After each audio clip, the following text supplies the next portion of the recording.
The House of Audden by E. Nesbit. Auden's lot it had been a great house once, with farms and fields, money and jewels, with tenants and squires and men at arms. The head of the house had ridden out 3 days' journey to meet King Henry at the boundary of his estate, and the king had ridden back with him to lie in the tall state bed in the castle guest chamber. The heir of the house had led his following against Cromwell. Younger sons of the house had fought in foreign lands, to the honor of England and the gilding, and regilding with the perishable gold of glory of the old Arden name. There had been Ardens in Saxon times, and there were Ardens still, but few and impoverished. The lands were gone, and the squires and men-at-arms.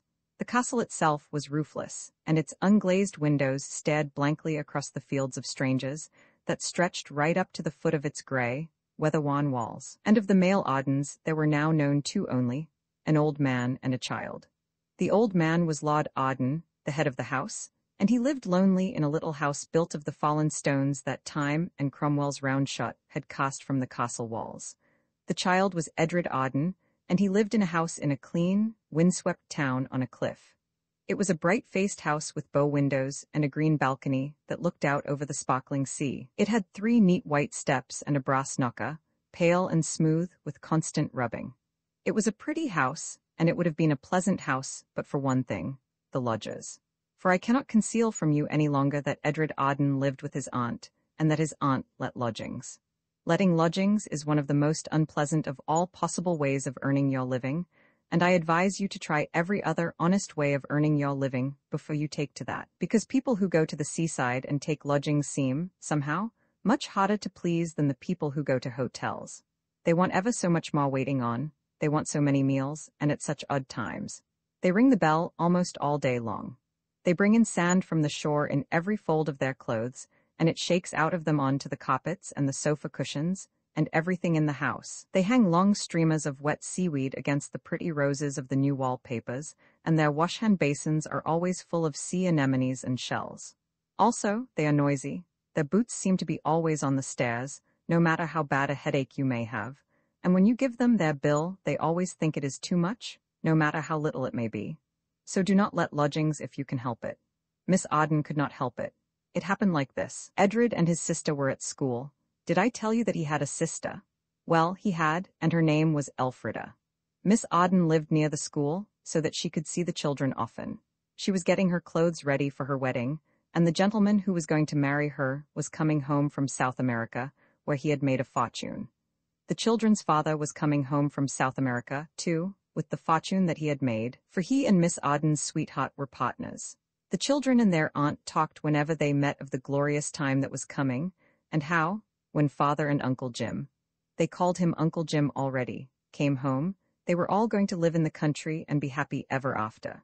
And then the news came that Father and Uncle Jim had been captured by brigands, and all the money was lost too, and there was nothing left but the house on the cliff. So Miss Arden took the children from the expensive school in London, and they all went to live in the cliff house, and as there was no money to live on, and no other way of making money to live on except letting lodgings, Miss Arden let them, like the brave lady she was, and did it well. And then came the news that Father and Uncle Jim were dead, and for a time the light of life went out in Cliff House. This was 2 years ago, but the children had never got used to the lodgers. They hated them. At first they had tried to be friendly with the lodgers' children, but they soon found that the lodgers' children considered Edred and Elfrida very much beneath them, and looked down on them accordingly. And very often the lodgers' children were the sort of children on whom anybody might have looked down, if it were right and kind to look down on anyone. And when Master Reginald Potts of Peckham puts his tongue out at you on the parade and says, right before everybody, lodgings, it is hard to feel quite the same to him as you did before, when there were lodgers, and there nearly always were, for the house was comfortable, and people who had been once came again. The children and their aunt had to live in the very top and the very bottom of the house, in the attics and the basement, in fact. When there were no lodgers, they used all the rooms in turn to keep them aired. But the children liked the big basement parlor room best, because there all the furniture had belonged to dead and gone Ardens, and all the pictures on the walls were of Ardens dead and gone. The rooms that the lodgers had were furnished with a new sort of furniture that had no stories belonging to it, such as belonged to the old polished oak tables and bureau that were in the basement parlor. Edred and Elfrida went to school every day and learned reading, writing, arithmetic, geography, history, spelling, and useful knowledge, all of which they hated quite impartially, which means they hated the whole lot, one thing as much as another. The only part of lessons they liked was the homework, when, if Aunt Edith had time to help them, geography became like adventures, history like storybooks, and even arithmetic suddenly seemed to mean something. "I wish you could teach us always," said Edred, very in-kai, and interested for the first time in the expots of China. "It does seem so silly trying to learn things that are only words in books." "I wish I could," said Aunt Edith, "but I can't do 29,017 things all at once," and a bell jangled. "That's the 7th time since tea." She got up and went into the kitchen. "There's the bell again, my poor Eliza." "Never mind, answer the bell, but don't answer them, whatever they say. It doesn't do a bit of good, and it sometimes prevents their giving you half-crowns when they leave." "I do love it when they go," said Elfrida. "Yes," said her aunt. "A cab top-heavy with luggage, the horse's nose turned stationward. It's a heavenly sight when the bill is paid, but then, I'm just as glad to see the luggage coming. Chickens, when my ship comes home, we'll go and live on a desert island where there aren't any cabs, and we won't have any lodges in our cave." "When I grow up," said Edred, "I shall go across the sea and look for your ship and bring it home. I shall take a steam tug and steer it myself." "Then I shall be captain," said Elfrida. "No, I shall be captain." "You can't if you steer." "Yes, I can." "No, you can't." "Yes, I can." "Well, do then," said Elfrida. "And while you're doing it, I know you can't, I shall dig in the garden and find a gold mine, and Aunt Edith will be rolling in money when you come back, and she won't want your silly old ship." "Spelling next," said Aunt Edith. "How do you spell disagreeable?" "Which of us?" asked Edred acutely. "Both," said Aunt Edith, trying to look very severe. "When you are a child, you always dream of your ship coming home, of having £100 or 1,000 or £1,000,000 to spend as you like. My favorite dream, I remember, was £1,000 and an express understanding that I was not to spend it on anything useful.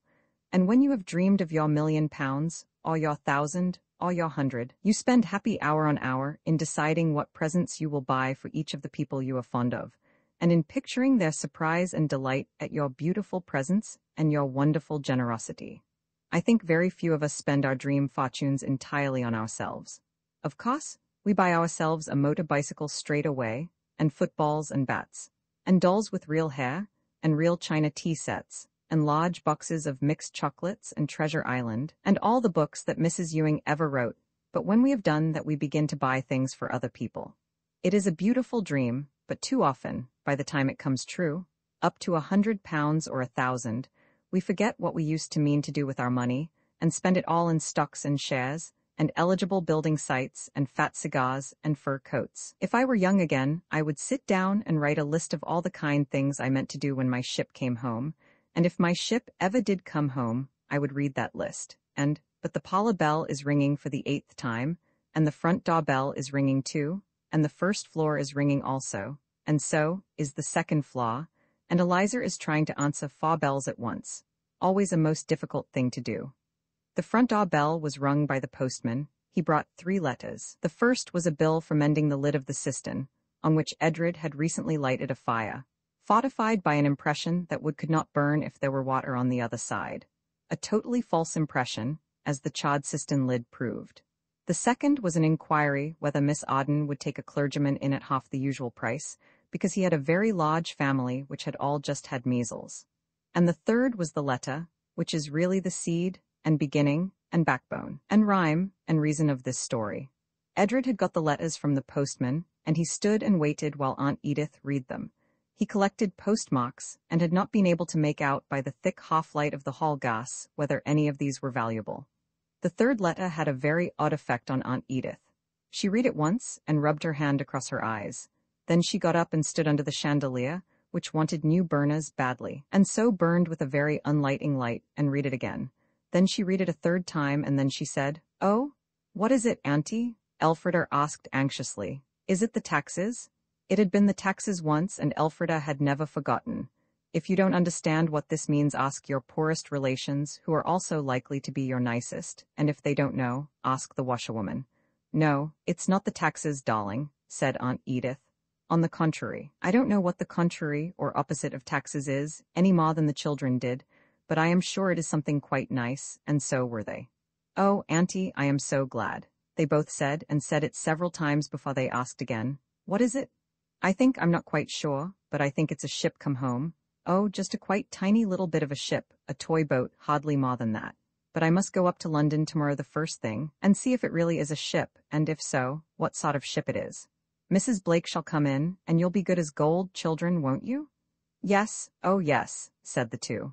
And not make booby traps for the butcher, or go on the roof in your nightgowns, or play Red Indians in the dustbin, or make apple pie beds for the lodgers? Aunt Edith asked, hastily mentioning a few of the little amusements which had lately enlivened the spare time of her nephew and niece. No, we really won't, said Edred, and we'll truly try not to think of anything new and amusing, he added, with real self-sacrifice.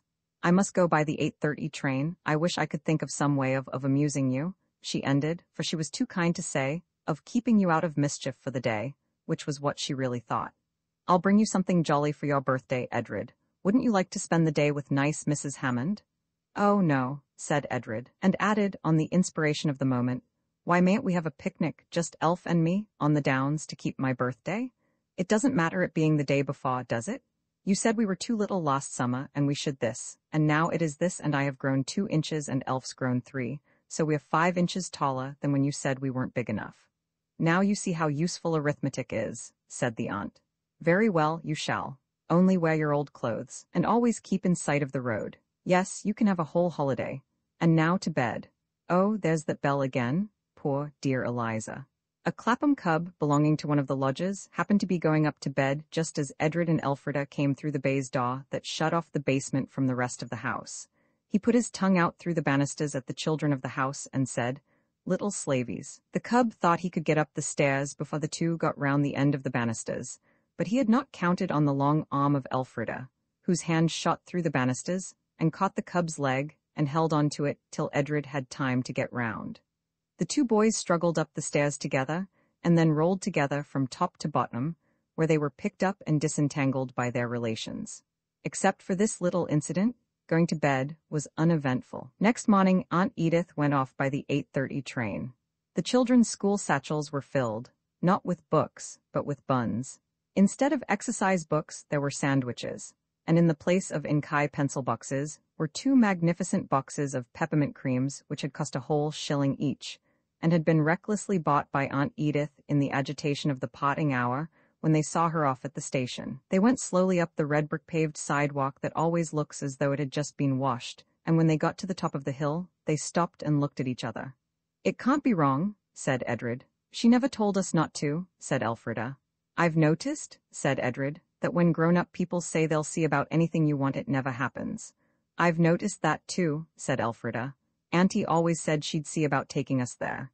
Yes, she did. We won't be mean and sneaky about it, Edred insisted, though no one had suggested that he would be mean and sneaky. We'll tell Auntie directly she gets back.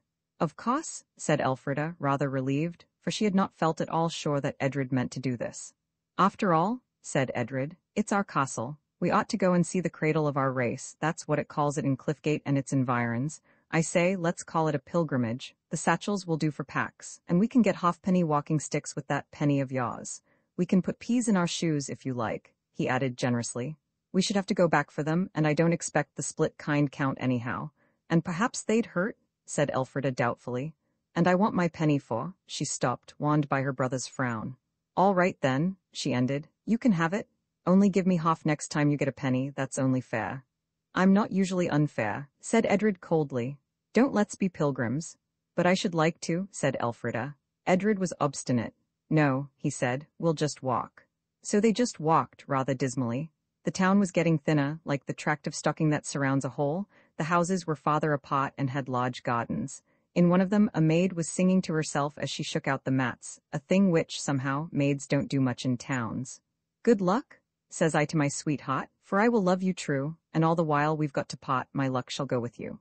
That's lucky for us, said Elfrida amiably. We're not her silly sweetheart, said Edred. No, but we heard her sing it and he wasn't here so he couldn't. There's a signpost. I wonder how far we've gone. I'm getting awfully tired. You'd better have been pilgrims, said Edred. They never get tired, however many peas they have in their shoes. I will now, said Elfrida. You can't, said Edred. It's too late. We're miles and miles from the stick shop. Very well, I shan't go on, said Elfrida. You got out of bed the wrong side this morning. I've tried to soft answer you as hard as ever I could all the morning, and I'm not going to try any more, so there. Don't then, said Edred bitterly. Go along home if you like, you're only a girl. I'd rather be only a girl than what you are, said she. And what's that, I should like to know? Elfrida stopped and shut her eyes tight. Don't, she said. I won't be cross, I won't be cross, I won't be cross. Pax, drop it, don't let's. Don't let's what? Quarrel about nothing, said Elfrida, opening her eyes and walking on very fast. We're always doing it. Auntie says it's a habit. If boys are so much splendider than girls, they ought to be able to stop when they like. Suppose they don't like? Said he, kicking his boots in the thick, white dust. Well, said she, I'll say I'm sorry first, will that do? I was just going to say it first myself, said Edred, in aggrieved tones. Come on, he added more generously. Here's the signpost, let's see what it says. It said, quite plainly and without any nonsense about it, that they had come 1 3/4 miles, adding, most unkindly, that it was 8 miles to Arden Castle. But it said it was 1/4 of a mile to Ardenhurst Station. Let's go by train, said Edred grandly. No money, said Elfrida, very forlornly indeed. Aha, said Edred, now you'll see, I'm not mean about money, I brought my new florin. Oh, Edred, said the girl, stricken with remorse, you are noble. Pooh, said the boy, and his ears grew red with mingled triumph and modesty. That's nothing, come on. So it was from the train that the pilgrims got their first sight of Arden Castle. It stands up boldly on the cliff where it was set to keep off foreign foes and guard the country round about it. But of all its old splendor, there is now nothing but the great walls that the grasses and wild flowers grow on, and round towers whose floors and ceilings have fallen away, and roofless chambers where owls build, and brambles and green ferns grow strong and thick. The children walked to the castle along the cliff path where the skylarks were singing like mad up in the pale sky, and the bean fields, where the bees were busy, gave out the sweetest scent in the world, a scent that got itself mixed with the scent of the brown seaweed that rises and falls in the wash of the tide on the rocks at the cliff foot. Let's have dinner here, said Elfrida, when they reached the top of a little mound from which they could look down on the castle. So they had it. 2 bites of sandwich and 1 of peppermint cream, that was the rule. And all the time they were munching, they looked down on the castle, and loved it more and more. Don't you wish it was real and we lived in it? Elfrida asked when they had eaten as much as they wanted, not of peppermint creams, of course, but they had finished them. It is real, what there is of it. Yes, but I mean if it was a house with chimneys and fireplaces and doors with bolts and glass in the windows. I wonder if we could get in, said Edred. We might climb over, said Elfrida, looking hopefully at the enormous walls 60 feet high, in which no gate or gap showed. There's an old man going across that field. No, not that one, the very green field. Let's ask him. So they left their satchels lying on the shot turf that was half wild thyme and went down, but they were not quite quick enough.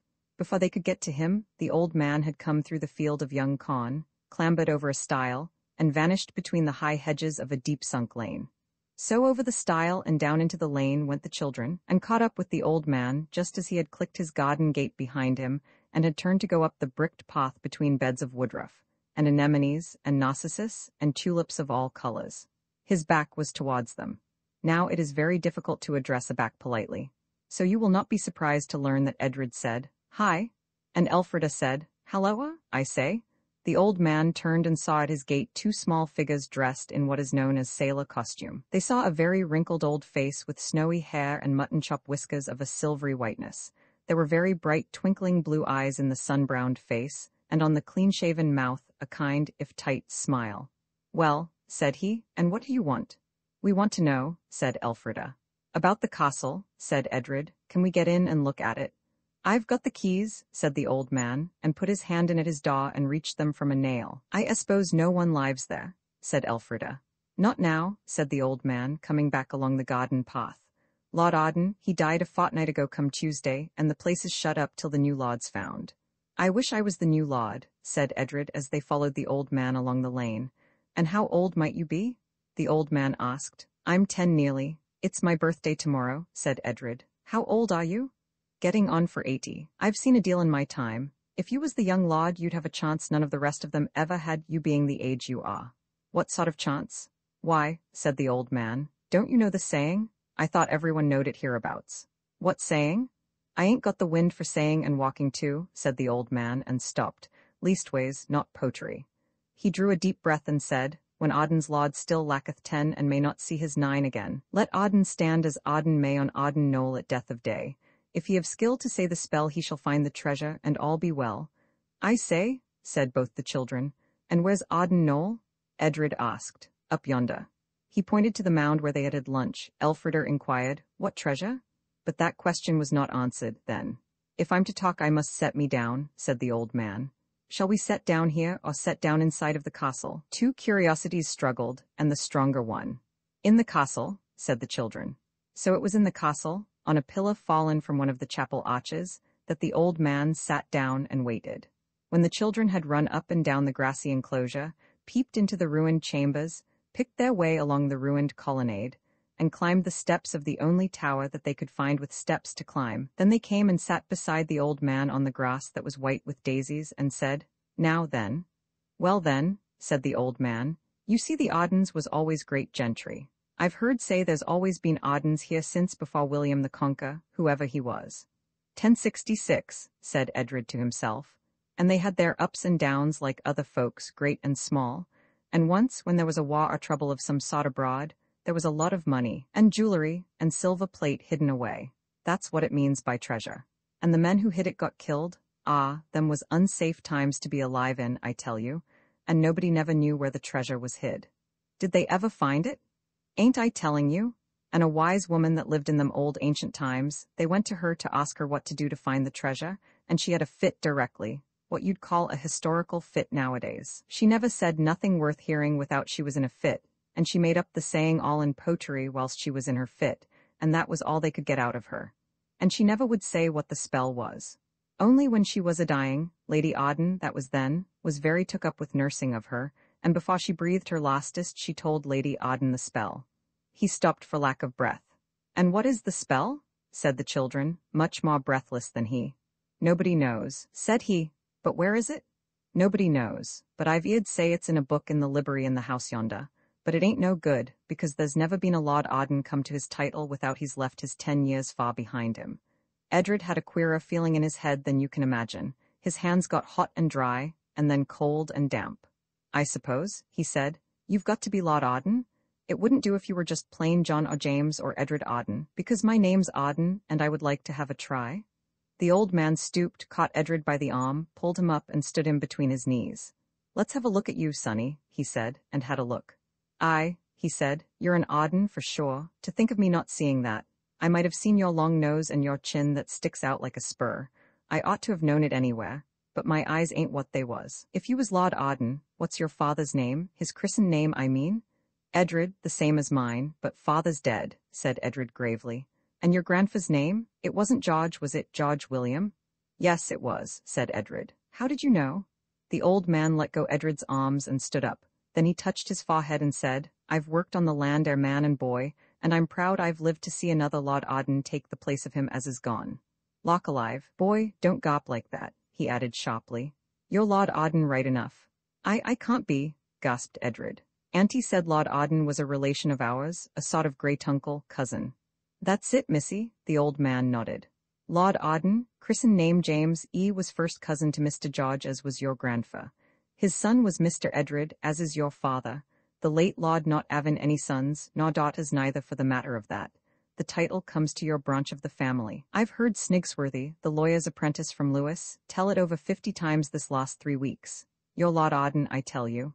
If I am, said Edred, I shall say the spell and find the treasure.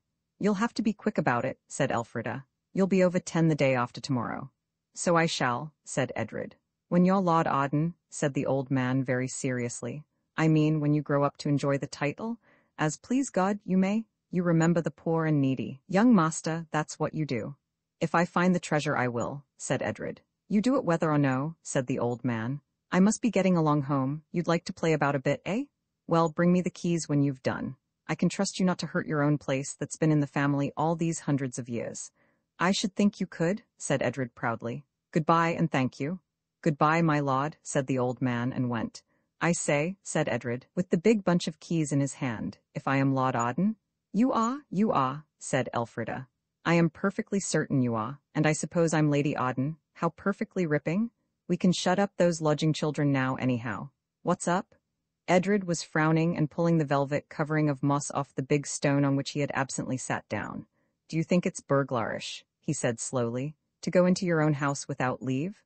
"Not if it is your own house." "Of course not," said Elfrida. "But suppose it isn't? They might put you in prison for it." "You could tell the policeman you thought it was yours." "I say, Edred, let's. It's not vulgar curiosity like Auntie says, it's the spell I want," said the boy. "As if I didn't know that," said the girl contemptuously. "But where's the house?" She might well ask, for there was no house to be seen, only the great grey walls of the castle, with their fine fringe of flowers and grass showing feathery against the pale blue of the June sky. Here and there, though, there were grey wooden doors set in the grey of the stone. "It must be one of those," Edred said. "We'll try all the keys and all the doors till we find it." So they tried all the keys and all the doors. One door led to a loft where apples were stawed, another to a cellar, where brooms and spades and picks leaned against the damp wall, and there were baskets and piles of sacks. A third opened into a tower that seemed to be used as a pigeon cote. It was the very last door they tried that led into the long garden between two high walls, where already the weeds had grown high among the forget-me-nots and pansies. And at the end of this garden was a narrow house with a red roof, wedged tightly in between two high grey walls that belonged to the castle. All the blinds were down. The garden was chill and quiet, and smelt of damp earth and dead leaves. "Oh, Edred, do you think we ought?" Elfrida said, shivering. "Yes, I do," said Edred. "And you're not being good, whatever you may think, you're only being frightened." Elfrida naturally replied, "I'm not, come on." But it was very slowly, and with a feeling of being on tiptoe and holding their breaths, that they went up to those blinded windows that looked like sightless eyes. The front door was locked, and none of the keys would fit it. "I don't care," said Edred. "If I am Lord Arden, I've got a right to get in, and if I'm not, I don't care about anything, so here goes." Elfrida almost screamed, half with horror and half with admiration of his daring, when he climbed up to a little window by means of an elder tree that grew close to it, tried to open the window, and when he found it fast, deliberately pushed his elbow through the glass. "Thus," he said rather unsteadily, "the heir of Arden Castle re-enters his estates." He got the window open and disappeared through it. Elfrida stood clasping and unclasping her hands, and in her mind trying to get rid of the idea of a very large and sudden policeman appearing in the garden door and saying, in that deep voice so much admired in our village constables, "Where's your brother?" No policeman came, fortunately, and presently a blind went up, a French window opened, and there was Edred beckoning her with the air of a conspirator. It needed an effort to obey his signal, but she did it. He closed the French window, drew down the blind again, and, "Oh, don't let's," said Elfrida. "Nonsense," said Edred. "There's nothing to be frightened of. It's just like our rooms at home." It was. They went all over the house, and it certainly was. Some of the upper rooms were very bare, but all the furniture was of the same kind as Aunt Edith's, and there were the same kind of pictures. Only the library was different. It was a very large room, and there were no pictures at all. Nothing but books and books and books, bound in yellowy leather. Books from ceiling to floor, shelves of books between the windows and over the mantelpiece, hundreds and thousands of books. Even Edred's spirits sank. "It's no go. It will take us years to look in them all," he said. "We may as well look at some of them," said Elfrida, always less daring, but more persevering than her brother. She sat down on the worn carpet and began to read the names on the backs of the books nearest to her. "Burton's Atomy of Melon Something," she read, and "Locke on Understanding," and many other dull and wearying titles. But none of the books seemed at all likely to contain a spell for finding treasure. Burgess on the Precious Metals beguiled her for a moment, but she saw at once that there was no room in its closely printed, brown-spotted pages for anything so interesting as a spell. Time passed by. The sunlight that came through the blinds had quite changed its place on the carpet, and still Elfrida persevered. Edred grew more and more restless. "It's no use," he kept saying, "and let's chuck it. And I expect that old chap was just kidding us. I don't feel a bit like I did about it, and do let's get along home." But Elfrida plodded on, though her head and her back both ached. I wish I could say that her perseverance was rewarded. But it wasn't, and one must keep to facts. As it happened, it was Edred who, aimlessly running his finger along the edge of the bookshelf, just for the pleasure of looking at the soft, mouse-colored dust that clung to the finger at the end of each shelf, suddenly cried out, "What about this?" and pulled out a great white book that had on its cover a shield printed in gold with squares and little spots on it, and a gold pig standing on the top of the shield, and on the back, the history of the Ardens of Arden. In an instant it was open on the floor between them, and they were turning its pages with quick, anxious hands. But alas, it was as empty of spells as dull old Burgess himself. It was only when Edred shut it with a bang and the remark that he had had jolly well enough of it that a paper fluttered out and swept away like a pigeon, settling on the fireless hearth. And it was the spell, there was no doubt of that. Written in faint ink on a square yellowed sheet of letter paper that had been folded once, and opened and folded again so often that the fold was worn thin and hardly held its two parts together, the writing was fine and pointed and ladylike. At the top was written, "The spell Aunt Anne told me. December 24, 1793. And then came the spell? Here, O badge of Arden's house, the spell my little age allows. Arden speaks it without fear, badge of Arden's house, draw near, make me brave and kind and wise, and show me where the treasure lies." To be said, the paper went on, at sunsetting by a Lord Arden between the completion of his 9th and 10th years, but it is all folly and not to be believed. "This is it, right enough," said Edred. "Come on, let's get out of this." They turned to go, and as they did so something moved in the corner of the library, something little, and they could not see its shape. Neither drew free breath again till they were out of the house and out of the garden and out of the castle, and on the wide, thymy downs, with the blue sky above, where the skylarks sang, and there was the sweet, fresh scent of the seaweed and the bean fields. "Oh," said Elfrida then, "I am so glad it's not at midnight you've got to say the spell. You'd be too frightened." "I shouldn't," said Edred, very pale and walking quickly away from the castle. "I should say it just the same if it was midnight." And he very nearly believed what he said. Elfrida it was who had picked up the paper that Edred had dropped when that thing moved in the corner. She still held it fast. "I expect it was only a rat or something," said Edred, his heart beating 19 to the dozen, as they say in Kent and elsewhere. "Oh, yes," said Elfrida, whose lips were trembling a little. "I'm sure it was only a rat or something." When they got to the top of Arden Knoll, there was no sign of sunset. There was time, therefore, to pull oneself together, to listen to the skylarks, and to smell the bean flowers, and to wonder how one could have been such a duffer as to be scared by a rat or something. Also, there were some bits of sandwich and crumbled cake, despised at dinner time, but now, somehow, tasting quite different. These helped to pass the time till the sun almost seemed to rest on a brown shoulder of the downs, that looked as though it were shrugging itself up to meet the round red ball that the evening mists had made of the sun. The children had not spoken for several minutes. Their 4 eyes were fixed on the sun, and as the edge of it seemed to flatten itself against the hill shoulder, Elfrida whispered, "Now," and gave her brother the paper. They had read the spell so often, as they sat there in the waning light, that both knew it by heart, so there was no need for Edred to read it. And that was lucky, for in that thick, pink light the faint ink hardly showed at all on the yellowy paper. Edred stood up. "Now," said Elfrida again, "say it now." And Edred said, quite out loud and in a pleasant sort of sing-song, such as he was accustomed to use at school when reciting the stirring ballads of the late Lord Macaulay, or the moving tale of the boy on the burning deck. "Here, O badge of Arden's house, the spell my little age allows. Arden speaks it without fear, badge of Arden's house. Draw near, make me brave and kind and wise, and show me where the treasure lies." He said it slowly and carefully, his sister eagerly listening, ready to correct him if he said a word wrong. But he did not. "Where the treasure lies," he ended, and the great silence of the downs seemed to rush in like a wave to fill the space which his voice had filled. And nothing else happened at all. A flush of pink from the sunsetting spread over the downs, the grass stems showed up thin and distinct, the skylarks had ceased to sing, but the scent of the bean flowers and the seaweed was stronger than ever. And nothing happened till Edred cried out, "What's that?" For close to his foot something moved, not quickly or suddenly so as to startle, but very gently, very quietly, very unmistakably, something that glittered goldenly in the pink, diffused light of the sun setting. "Why," said Elfrida, stooping, "why, it's X white wings and a brownie. Perhaps I had better begin this chapter by telling you exactly how Edred got even with old Parrot-Nose. As he put it. You will remember that Master Parrot-Nose was the Arden's tutor in the time of King James I, and that it was through his eavesdropping and tale-bearing that Edred and Elfrida were imprisoned in the Tower of London. There was very little time in which to get even with anyone, and of course, getting even with people is not really at all a proper thing to do. Yet Edred did it. Edred had got Elfrida out of the tower just as Lady Nithsdale got her lord out, and now he and she and Cousin Richard were at Arden House in Soho, and the old nurse, who was also, astonishingly, the old witch, had said that there was no time to be lost. But I must be even with old Parrot-Nose. said Edred.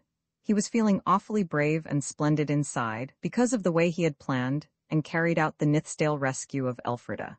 And also, he felt that he could not bear to go back to his own times without somehow mocking his feelings about Mr. Parados. As to how it was to be done, Cousin Richard was not to have anything to do with it, because while they would be whisked away by some white road that the Mouldiwarp would find for them when they called it to their help by spoken poetry, he would be left behind to bear the blame of everything. This Edred and Elfrida decided in a quick-whispered conference, but Cousin Dick wanted to know what they were talking about and why he wasn't to help in what he had wanted to do these 4 years. "If we tell you," said Elfrida, "you won't believe us." "You might at least make the trial," said Cousin Richard. So they told him, and though they were as quick as possible, the story took some time to tell. Richard Arden listened intently. When the tale was told, he said nothing. "You don't believe it," said Edred. "I knew you wouldn't. Well, it doesn't matter. What can we do to pay out old Parrot Nose?" "I don't like it," said Richard suddenly. "It's never been like this before. It makes it seem not real. It's only a dream really, I suppose, and I always believed so that it wasn't." "I don't understand a word you're saying," said Edred, "but what we've been saying's true anyhow. Look here." He darted to the dark corner of the parlor, where he had hidden the camera behind a curtain. "Look here, I bet you haven't got anything like this. It comes from our times ever so far on in history, out of the times where we come from, the times that haven't happened yet. At least now we're here they haven't happened yet. You don't know what it is. It's a machine for the sun to make pictures with." "Oh, stow that," said Richard wearily. "I know now it's all a silly dream, but it's not worthwhile trying to dream that I don't know a Kodak when I see it. That's a brownie." There was a pause, full of speechless amazement. "Then, if you've dreamed about our times," said Elfrida, "you might believe in us dreaming about yours. Did you dream of anything except brownies? Did you ever dream of fine carriages, fine boats, and—" "Don't talk as if I were a baby," Richard interrupted. "I know all about railways and steamboats and the Hippodrome and the Crystal Palace. I know Kent made 615 against Derbyshire last Thursday. Now then? But I say, do tell us. I shan't tell you anything more, but I'll help you to get even with Parrot Nose." "I don't care if I am left here after you go," said Richard. "Let's shovel all the snow off the roof into his room and take our chance." Edred and Elfrida would have liked something more subtle, but there was no time to think of anything. "I know where there are shovels," said Richard, "if they've not got mixed up in the dream." "I say," said Edred slowly, "I'd like to write that down about Kent and see if it's right afterwards." There was a quill sticking out of the pewter inkstand on the table where they were used to do their lessons, but no paper. "Here, hurry up," said Cousin Richard, and pulled a paper out of the front of his doublet. "I'll write it, shall I?" he wrote, and gave the thing screwed up to Edred, who put it in the front of his doublet. Then the three went up onto the roof, groped among the snow till they found the edge of the skylight that was the tutor's window, for learning was lodged in the attic at Arden House.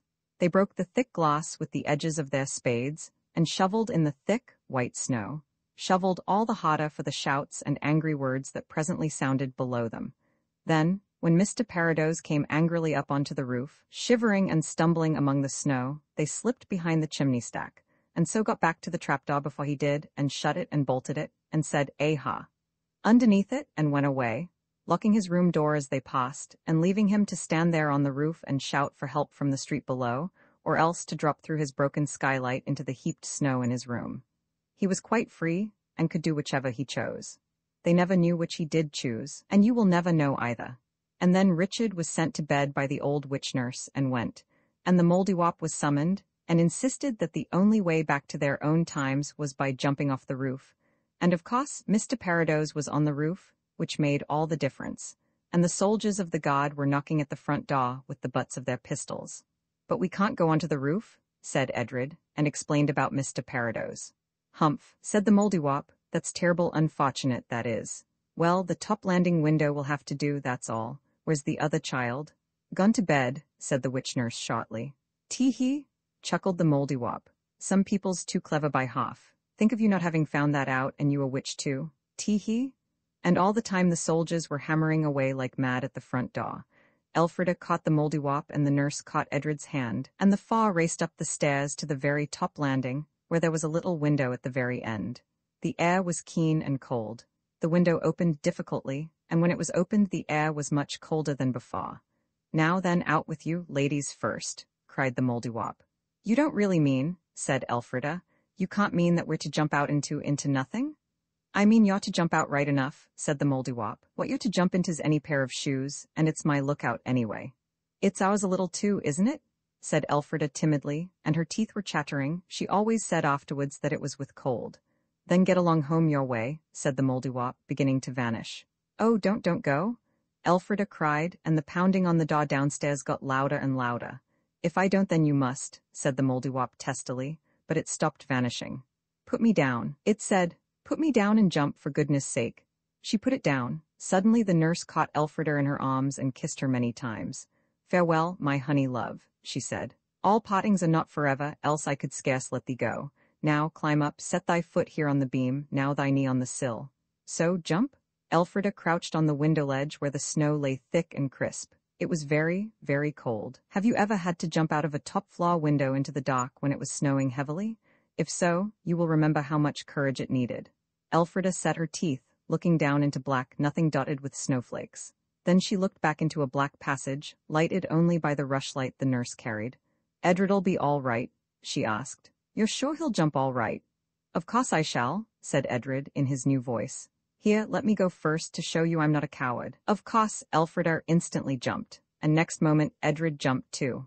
It was a horrible moment because, however much you trusted the Mouldiwarp, you could not in an instant forget what you had been taught all your life, that if you jumped out of top-floor windows, you would certainly be smashed to pieces on the stones below. To remember this, and remembering it, to jump clear, is a very brave deed. And brave deeds, sooner or later, have their reward. The brave deed of Edred and Elfrida received its reward sooner. As Elfrida jumped, she saw the snowflakes gather and thicken into a cloud beneath her. The cloud was not the sort that lets you through, either. It was solid and soft as piled eiderdown feathers. She knew this as it rose up and caught her, or as she fell on it, she never knew which. Next moment Edred was beside her, and the white, downy softness was shaping itself round and under them into the form of a seat, a back, arms, and place for the feet to rest. It's what's that in your hand? Elfrida asked. Reins, said Edred with certainty. White reins, it's a carriage. It was a carriage made of white snowflakes, the snowflakes that were warm and soft as feathers. There were white, soft carriage rugs that curled round and tucked themselves in entirely of their own accord. The reins were of snowflakes, joined together by some magic weaving, and warm and soft as white velvet. And the horses? There aren't any horses. They're swans. White swans? Cried Elfrida, and the voice of the Mouldiwarp, behind and above, cried softly, All white things obey me. Edred knew how to drive, and now he could not resist the temptation to drive the 6 white swans round to the front of the house and to swoop down, passing just over the heads of the soldiers of the god who were still earnestly pounding at the door of Arden house, and yelled to them, Ha, ha, sold again, which seemed to startle them very much. Then he wheeled the swans round and drove quickly through the air along the way which he knew quite well, without being told, to be the right way. And as the snow carriage wheeled, both Edred and Elfrida had a strange, sudden vision of another smaller snow carriage, drawn by 2 swans only, that circled above theirs and vanished in the deep dark of the sky, giving them an odd, tantalizing glimpse of a face they knew, and yet couldn't remember distinctly enough to give a name to the owner of it. Then the swans spread their white, mighty wings to the air, and strained with their long, strong necks against their collars, and the snow equipage streamed out of London like a slender white scarf driven along in the wind. And London was left behind, and the snowstorm, and soon the dark blue of the sky was over them, jeweled with the quiet silver of watchful stars, and the deeper dark of the Kentish county lay below, jeweled with the quiet gold from the windows of farms already half asleep, and the air that rushed past their faces as they went was no longer cold, but soft as June air is, and Elfrida always declared afterwards that she could smell white lilies all the way. So across the darkened counties they went, and the ride was more wonderful than any ride they had ever had before or would ever have again. All too soon the swans hung, poised on long, level wings, outside the window of a tower in Arden Castle, a tower they did not know. But though they did not know the tower, it was quite plain that they were meant to get in at the window of it. Dear swans, said Elfrida, who had been thinking as she sat clutching her brownie, can't we stay in your carriage till it's light? We do so want to take a photograph of the castle. The swans shook their white, flat, snake-like heads, just as though they understood, and there was the open window, evidently waiting to welcome the children. So they got out, very much against their wills, and there they were in the dark room of the tower, and it was very cold. But before they had time to begin to understand how cold it was, and how uncomfortable they were likely to be for the rest of the night, 6 swans' heads appeared at the window and said something. "Oh," said Elfrida, "I do wish we'd learned Swanish instead of French at school." But it did not matter. The next moment the swans' heads ducked and reappeared, holding in their beaks the soft, fluffy, white rugs that had kept the children so warm in the snow carriage. The swans pushed the rugs through the window with their strong, white wings, and made some more remarks in swan language. "Oh, thank you," said the children. "Goodbye, goodbye." Then there was the rush of wide-going wings, and the children, tired out, cuddled on the floor, wrapped in the soft rugs. The happiest kind of dreams were tucked up in that coverlet, and it seemed hardly any time at all before the children woke to find the winter sunshine looking in at them through the narrow windows of the tower. Elfrida jumped up and threw off the silver-white, downy soft coverlet. It instantly tore itself into 5 pieces of different shapes and sizes, and these screwed themselves up, and drew themselves in, and blew themselves out, and turned before her very eyes into a silver basin of warm water, a piece of lily-scented soap, a towel, a silver comb, and an ivory toothbrush. "Well," said Elfrida. When she had finished her simple toilet, the basin, soap, towel, toothbrush, and comb ran together like globules of quicksilver, made a curious tousled lump of themselves, and straightened out into the fluffy coverlet again. "Well," said Elfrida again. Then she woke Edred, and his coverlet played the same clever and pretty trick for him. And when the children started to go down with the brownie and take the photographs of the castle, the shining coverlets jumped up into 2 white furry coats, such as the very affluent might wear when they went motoring. If the very affluent ever thought of anything so pretty. And one of the coats came politely to the side of each child, holding out its arms as if it were saying, "Do, please, oblige me by putting me on." Which, of course, both the children did. They crept down the corkscrew stairs, and through a heavy door that opened under the arch of the great gateway. The great gate was open, and on the step of the door opposite to the one by which they had come out a soldier sat. He held his helmet between his knees, and was scouring it with sand and whistling as he scoured. He touched his forehead with his sandy hand, but did not get up. "You're early afield," he said, and went on rubbing the sand on the helmet. "It's such a pretty day," said Elfrida. "May we go out?" "And welcome," said the man simply, "but go not beyond the 12-acre for fear of rough folk and Egyptians, and go not far, but breakfast will have a strong voice to call you back." They went out, and instead of stepping straight on to the turf of the downs, their stout shoes struck echoing notes from the wooden planks of a bridge. "It's a drawbridge," said Edred, in tones of awe, "and there's a moat, look, and it's covered with caddis at the edges." There was, and it was, and at the moat's far edge, their feet fast in the caddis, were reeds and sedge, brown and yellow and dried, that rustled and whispered as a wild duck flew out of them. "How lovely," said Elfrida. "I do wish Arden had a moat now." "If we found out where the water comes from," said Edred practically, "we might get the moat back when we'd found the treasure." So when they had crossed the moat and felt the frozen dew crackle under their feet as they trod the grass, they set out, before photographing the castle, to find out where the moat water came from. The moat, they found, was fed by a stream that came across the field from Arden Knoll and entered the moat at the northeast corner, leaving it at the corner that was in the southwest. They followed the stream, and it was not till they had got quite into the middle of the field, and well away from the castle, that they saw how very beautiful the castle really was. It was quite perfect. No crumbled arches, no broken pillars, no shattered, battered walls. "Oh," said Edred, "how beautiful it is, how glad I am that we've got a castle like this." "Our castle isn't like this," said Elfrida. "No, but it shall be when we've found the treasure. You've got the 2 film rolls all right." "Yes," said Elfrida, who had got them in a great unwieldy pocket that was hanging and banging against her legs under the full skirt. "Oh, look, where's the river? It stops short?" It certainly seemed to. They were walking beside it, and it ran swiftly, looking like a steel-gray ribbon on the green cloth of the field, and halfway across the field it did stop short. There wasn't any more of it, as though the ribbon had been snipped off by a giant pair of scissors, and the rest of it rolled up and put by safely somewhere out of the way. "My hat," said Edred. "It does stop short, and no mistake." Curiosity pricked him, and he started running. They both ran. They ran to the spot where the giant scissors seemed to have snipped off the stream, and when they got there, they found that the stream seemed to have got tired of running above ground, and without any warning at all, any sloping of its bed, or any deepening of its banks, plunged straight down into the earth through a hole not 8 feet across.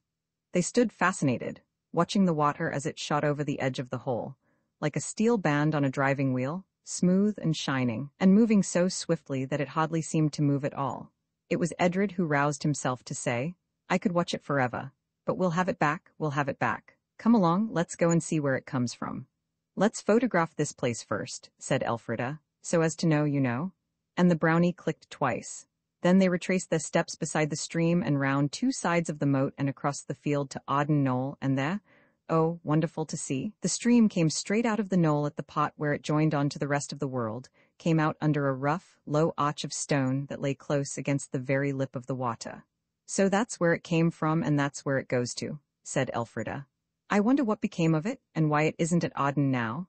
"We'll bring it back," said Edred firmly, "when we find the treasure." And again the brownie clicked. "And we'll make the castle like it is now," said Elfrida. "Come on, let's photograph it." So they went back and they photographed the castle. They photographed it from the north and the south and the east and the west, and the northeast and the southeast and the north-northwest, and all the rest of the points of the compass that I could easily tell you if I liked, but why be wearisome and instructive? And they went back across the hollow echoing drawbridge and past the soldier, who had now polished his helmet to his complete satisfaction and was wearing it. There was a brief and ardent conference on the drawbridge, the subject of it, breakfast. Edred wanted to stay. He was curious to see what sort of breakfast people had in the country in James I's time. Elfrida wanted to get back to 1908 and the certainty of eggs and bacon. "If we stay here, we shall only be dragged into some new adventure," she urged. "I know we shall. I never in my life knew such a place as history for adventures to happen in, and I'm tired besides. Oh, Edred, do come along." "I believe it's ducks," said Edred, and he sniffed questioningly. "It smells like onion stuffing." "Stuff and nonsense," said Elfrida. "That's for dinner, most likely. I expect breakfast for us would be bread and water. You'd find we'd done something wrong as likely as not. Oh, come along, do, before we get punished for it. Besides, don't you want to know whether what Cousin Richard said about the cricket was right?" "Well, yes," said Edred, "and we can always come back here, can't we?" "Of course we can," Elfrida said eagerly. "Oh, come on." So they climbed up to the twisty-twiny, corkscrew staircase and found the door of the room where they had slept under the wonderful white coverlets that now were coats. Then they stood still and looked at each other with a sudden shock. "How are we to get back?" was the unspoken question that trembled on each lip. The magic white coats cuddled close round their necks. There was, somehow, comfort and confidence in the soft, friendly touch of that magic fur. When you are wearing that sort of coat, it is quite impossible to feel that everything will not come perfectly right the moment you really, earnestly, and thoroughly wish that it should come right. "Our clothes?" said Elfrida. "Oh, yes, of course," said Edred. "I was forgetting." "You may as well go on forgetting," said his sister, "because the clothes aren't here. They're the other side of that twisty-twiny, inside-out, upside-down shakiness that turned the attic into the tower. I suppose the tower would turn back into the attic if we could only start that shaky upside-downness going wrong way before, you know." "I suppose it would," said Edred, stopping short, with his fingers between the buttons of his doublet. "Hallo, what's this?" He pulled out a folded paper. "It's the thing about cricket that Cousin Richard gave you. Don't bother about that now. I want to get back. I suppose we ought to make some poetry." But Edred pulled out the paper and unfolded it. "It might vanish, you know," he said, "or get stuck here, and when we got home we should find it gone when we came to look for it. Let's just see what he says Kent did make." He straightened out the paper, looked at it, looked again, and held it out with a sudden arm's-length gesture. "Look at that," he said. "If that's true, Richard has dreamed our times and no mistake, and what's more, he's brought things back here out of our times." Elfrida took the paper and looked at it, and her mouth dropped open. "If it's true?" said she. "But it must be true?" The paper almost fell from her hand, for it was a bill from Gamage for 3 ship's guns, a compass, and a half-dozen flags, and the bill was made out to Mr. A. D. Arden, 117, Laurie Grove, New Cross, London, SE. On the other side was the penciled record of the runs made by Kent the previous Thursday. "I say," said Elfrida, and was going on to say, I don't know what clever and interesting things, when she felt the fur coat creep and wriggle all through its soft length, and along its soft width, and no wriggle that ever was wriggled expressed so completely, danger. Danger, danger, you'd better get off while you can, while you can.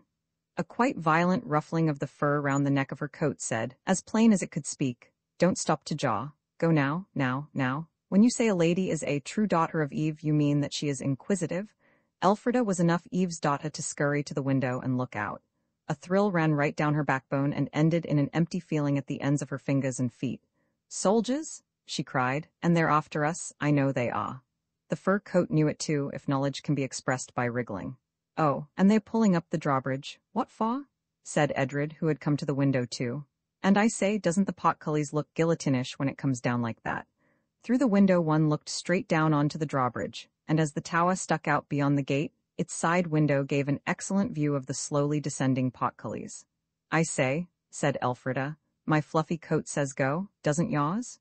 "It would if I'd listened to it," said Edred carelessly. The soldiers were quite near now, so near that Elfrida could see how fierce they looked, and she knew that they were the same soldiers who had hammered so loud and so hard at the door of Arden House, in Soho. They must have ridden all night. So she screwed her mind up to make poetry, just as you screw your muscles up to jump a gate or run 100 yards. And almost before she knew that she was screwing it up at all, the screw had acted, and she had screwed out a piece of Moldywop poetry, and was saying it aloud. "Dear Moldywop, since Cousin Dick buys his beautiful flags from Gamages, take us away, and take us quick, before the soldiers do us any damages." And the moment she had said it, the white magic coats grew up and grew down, and wrapped the children up as tight, and as soft as ever a silkworm wrapped itself, when it was tired of being a silkworm, and entered into its cocoon, as the first step towards being a person with wings. Can you imagine what it would be like to have lovely liquid sleep emptied on you by the warm tubful? That is what it felt like inside the white, wonderful cocoons. The children knew that the tower was turning wrong way up and inside out, but it didn't matter a bit. Sleep was raining down on them in magic showers. No, it was closing on them, closer and closer, nearer and nearer, soft, delicious layers of warm delight. A soft, humming sound was in their ears, like the sound of bees when you push through a bed of Canterbury bells, and the next thing that happened was that they came out of the past into the present with a sort of snap of light and a twist of sound. It was like coming out of a railway tunnel into daylight. The magic coverlet coat cocoons had even saved them the trouble of changing into their own clothes, for they found that the stiff, heavy clothes had gone, and they were dressed in the little ordinary things that they had always been used to. "And now," said Elfrida, "let's have another look at that gamage paper, if it hasn't disappeared. I expect it has, though." But it hadn't. "I should like to meet Dick again," said Edred, as they went downstairs. "He was much the jolliest boy I ever met." "Perhaps we shall," Elfrida said hopefully. "You see, he does come into our times. I expect that New Cross time he stayed quite a long while, like we did when we went to Gunpowder Plot times. Or we might go back there, a little later, when the Gunpowder Plot has all died away and been forgotten." "It isn't forgotten yet," said Edred, "and it's 300 years ago. Now let's develop our films. I'm not at all sure about those films. You see, we took the films with us, and of course we've brought them back, but the picture that's on the films, we didn't take that with us. I shouldn't be a bit surprised if the films are all blank." "It's very, very clever of you to think of it," said Elfrida respectfully, "but I do hope it's a perfectly silly idea of yours. Let's ask Mrs. Honeysett if we may use the old room she said used to be the still room to develop them in. It'll be a ripping dock room when the shutters are up." "Course you may," said Mrs. Honeysett. "Yes, and I'll carry you in a couple of pails of water. The floor's stone, so it won't matter if you do slop a bit. You pump, my lord, and I'll hold the pails." "Why was that part of the house let to go all dirty and cobwebby?" asked Elfrida, when the hoarse voice of the pump had ceased to be heard. "It's always been so," said Mrs. Honeysett. "I couldn't take upon me to clear up without Miss Edith's orders, not but what my fingers itched to be at it with a broom and a scrubbing brush." "But why?" Elfrida persisted. "Oh, it's one of them old, ancient tales," said Mrs. Honeysett. "Old Beale could tell you if anyone could." "We'll go down to Old Beale's," said Edred decidedly, "as soon as we've developed our pictures of the castle, if there are any pictures," he added. "You never can tell with them photo machines, can you?" said Mrs. Honeysett sympathetically. "My husband's cousin's wife was took, with all her family, by her own back door, and when they come to wash out the picture it turned out they'd took the next door people's water butt by mistake, owing to their billy goat jogging the young man's elbow that had got the camera. And it wasn't a bit like any of them. Roman 11 developments come on," said Edred. "You measure out the hypo and put the 4 pie dishes ready. I'll get the water." He got it, with Mrs. Honeysett's help, 2 brimming pails full. "You mustn't come in for anything, will you, Mrs. Honeysett?" he earnestly urged. "You see, if the doors open ever so little, all the photographs will be done for." "Law, love a duck," said Mrs. Honeysett, holding her fat waist with her fat hands. I shan't come in. I ain't got nothing to come in for. We'll bolt the door, all the same, said Edred when she was gone, in case she was to think of something. He shut the great wooden bolt. Now it'll be quite dark, he said, and of course it wasn't.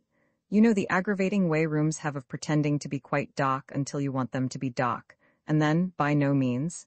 This room didn't even pretend to be dark to begin with. Its shutters had two heart-shaped holes high up, through which the light showed quite dazzlingly. Edred had to climb up onto the window seat and stuff up the holes very tight with crushed newspaper, to get which he had to unbolt the door. There, he said, as he pulled and patted the newspaper till it really and darkly filled the heart-shaped holes. Now it will be quite dark. And again it wasn't. Long, dusty rays of light came through the cracks where the hinges of the shutters were. Newspapers were no good for them. The door had to be unbolted, and Mrs. Hunnison found. She was sitting in a little low chair at the back door plucking a white chicken. The sight of the little white feathers floating fluffing about brought wonderful memories to Edred. But he only said, I say, you haven't any old curtains, have you? Thick ones, or thin, if they were red. Mrs. Hunnison laid the chicken down among his white feathers and went to a chest of drawers that stood in the kitchen. Here you are, she said, handing out two old red velvet curtains with which he disappeared. But he was back again quite quickly. You haven't got a hammer, I suppose? Said he. The dresser-drawer yielded a hammer, and Edred took it away to return almost at once with, I suppose there aren't any tacks. I suppose, said Mrs. Hunnison, laughing, there ain't much sense locking that still-room door on the inside when it ain't me that keeps all a-popping in, but you that keeps all a-popping out. However, she gave him the tacks, rusty ones, in a damp screw of paper. When he had hammered his fingers a good deal, and the tacks a little, the tacks consented to hold up the curtain, or the curtain condescended to be held up by the tacks. And now, said Edred, shutting the door, it really is dark, he meant. But of course it wasn't. There was a gap under the door so wide, as Elfrida said, that you could have almost crawled through it. That meant another appeal to Mrs. Hunnison for another curtain, and this time Mrs. Hunnison told him to go along with him for a little worrit, and threw a handful of downy, soft white feathers at him. But she laughed, too, and gave him the curtain. At last it really was dark, and then they had to unbolt the door again, because Elfrida had forgotten where she had put the matches. You will readily understand that, after all this preparation, the children were at the last point of impatience, and everything seemed to go slowly. The lamp with the red shade burned up presently, and then the 4 pie dishes were filled with water that looked pink in that strange light. One good thing, said Edred, the hypo has had time to melt. And now there was careful snipping, and long ribbons of black paper curled unheeded round the legs of the operators. I wish we were born photographers like the man who took Aunt Edith and you on the beach with the donkey, said Edred nervously, as he began to pass the film in and out of the water in pie dish number 1. Oh, be sure there are no air bubbles, said Elfrida. You might let me do some of it. You shall do the next one, said Edred, almost holding his breath. Dear Rita, do you recall the agitating moment when you pass the film through the hypo, and hold it up to the light, and nothing happens? Do you remember the painful wonder whether you may have forgotten to set the shutter, or whether you have got hold of an unexposed film by mistake? Your breath comes with difficulty, your fingers feel awkward, and the film is unnaturally slippery. You dip it into the hypobath again, and draw it through and through with the calmness of despair. I don't believe it's coming out at all, you say. And then comes the glorious moment when you hold it up again to the red light and murmur rapturously, Ah, it is beginning to show. If you will kindly remember all the emotions of those exciting moments, on an occasion, let us say, when you had not had your camera very long, then multiply by 7 million, add X, an unknown quantity of an emotion quite different from anything you have ever felt, and you will have some idea of what Edred and Elfrida felt when the first faint, gray, formless patches began to appear on the film. But you might multiply till you had used up the multiplication table, and add X's as long as you could afford them, and yet never imagine the rapture with which the 2 children saw the perfect development of the 6 little perfect pictures. For they were perfect. They were perfect pictures of Arden Castle at a time when it, too, was perfect. No broken arches, no crumbling wall, but every pot neat and clear-cut as they had seen it when they went into the past that was 300 years ago. They were equally fortunate with the second film. It, too, had its 6 faultless pictures of Arden Castle 300 years ago, and the last film developed just as finely. Only, just before the moment which was the right moment for taking the film out of the hypobath and beginning to wash it, a tiny white feather fell out of Edred's hair into the dish. It was so tiny that in that dim light, he did not notice it. And it did not stick to the film, or do any of those things which you might have feared if you had seen the little white thing flutter down. It may have been the feathers doing, I don't know. I just tell you the thing as it happened. Of course, you know that films have to be pinned up to dry. Well, the first film was pinned on the right-hand panel of the door, and the second film was pinned on the left-hand panel of the door. And when it came to the third, the one that had had the little white feather dropped near it, there was nothing wooden left to pin it to, for the walls were of stone. Nothing wooden except the shutters, and it was pinned across these. It doesn't matter, said Edred, because we needn't open the shutters till it's dry. And with that, he stuck in 4 pins at its 4 corners and turned to blow out the lamp and unbolt the door. He meant to do this, but the door, as a matter of fact, wasn't bolted at all, because Edred had forgotten to do it when he came back with the dusters, so he couldn't have unbolted it anyway. But he could blow out the red-sided lamp, and he did. And then the wonderful thing happened. Of course the room ought to have been quite dark. I'm sure enough trouble had been taken to make it so, but it wasn't. The window where the shutters were, the shutters that the film was pinned on, the film on which the little white feather had fallen, the little white feather that had settled on Edred's hair when Mrs. Honeysett was plucking that chicken at the back door, that window now showed as a broad oblong of light. And in that broad oblong was a sort of shining, a faint sparkling movement, like the movement of the light on the sheet of a cinematograph before the pictures begin to show. Oh, said Elfrida, catching at Edred's hand. What she did catch was his hair. She felt her way down his arm and so caught what she had meant to catch and held it fast. It's more magic, said Edred ungratefully. I do wish. Oh, hush, said Elfrida. Look, oh, look. The light, broad, oblong, suddenly changed from mere light to figures to movement. It was a living picture, rather like a cinematograph, but much more like something else. The something else that it was more like was life. It seemed as though the window had been opened, as though they could see through it into the world of light and sunshine and blue sky, the world where things happen. There was the castle, and there were people going across the drawbridge, men with sacks on their backs. And a man with a silver chain round his neck and a tall stick in his hand was standing under the great gateway telling them where to take the sacks. And a cart drove up with casks, and they were rolled across the drawbridge and under the tall arch of the gate tower. The men were dressed. Then something blinked and the scene changed. It was indoors now, a long room with many pictures on one side of it and many windows on the other. A lady, in a large white collar and beautiful long curls, very like Aunt Edith, was laying fine dresses in a chest. A gentleman, also with long hair, and with a good deal of lace about his collar and cuffs, was putting jugs and plates of gold and silver into another chest, and servants kept bringing more golden grand things, and more. Edred and Elfrida did not say a word. They couldn't. What they were looking at was far too thrilling. But in each heart the same words were uttered. That's the treasure? And each mind held the same thought. If it only goes on till the treasure's hidden, we shall see where they put it, and then we can go and find it. I think myself that the white Mouldiwarp was anxious to help a little. I believe it had arranged the whole of this exhibition so that the children might get an idea of the whereabouts of the treasure, and so cease to call on it at all hours of the day and night with the sort of poetry which even a mole must see not to be so very good. However this may be, it was a wonderful show. One seemed to see things better somehow like that, through the window that looked into the past, than one did who was really in the past, taking an active part in what was going on. There appeared, at any rate, to be no doubt that this really was the treasure, and still less that it was a treasure both plentiful and picturesque. Quickly and more quickly, the beautiful rich things were being packed into the chests. More and more pale looked the lady, more and more anxious the gentleman. The lady was taking from her waiting woman little boxes and bundles with which the woman's apron was filled, and the chest before which she was kneeling was nearly full when the door at the end of the gallery opened suddenly, and Elfrida and Edred, in the dock in the still room, were confronted with the spectacle of themselves coming down the long picture gallery towards that group of chests and treasure, and hurried human people.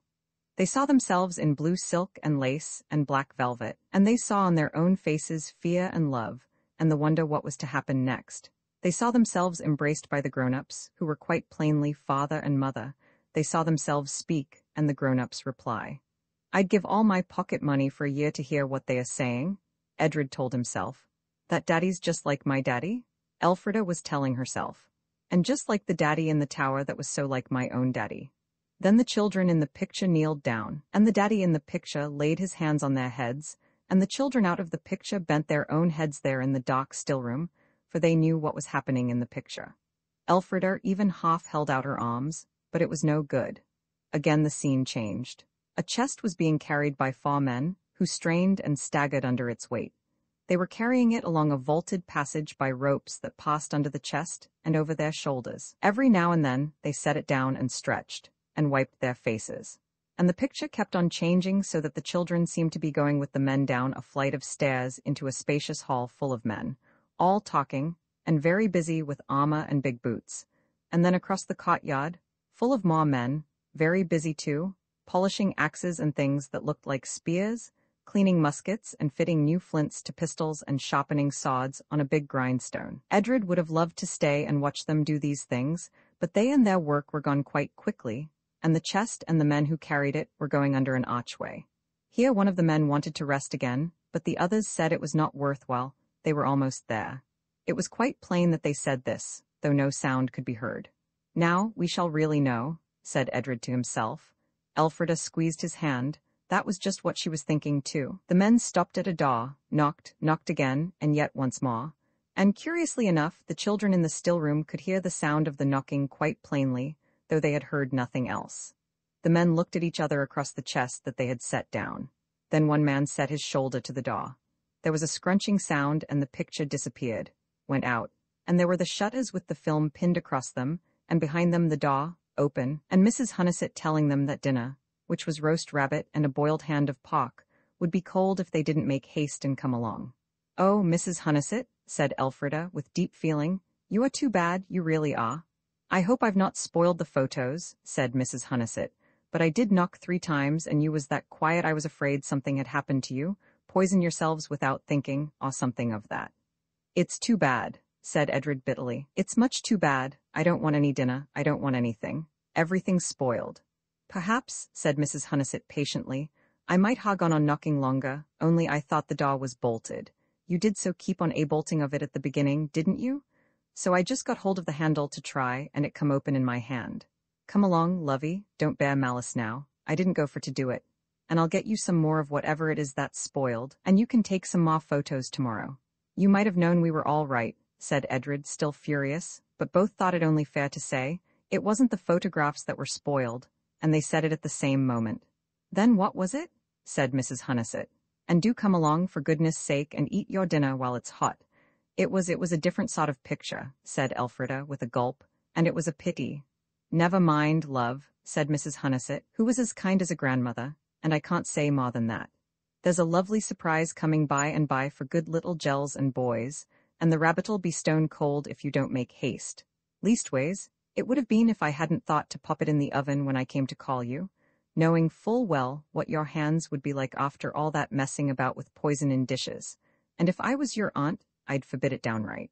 And now come along and wash your hands, and don't let's have any more nonsense about it. Do you hear?"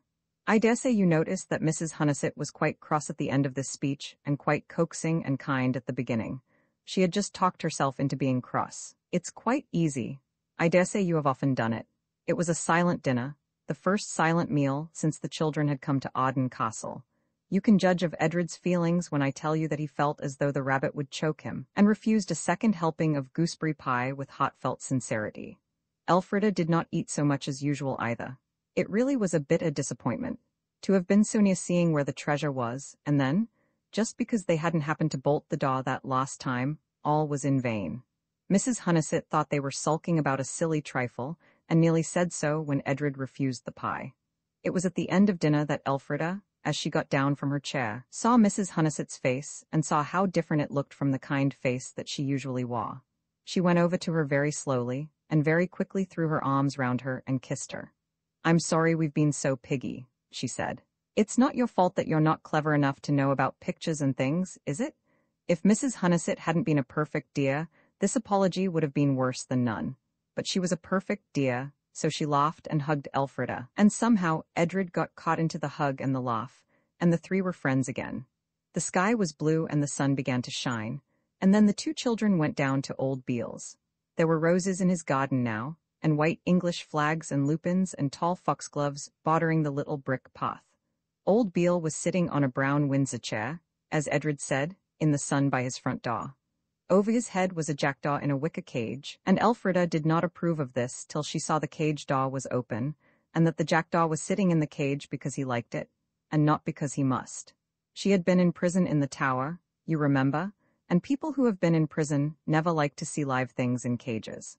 There was a tabby and white cat of squarish shape sitting on the wooden threshold. Why are cats who live in country cottages almost always tabby and white and squarish? The feathery tail of a brown spaniel flogged the flags lazily in the patch of shade made by the water butt. It was a picture of rural peace, and old Beale was asleep in the middle of it. I am glad to tell you that Lord Arden and his sister were polite enough to wait till he awoke of his own accord, instead of shouting, "Hi," or rattling the smooth brown iron latch of the gate, as some children would have done. They just sat down on the dry, grassy bank, opposite his gate, and looked at the blue and white butterflies and the flowers and the green potato tops through the green-gray garden palings. And while they sat there, Elfrida had an idea, so sudden and so good that it made her jump. But she said nothing, and Edred said, "Pinch the place hard, and if it's still there you'll kill it perhaps," for he thought she had jumped because she had been bitten by an ant. When they had finished looking at the butterflies and the red roses and the green growing things, they looked long and steadily at old Beale, and of course he awoke, as people always do if you look at them long enough and hard enough. And he got up, rather shaking, and put his hand to his forehead and said, "My lord, how are you?" said Elfrida. "We haven't found the treasure yet." "But you will," said old Beale. "Come into the house now, or will ye come round along to the arbor and have a drink of milk?" "We'd as soon stay here," said Edred. They had come through the gate now, and Edred was patting the brown spaniel, while Elfrida stroked the squarish cat. "Mrs. Hunnissett said you knew all the stories." "Ah," said old Beale, "a fine girl, Mrs. Hunnissett. Her father had Sellinge Farm, where the fairies churn the butter for the bride so long as there's no crosswords. They don't ever get too much to do, them fairies." He chuckled, sighed, and said, "I know a power of tales, and I know, always I do, which it is that people want. What you're after's the story of the East House. Isn't it now? Is the old man a failing of his wits, or isn't he?" "We want to know," said Edred, companionably sharing the flagstone with the feather-tailed spaniel, "the story about why that part of the house in the castle is shut up and all cobwebby and dusty and rusty and musty, and whether there's any reason why it shouldn't be all cleaned up and made nice again, if we find the treasure so that we've got enough money to pay for new curtains and carpets and things." "It's a sad tale, that," said old Beale. "A tale for old folks, or middle-aged folks, let's say, not for children. You'd never understand it if I was to tell it you, likely as not."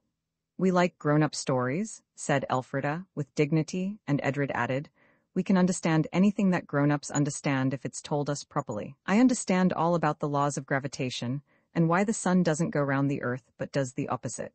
I understood that directly Aunt Edith explained it, and about fixed stars, and the spectroscope, and microbes, and the equator not being real, and heaps of things."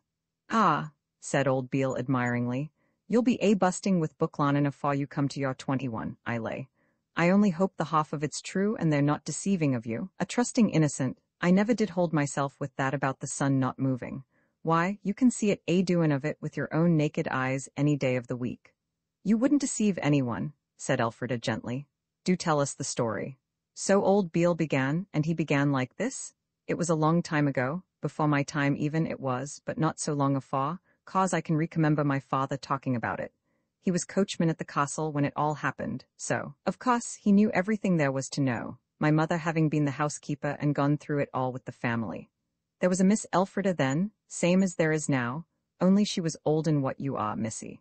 And the gentlemen lads from far and near, they come a-courting her, for she was a fine girl, a real beauty, with hair as black as a coal and eyes like the sea when it's beating up for a storm, before the white hosses comes along. So I've heard my father say, not that I ever see her myself, and she kept her pretty head in the air and wouldn't turn it this way or that for e'er a one of them all. And the old lord he loved her too dear to press her against her wish and will, and her so young, so she stayed single and watched the sea." "What did she do that for?" Edred asked. "To see if her sweetheart's ship wasn't a-coming home. For she'd got a sweetheart right enough, she had, unbeknown to all. It was her cousin Dick, a ne'er-do-weel, if ever there was one. And it turned out afterwards she'd broken the sixpence with him and swore to be ever true, and he'd gone overseas to find a fortune.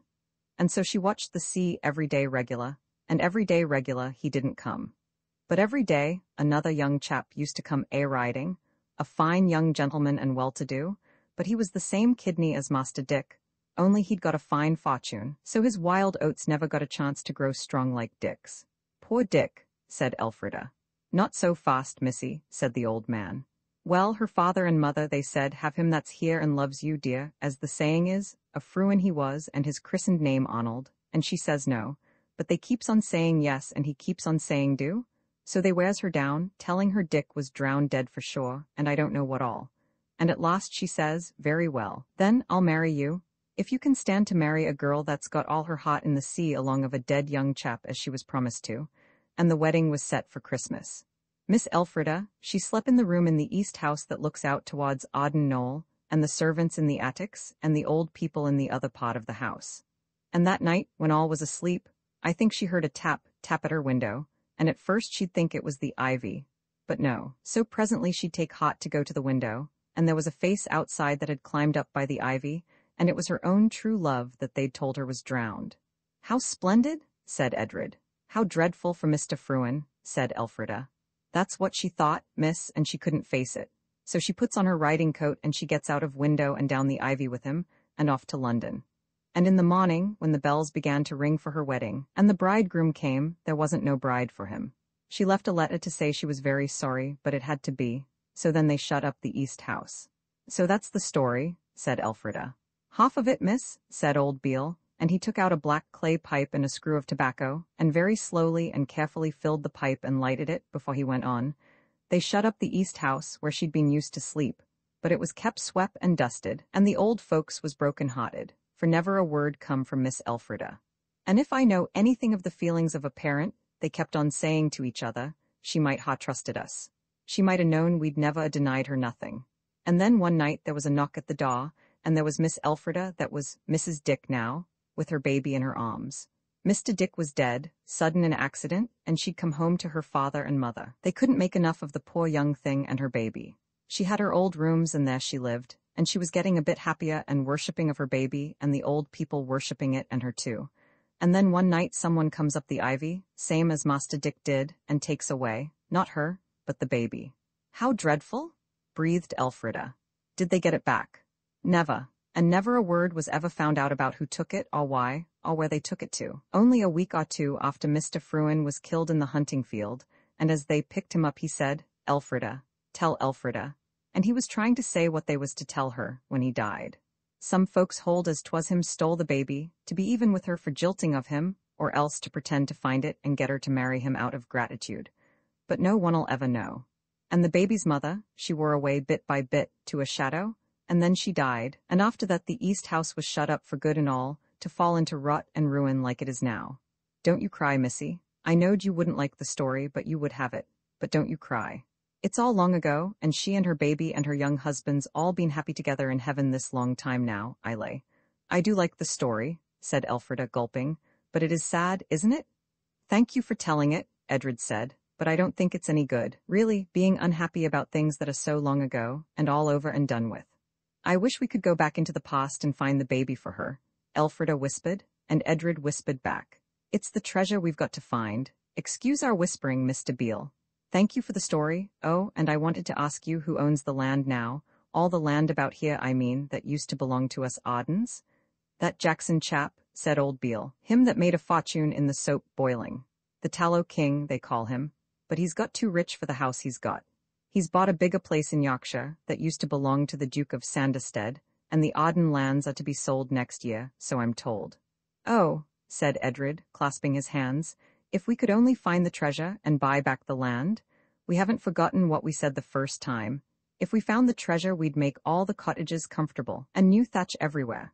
That's a good lad, said old Beale. You make haste and find the treasure. And if you don't find it, never fret. There's ways of helping other folks without finding of treasure, so there is. You come and see old Beale again, my lord, and I shouldn't wonder but what I'd have a white rabbit for you next time you come along this way. He is an old dear, said Elfrida, as they went home, and I do think the films will be dry by the time we get back, but perhaps we'd better not print them till tomorrow morning. There's plenty of light today, said Edred, and Elfrida said, I say. Well, did you notice the kind of clothes we wore in those pictures where they were stowing away the treasure? Oh, groaned Edred, recalled to a sense of his wrongs. If only Mrs. Hunnison hadn't opened the door just when she did, we should know exactly where the treasure was. It was the West Tower they took it to, wasn't it? I'm not sure, said Elfrida, and if it had gone on we should have been sure. We should have seen them come away again. Yes, said Elfrida, and again she remarked, I say? Edred again said, well, suppose we looked in the chests, we should be sure to find clothes like those, and then we should be back there, living in those times, and we could see the treasure put away, and then we really should know. A1, first class, ripping, was Edred's enthusiastic rejoinder. Come on, I'll race you to the gate. He did race her, and won by about 30 white Moldewop's lengths. There had been no quarrel now for quite a long time, if you count as time the days spent in the gunpowder plot adventure. So the attic was easily found, and once more the children stood among the chests, with the dusty roof, and the dusty sunbeams, and the clittering pigeon feet, and the soft pigeon noises overhead. Come on, cried Elfrida joyously. I shall know the dress directly I see it. Mine was blue silk with sloping shoulders, and yours was black velvet and a Van Dyke collar. Together they flung back the lid of a chest they had not yet opened. It held clothes far richer than any they had seen yet. The doublets and cloaks and bodices were stiff with gold embroidery and jewels, but there was no blue silk dress with sloping shoulders, and no black velvet suit and Van Dyke collar. Oh, never mind, said Edred, bundling the splendid clothes back by double armfuls. Help me to smooth these down so that the lid will shut properly, and we'll try the next chest. But the lid would not shut at all till Elfrida had taken all the things out and folded them properly, and then it shut quite easily. Then they went on to the next chest. I have a magic inside feeling that they're in this one, said Elfrida gaily, and so they may have been. The children never knew, for the next chest was locked, and the utmost efforts of 4 small arms failed to move the lid a hair's breadth.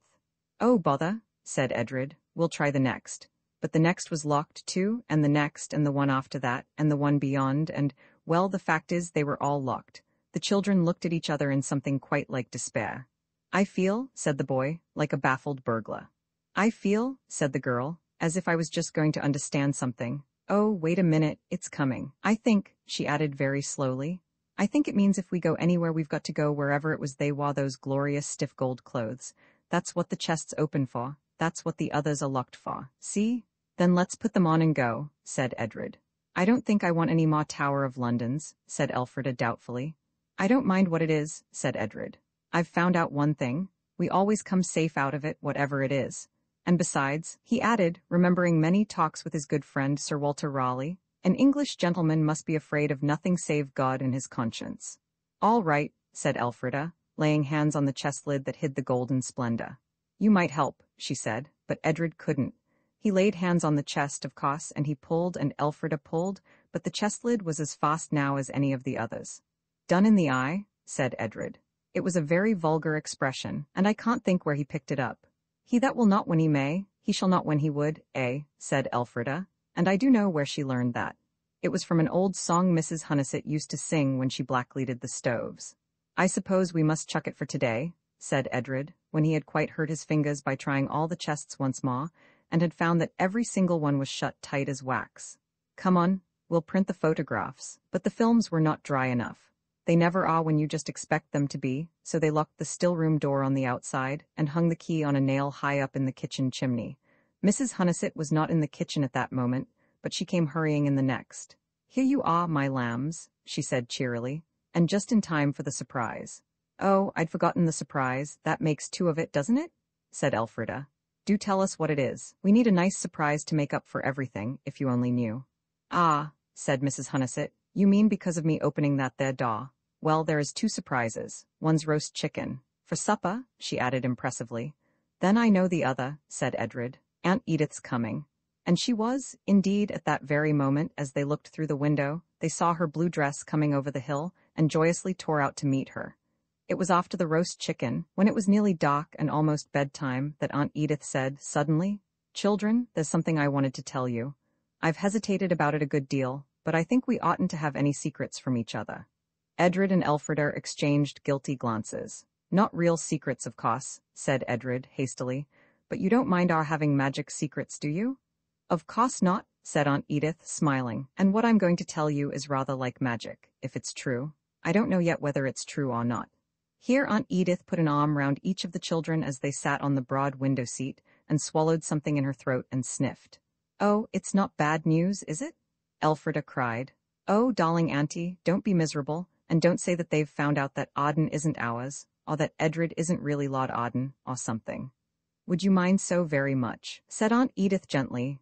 If you weren't Lord Arden, Edred, because, Roman 12 films and clouds, the films were quite dry by bedtime, when, after a delightful evening with no magic in it at all, but the magic of undisturbed jolliness, Edred slipped away, unpinned them, and hid them in Elfrida's corner drawer, which he rightly judged to be a cleaner resting place for them than his own was likely to be. So there the precious films lay between Elfrida's best lace collar and the handkerchief case with 3 fat buttercups embroidered on it that Aunt Edith had given her at Christmas. And Edred went back to the parlor for one last game of Proverbs before bed. As he took up his cards, he thought how strange it was that he, who had been imprisoned in the tower and had talked with Sir Walter Raleigh, should be sitting there quietly playing Proverbs with his aunt and his sister, just like any other little boy. Aha, said Edred to himself, I am living a double life, that's what I'm doing. He had seen the expression in a book and the idea charmed him. How pleased Edred looks with himself, said Aunt Edith. I'm sure he's got a whole proverb or nearly in his hand already. You'll be looking pleased presently, he said. You always win. And when she did, for Edred's thoughts were wandering off after the idea how pleased Aunt Edith would look when he and Elfrida should come to her, take her by the hand, and lead her to the hiding place of the treasure, and then say, Behold the treasure of our house. Now we can rebuild the castle and mend the broken thatch on the cottages, and I can go to Eton and Oxford, and you can have a diamond tiara, and Elfrida can have a pony to ride, and so can I. Elfrida's thoughts were not unlike his, so Aunt Edith won the game of Proverbs. You have been very good children, Mrs. Hunnison tells me, said Aunt Edith, putting the cards together. Not so extra, said Edred. I mean it's easy to be good when everything's so jolly. We have quarrelled once or twice, you know, said Elfrida virtuously. Yes, we have, said Edred firmly. They needn't, they felt, have confessed this, and that made them feel that they were good now, if never before. Well, don't quarrel any more. I shall be coming over for good quite soon, then we'll have glorious times. Perhaps we'll find the treasure. You've heard about the treasure? I should jolly well think we had, Edred couldn't help saying, and Elfrida added, and looked for it too, but we haven't found it. Did you ever look for it? No, said Aunt Edith, but I always wanted to. My grandfather used to look for it when he was a little boy. Was your grandfather Lord Arden? Edred asked. No, he was the grandson of the Lord Arden who fought for King James III, as they called him, the Pretender, you know, when he was quite a boy. And they let him off because of his being so young. And then he mortgaged all the Arden lands to keep the young Pretender, Prince Charlie, you know, in the ballads. He got money to send to him, and of course Prince Charlie was going to pay it back when he was king. Only he never was king, she sighed. And is that why the Tallow King got all the Arden land? Yes, dear, that's why English people prefer Tallow Kings to Stuart Kings. And old Lord Arden mortgaged everything. That means he borrowed money, and if he didn't pay back the money by a certain time, he agreed to let them take the land instead.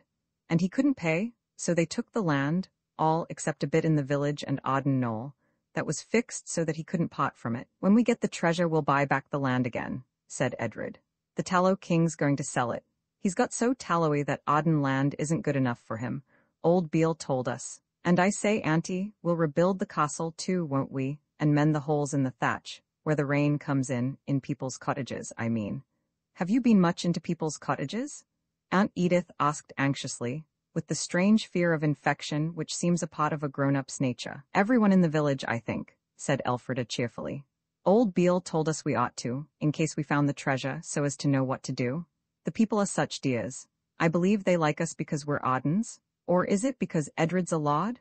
We must find the treasure, said Edred, looking as he always did when he was very much in earnest, so like his lost father that Aunt Edith could hardly bear it, so as to be able to look after our people properly. And to kick out the Tallow King, said Elfrida.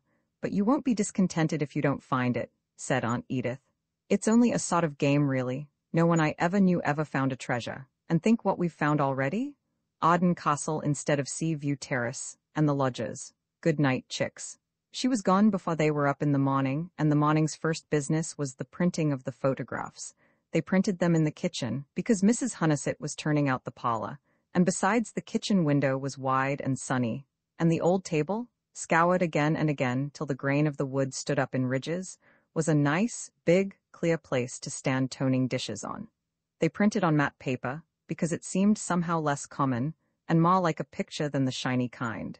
The printing took the whole morning, and they had only one frame. And when they had done there were 18 brown prints of the castle from all sorts of points of the compass, north and south but I explained all this to you before.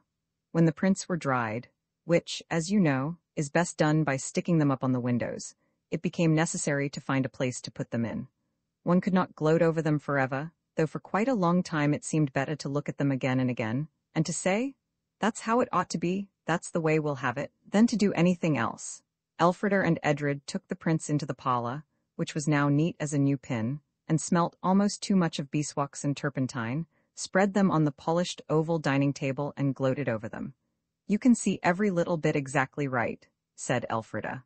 "They're a little tiny bit muzzy. I expect our distance wasn't right or something, but that only makes them look more like real pictures, and us having printed them on paper that's too big makes it more pictury too, and anyone who knew about how buildings are built would know how to set it up. It would be like putting the bricks back into the box from the patent inside the lid." Here Mrs. Hunnison called from the kitchen, "You done with all this litter?" And both children shouted, "Yes," and went on looking at the pictures. It was well that the shout was from both. If only one had done it, there might have been what Mrs. Hunnison called words about the matter later. For next moment both said, "The films?"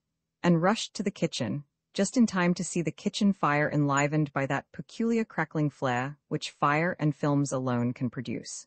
Mrs. Hunnison had thrown the films on the fire with the other litter, and it was no one's fault but the children's, as Mrs. Hunnison pointed out. "I ask you if you done with it all, and you says yes, only yourselves to thank," she repeated again and again amid their lamentations, and they had to own that she was right. "We must take extra special care of the prints, that's all," said Edred, and the history of the Ardens was chosen as a hiding place both safe and appropriate. "It doesn't matter so much about the films," said Elfrida, "because we could never have shown them to anyone. If we find the treasure, we'll arrange for Auntie to find these prints, leave the history about or something, and she'll think they are photographs of painted pictures, so that'll be all right." As they arranged the prints between the leaves of the history, Elfrida's eye was caught by the words moat and water supply, and she read on and turned the page. "Don't stop to read," said Edred, but she waved him away. "I say, listen," she said, turning back, and she read, "In ancient times, Arden Castle was surrounded by a moat. The original architects of the venerable pile, with that ingenuity whose fruits the thinking world so much admires in the lasting monuments of their labors, diverted from its subterraneous course a stream which rose through the chalk in the hills of the vicinity, and is said to debouch into the sea about 50 yards below high-water mark. The engineering works necessary for this triumph of mind over matter endured till 1647, when the castle was besieged by the troops of that monster in human form, Oliver Cromwell. To facilitate his attack on the castle, the officer in command gave orders that the stream should be diverted once more into its original channel. This order was accordingly executed by his myrmidons, and the moat was left dry, this assisting materially the treacherous designs of the detestable regicides. It is rumored that the stream, despite the lapse of centuries, still maintains its subterranean course. But the present author, on visiting, during the autumn of 1821, the residence of the present Earl of Arden, and by his permission, most courteously granted, exploring the site thoroughly, was unable to find any trace of its existence. The rural denizens of the district denied any knowledge of such a stream, but they are sunk in ignorance and superstition, and have no admiration for the works of philosophy or the awe-inspiring beauties of nature. "What a dull chap he is," said Edred. "But I say, when was it printed? 1822? I believe I know why the rural what's-his-names wouldn't let on about the stream. Don't you see? It's the stream that runs through the smuggler's cave, and they were smuggling then for all they were worth." "That's clever of you," said Elfrida. "Well, I bet we find traces of its existence when we've found the treasure. Come on, let's try the chests again. We'll put on the first things we find and chance it this time. There's nothing to stop us. We haven't quarreled or anything." They had not quarreled, but there was something to stop them, all the same, and that something was the fact that they could not find the door.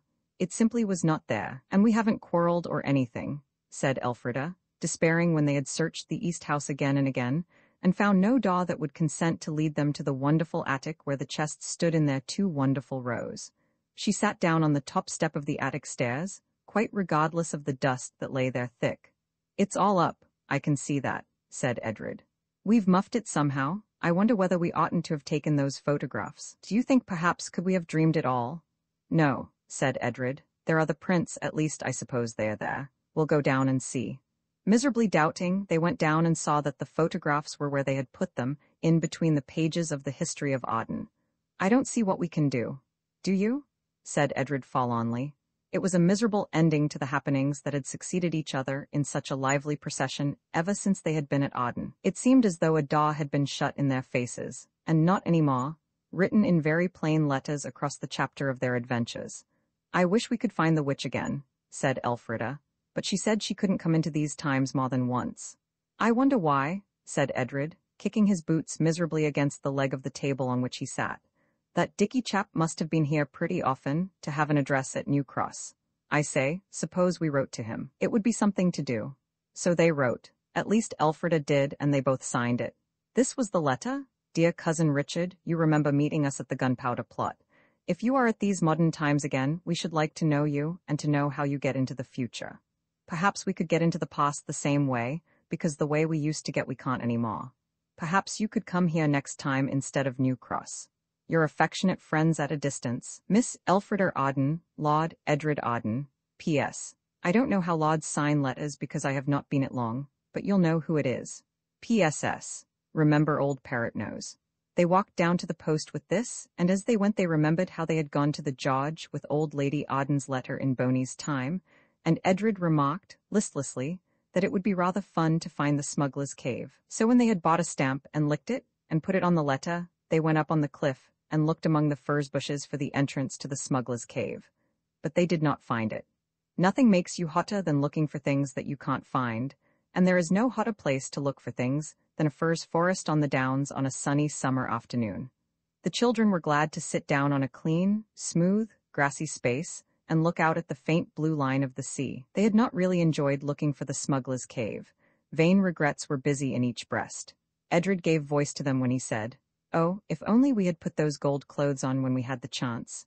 And Elfrida echoed the useless heartfelt wail with, "Oh, if we only had."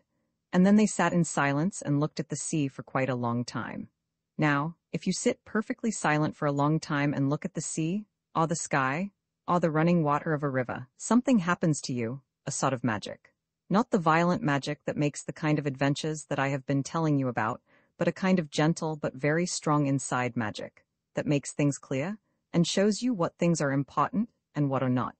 You try it next time you are in a very bad temper, or when you think someone has been very unjust to you, or when you are very disappointed and hurt about anything. The magic worked in Edred and Elfrida till Edred said, "After all, we've got the castle," and Elfrida said, "And we have had some ripping times." And then they looked at the sea in more silence, during which Hope came and whispered to Elfrida, who instantly said, "The Mouldiwarp? Perhaps it's not all over. It told us to find the door, and we did find the door. Perhaps it would tell us something new if we called it now, and if it came." "And if it came," said Edred. "Don't talk, make poetry," said Elfrida. But that was one of the things that Edred never could do. Trying to make poetry was to him like trying to remember a name you have never heard, or to multiply a number that you've forgotten by another number that you don't recollect. But Elfrida, that youthful poet, frowned and bit her lips and twisted her hands, and reached out in her mind to words that she just couldn't quite think of, till the words grew tame and flew within reach, and she caught them and caged them behind the bars of rhyme. This was her poem, "Dear Mouldiwarp, do come if you can, and tell us if there is any plan that you can tell us of for us two to get into the past like we used to do.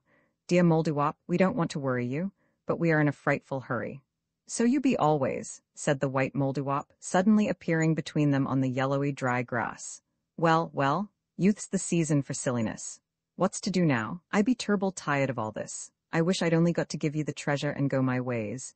You don't give a poor Mouldiwarp a minute's rest. You do terrify me same's flies, you do."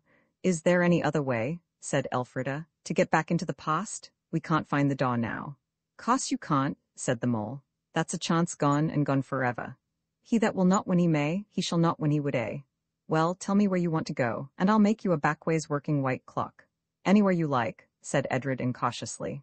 TCH, said the mole, rubbing its nose with vexation. There's another chance gone and gone forever. You be terrible spending with your chances, you be. Now, answer sharp as weasel's nose. Be there anyone in the past you'd like to see? If you don't know, then you don't go, and that's poetry as good as yours any day of the week. Cousin Richard, said Elfrida and Edred together. This was the only name they could think of. Bide ye still, my dears, said the Mouldiwarp, and I'll make you a white road right to where he is. So they sat still, all but their tongues. Is he in the past? Said Elfrida. Because if he is, it wasn't much good our writing to him. You hold your little tongues, said the Mouldiwarp, and keep your little mouths shut and your little eyes open, and wish well to the white magic. There never was a magic yet, the mole went on. That was the worse for being well wished. May I say something? Said Elfrida, without it stopping the magic? Put your white handkerchief over your face and talk through it, and then you may. By a most fortunate and unusual chance, Elfrida's handkerchief was white. It was, in fact, still folded in the 16 blameless squares into which the laundress had ironed it. She threw it over her face as she lay back on the turf and spoke through it. I'd like to see the nurse witch again, she said. Instead of Cousin Richard? No, as well as. That's right, said the magic mole. You shouldn't change your wishes, but there's no rule against enlarging them, on the contrary. Now look. Elfrida whisked away the handkerchief and looked. Have you ever noticed the way the bath water runs away when you pull up the bath tap? Have you ever seen bottles filled through a funnel? The white Mouldiwarp reached up its hands, its front feet I ought perhaps to say, towards the deep blue sky, where white clouds herded together like giant sheep. And it spoke. At least, it did not speak, but it sang. Yet I don't know that you could call it singing either. It was more like the first notes that a violin yields to the bow wielded by the hand of a master musician, and the white clouds stooped to answer it. Round and round in the blue sky they circled, drawing together and swirling down, as the bath water draws and swirls when you pull up the knob labeled waste, round and round till they showed like a vast white funnel whose neck hung, a great ring, above the group on the dry grass of the downs. It stooped and stooped. The ring fitted down over them. They were in a white tower, narrow at its base where that base touched the grass, but widening to the blue sky overhead. Take hands, cried the Mouldiwarp. Always hold hands when there is magic about. The children clasped hands. Both hands, said the Mouldiwarp, and each child reached out a hand that was caught and held. Round and round, incredibly swifter and swifter, went the cloud funnel, and the voice of the mole at their feet sounded faint and far away. Up, it cried, up, shall the very clouds dance for your delight, and you alone refrain and tread not a measure. The children leaped up, and through the cloud came something that was certainly music, though it was so vague and far away that the sharpest music master you ever had could not have made out the tune. But the rhythm of it was there, an insistent beat, beat, beat, and a beat that made your feet long to keep time to it. And through the rhythm presently the tune pierced, as the sound of the pipes pierces the sound of the drums when you see the church brigade boys go by, when you are on your holiday by the sea near their white-tented, happy camps. And that time the children's feet could not resist. They danced steps that they had not known they knew. And they knew, for the first time, the delight of real dancing. None of your waltzes, or even minuets, but the dancing that means youth and gaiety, and being out for a holiday, and determined to enjoy everything to the last breath. And as they danced, the white cloud funnel came down and closed about them, so that they danced, as it were, in a wrapping of white cotton wool too soft for them even to feel it. And there was a sweet scent in the air. They did not know in that cloudy, soft whiteness what flower bore that scent, but they knew that it smelt of the spring, and of fields and hedges far away from the ugliness of towns. The cloud thinned as the scent thickened, and green lights showed through it. The green lights grew, the cloud funnel lifted, and Edred and Elfrida, still dancing, found themselves but two in a ring of some 30 children, dancing on a carpet of green turf between walls of green branches, and every child wore a wreath of white mayblossoms on its head, and that was the magic scene that had come to them through the white cloud of the white Mouldiwarp's magic. What is it? Why are we dancing? Edred incautiously asked of the little girl whose hand, and not Elfrida's, he found that his left hand was holding. The child laughed, just laughed, she did not answer. It was Elfrida who had his right hand, and her own right hand was clasped in that of a boy dressed in green. Oh, she said, with a note of glad recognition. It's you? I'm so glad. What is it? Why are we dancing? It's May Day, said Cousin Richard, and the king is coming to look on at the revels.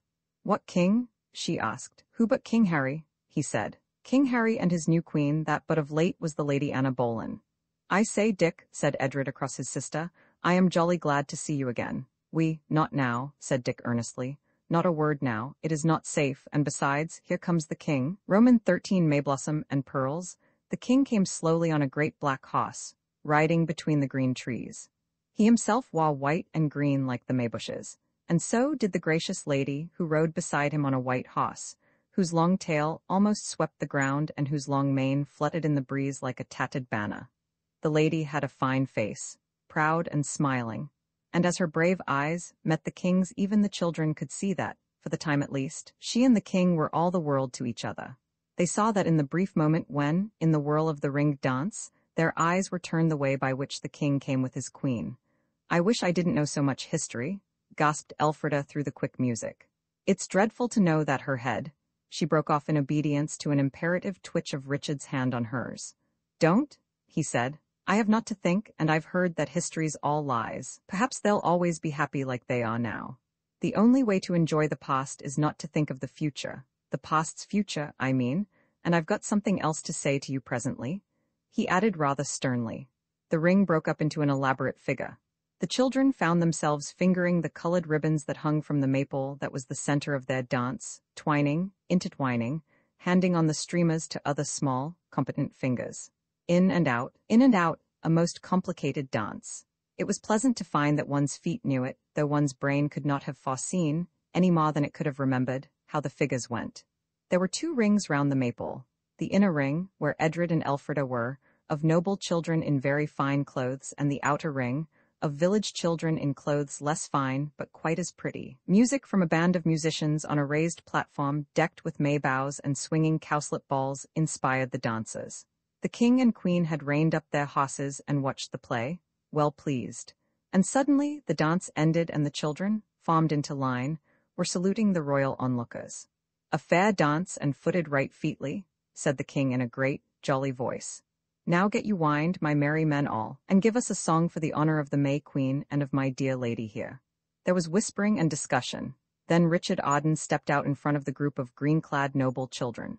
With a willing heart, my liege, he said, but first a song of the king's good majesty. And with that, all the children began to sing, the hunt is up, and it is well nigh day, and Harry our king is gone a-hunting to bring his dear to bay. It is a rousing tune, and it was only afterwards that Edred and Elfrida were surprised to find that they knew it quite well. But even while they were singing, Elfrida was turning over in her mind the old question, could anything they did have any effect on the past? It seemed impossible that it should not be so. If one could get a word alone with that happy, stately lady on the white horse, if one could warn her, could help somehow. The thought of the bare scaffold and the black block came to Elfrida so strongly that she almost thought she saw them darkling among the swayed, sun-dappled leaves of the greenwood.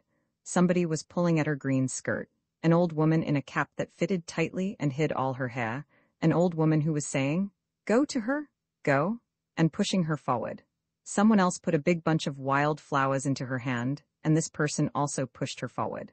And forward she had to go, quite alone, the nosegay in her hand, across the open space of greensward under the eyes of several hundreds of people, all in their best clothes and all watching her. She went on till she came to the spot where the king and queen were, and then she paused and dropped 2 curtsies, one to each of them.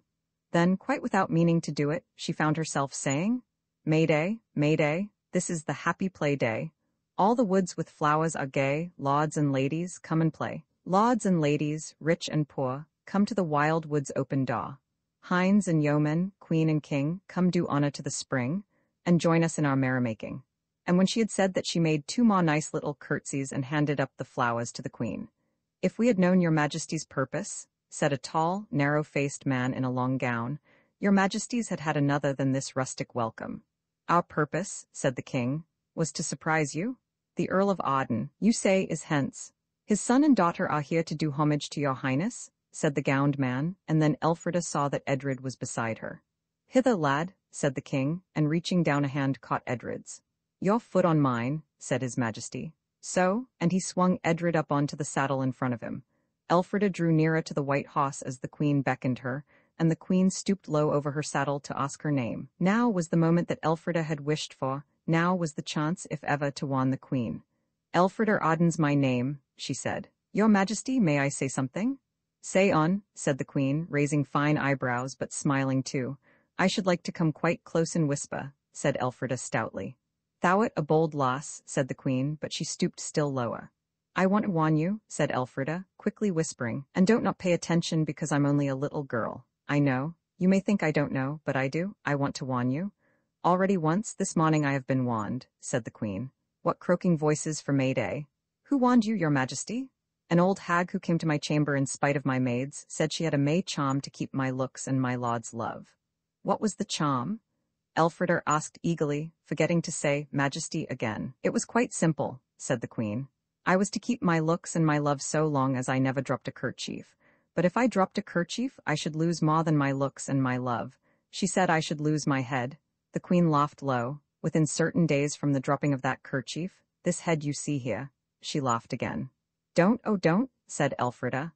19 days, that's the warning. I do hope it'll do some good. I do like you, dear queen. You are so strong and splendid. I would like to be like you when I grow up." The queen's fine face looked troubled. "Please heaven, thou'lt be better than I," she said, stooping lower still from her horse. Elfrida standing on tiptoe, she kissed her. "Oh, do be careful," said Elfrida. "Your darling head?" And the queen kissed her again. Then a noise rather like bagpipes rose shrill and sudden, and all drew back, making room for the rustic maids and swains to tread the country dance. Other instruments joined in, and suddenly the king cried, a merry tune that calls to the feet, "Come, my sweeting, shall we tread a measure with the rest?" So down they came from their horses, king and queen, and led the country dance, laughing and gay as any country lad and lass. Elfrida could have cried. It seemed such a pity that everybody should not always be good and happy, as everybody looked today. The king had sprung from his horse with Edred in his arms, and now he and his sister drew back towards Cousin Richard. "How pretty it all is," said Edred. "I should like to stay here forever." "If I were you," said Richard, very disagreeably indeed, "I would not stay here an hour." "Why, is it dangerous? Will they cut our heads off?"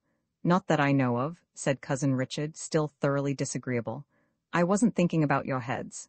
There are more important things than your heads in the world, I should think." "Not so very much, Ma," said Elfrida meekly. "To us, I mean, and what are you so cross about?" "I should have thought," Richard was beginning, when the old woman who told Elfrida to go forward with the nosegay of ceremony sidled up to them. "Into the woods, my children," she whispered quickly, "into the woods. In a moment the queen will burst into tears, and the king will have scant kindness for those whose warnings have set his queen to weeping." They backed into the bushes, and the green leaves closed behind the faw. "Quick," said the witch, "this way." They followed her through the wood under oaks and yew trees, pressing through hazels and chestnuts to a path. "Now run," she said, and herself led the way nimbly enough for one of her great age.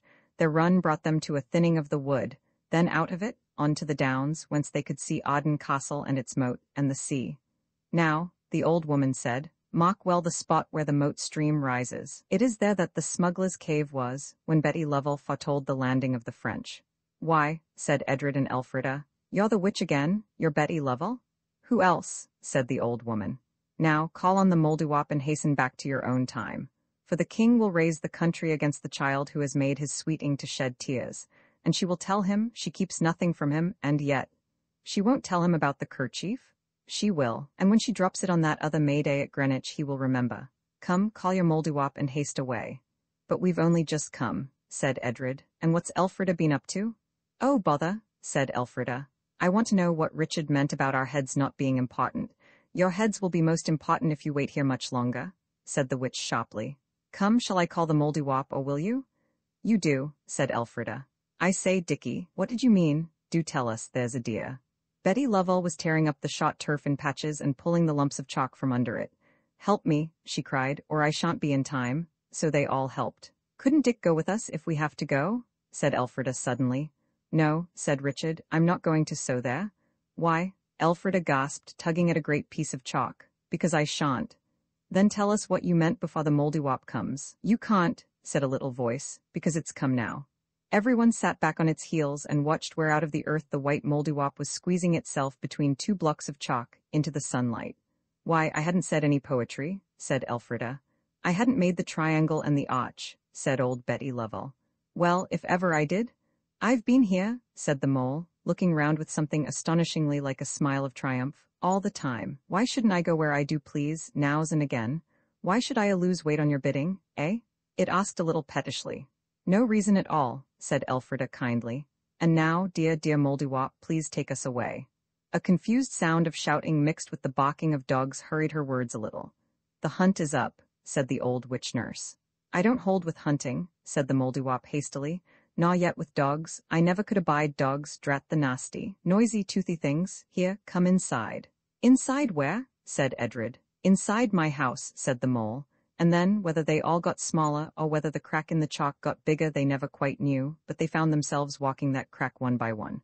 Only Elfrida got hold of Richard's hand and held it fast, though he wriggled and twisted to get it free. I'm not going back to your own times with you, he said. I'll go my own way. Where to? Said Elfrida. To wherever I choose, said Richard savagely, and regained possession of his own hand. It was too late. The chalk had closed over them all. As the chalk had closed so thoroughly that not a gleam of daylight could be seen, you might have expected the air they had to breathe to be close and stuffy. Not a bit of it. Coming into the Moldywop's house out of the May sunshine was like coming out of a human house into the freshness of a May night. But it was darker than any night that ever was. Elfrida got hold of Edred's hand and then of Richard's. She always tried to remember what she was told, and the Moldywop had said, always hold hands when there's magic about. Richard let his hand be taken, but he said, quite sternly, you understand I mean what I say, I won't go back to their times with them. You were much nicer in James the First's time, said Elfrida. Then a sound like thunder shook the earth overhead, an almost deafening noise that made them thrill and hold each other very tight. It's only the king's horses and the king's men hunting after you, said the Moldywop cheerfully. Now I'll go and make a white clock for you to go home on. You set where you be, and don't touch nothing till I be come back again. Left alone in the fresh, deep darkness, Elfrida persisted in her questions. Why don't you want to come with us to our times? I hate your times. They're ugly, they're cruel, said Richard. They don't cut your head off for nothing anyhow in our times, said Edred, and shut you up in the tower. They do worse things, Richard said. I know, they make people work 14 hours a day for 9 shillings a week so that they never have enough to eat or wear, and no time to sleep or to be happy in. They won't give people food or clothes or let them work to get them, and then they put the people in prison if they take enough to keep them alive. They let people get horrid diseases till their jaws drop off, so as to have a particular kind of china. Women have to go out to work instead of looking after their babies, and the little girl that's left in charge drops the baby and it's crippled for life. Oh, I know, I won't go back with you. You might keep me there forever. He shuddered. I wouldn't, and I can't help about people working and not enough money in that, said Edred. If I were Lord Arden, said Richard, through the darkness, I'd make a vow, and I'd keep it too, never to have a day's holiday or do a single thing I liked till all those things were stopped. But in your time nobody cares. It's not true, said Elfrida. We do care when we know about it, only we can't do anything. I am Lord Arden, said Edred, and when I grow up I'll do what you say. I shall be in the House of Lords, I think, and of course the House of Lords would have to pay attention to me when I said things. I'll remember everything you say and tell them about it. You're not grown up yet, said Richard, and your father's Lord Arden, not you. Father's dead, you know, said Elfrida in a hushed voice. How do you know? Asked Richard. There was a letter. Do you think I'd trust a letter? Richard asked indignantly. If I hadn't seen my daddy lying dead, do you think I'd believe it? Not till I'd gone back and seen how he died and where, and had vengeance on the man who'd killed him. But he wasn't killed. How do you know? You've been hunting for the beastly treasure and never even tried to go back to the time when he was alive, such a little time ago, and find out what really did happen to him. I didn't know we could, said Elfrida, choking. And even if we could, it wouldn't be right, would it? Aunt Edith said he was in heaven. We couldn't go there, you know. It isn't like history, it's all different. Well then, said Richard, I shall have to tell you. You know, I rather took a fancy to you two kids that gunpowder plot time, and after you'd gone back to your own times asked Betty Lovell who you were, and she said you were Lord Arden. So the next time I wanted to get away from where I was, I gave orders to be taken to Lord Arden. And it? Come along, do, dear, said the sudden voice of the Moldywop. The clock's all ready. A soft light was pressing against their eyes, growing. They saw now that they were in a great chalk cave. The smuggler's cave, Edred had hardly a doubt, and in the middle of its floor of smooth sand was a great clock face, figures and hands and all, made of softly gleaming pearls set in ivory. Light seemed to flow from this, and to be reflected back on it by the white chalk walls. It was the most beautiful piece of jeweler's work that the children, or, I imagine, anyone else, had ever seen. "Sit on the minute hand," said the Mouldiwarp, "and home you go." "But I can't go," said Edred grimly, "till I've heard what Richard was saying." "You'll be caught then by the king and his soldiers," said the witch. "I must risk that," said Edred quite quietly. "I will not go near the white clock till Richard has told me what he means." "I'll give him 1 minute," said the Mouldiwarp crossly. "Not no more than that. I'm sick to death of it, so I am." "Oh, don't be cross," said Elfrida. "I bain't," said the Mouldiwarp, "not under my fur. It's this chop and change and I will and I won't as makes me so worritable." "Tell me, what did you mean about my father?" Edred said again. "I tried to find you. I asked for Lord Arden. What I found wasn't you, it was your father. And the time was your time, July 1908. "What?" cried Edred and Elfrida together. "Your father, he's alive, don't you understand? And you've been bothering about finding treasure instead of about finding him." "Daddy, alive." Elfrida clung to her brother. "Oh, it's not right, mixing him up with magic and things. Oh, you're cruel. I hate you. I know well enough I shall never see my daddy again." "You will if you aren't little cowards as well as little duffers," said Richard scornfully. "You go and find him, that's what you've got to do. So long." And with that, before the Mouldiwarp or the nurse could interfere, he had leapt on to the long pearl and ivory minute hand of the clock and said, "Home?" Just as duchesses and other people do to their coachmen or footmen. And before anything could be done, the hands of the clock began to go round, slowly at first, then faster and faster, till at last they went so fast that they became quite invisible. The ivory and pearl figures of the clock could still be seen on the sand of the cave. Edred and Elfrida, still clinging together, turned appealing eyes to the Mouldiwarp. They expected it to be very angry indeed, instead of which it seemed to be smiling. Did you ever see a white mole smile? No? But then, perhaps you have never seen a white mole, and you cannot see a smile without seeing the smiler, except of course in the case of Cheshire cats. "He's a bold boy, a brave boy," said the witch. "Ah," said the Mouldiwarp, "he be summat like an Arden, he be." Edred detached himself from Elfrida, and stiffened with a resolve to show the Mouldiwarp that he too was not so unlike an Arden as it had too hastily supposed. "Can't we get home?" Elfrida asked timidly.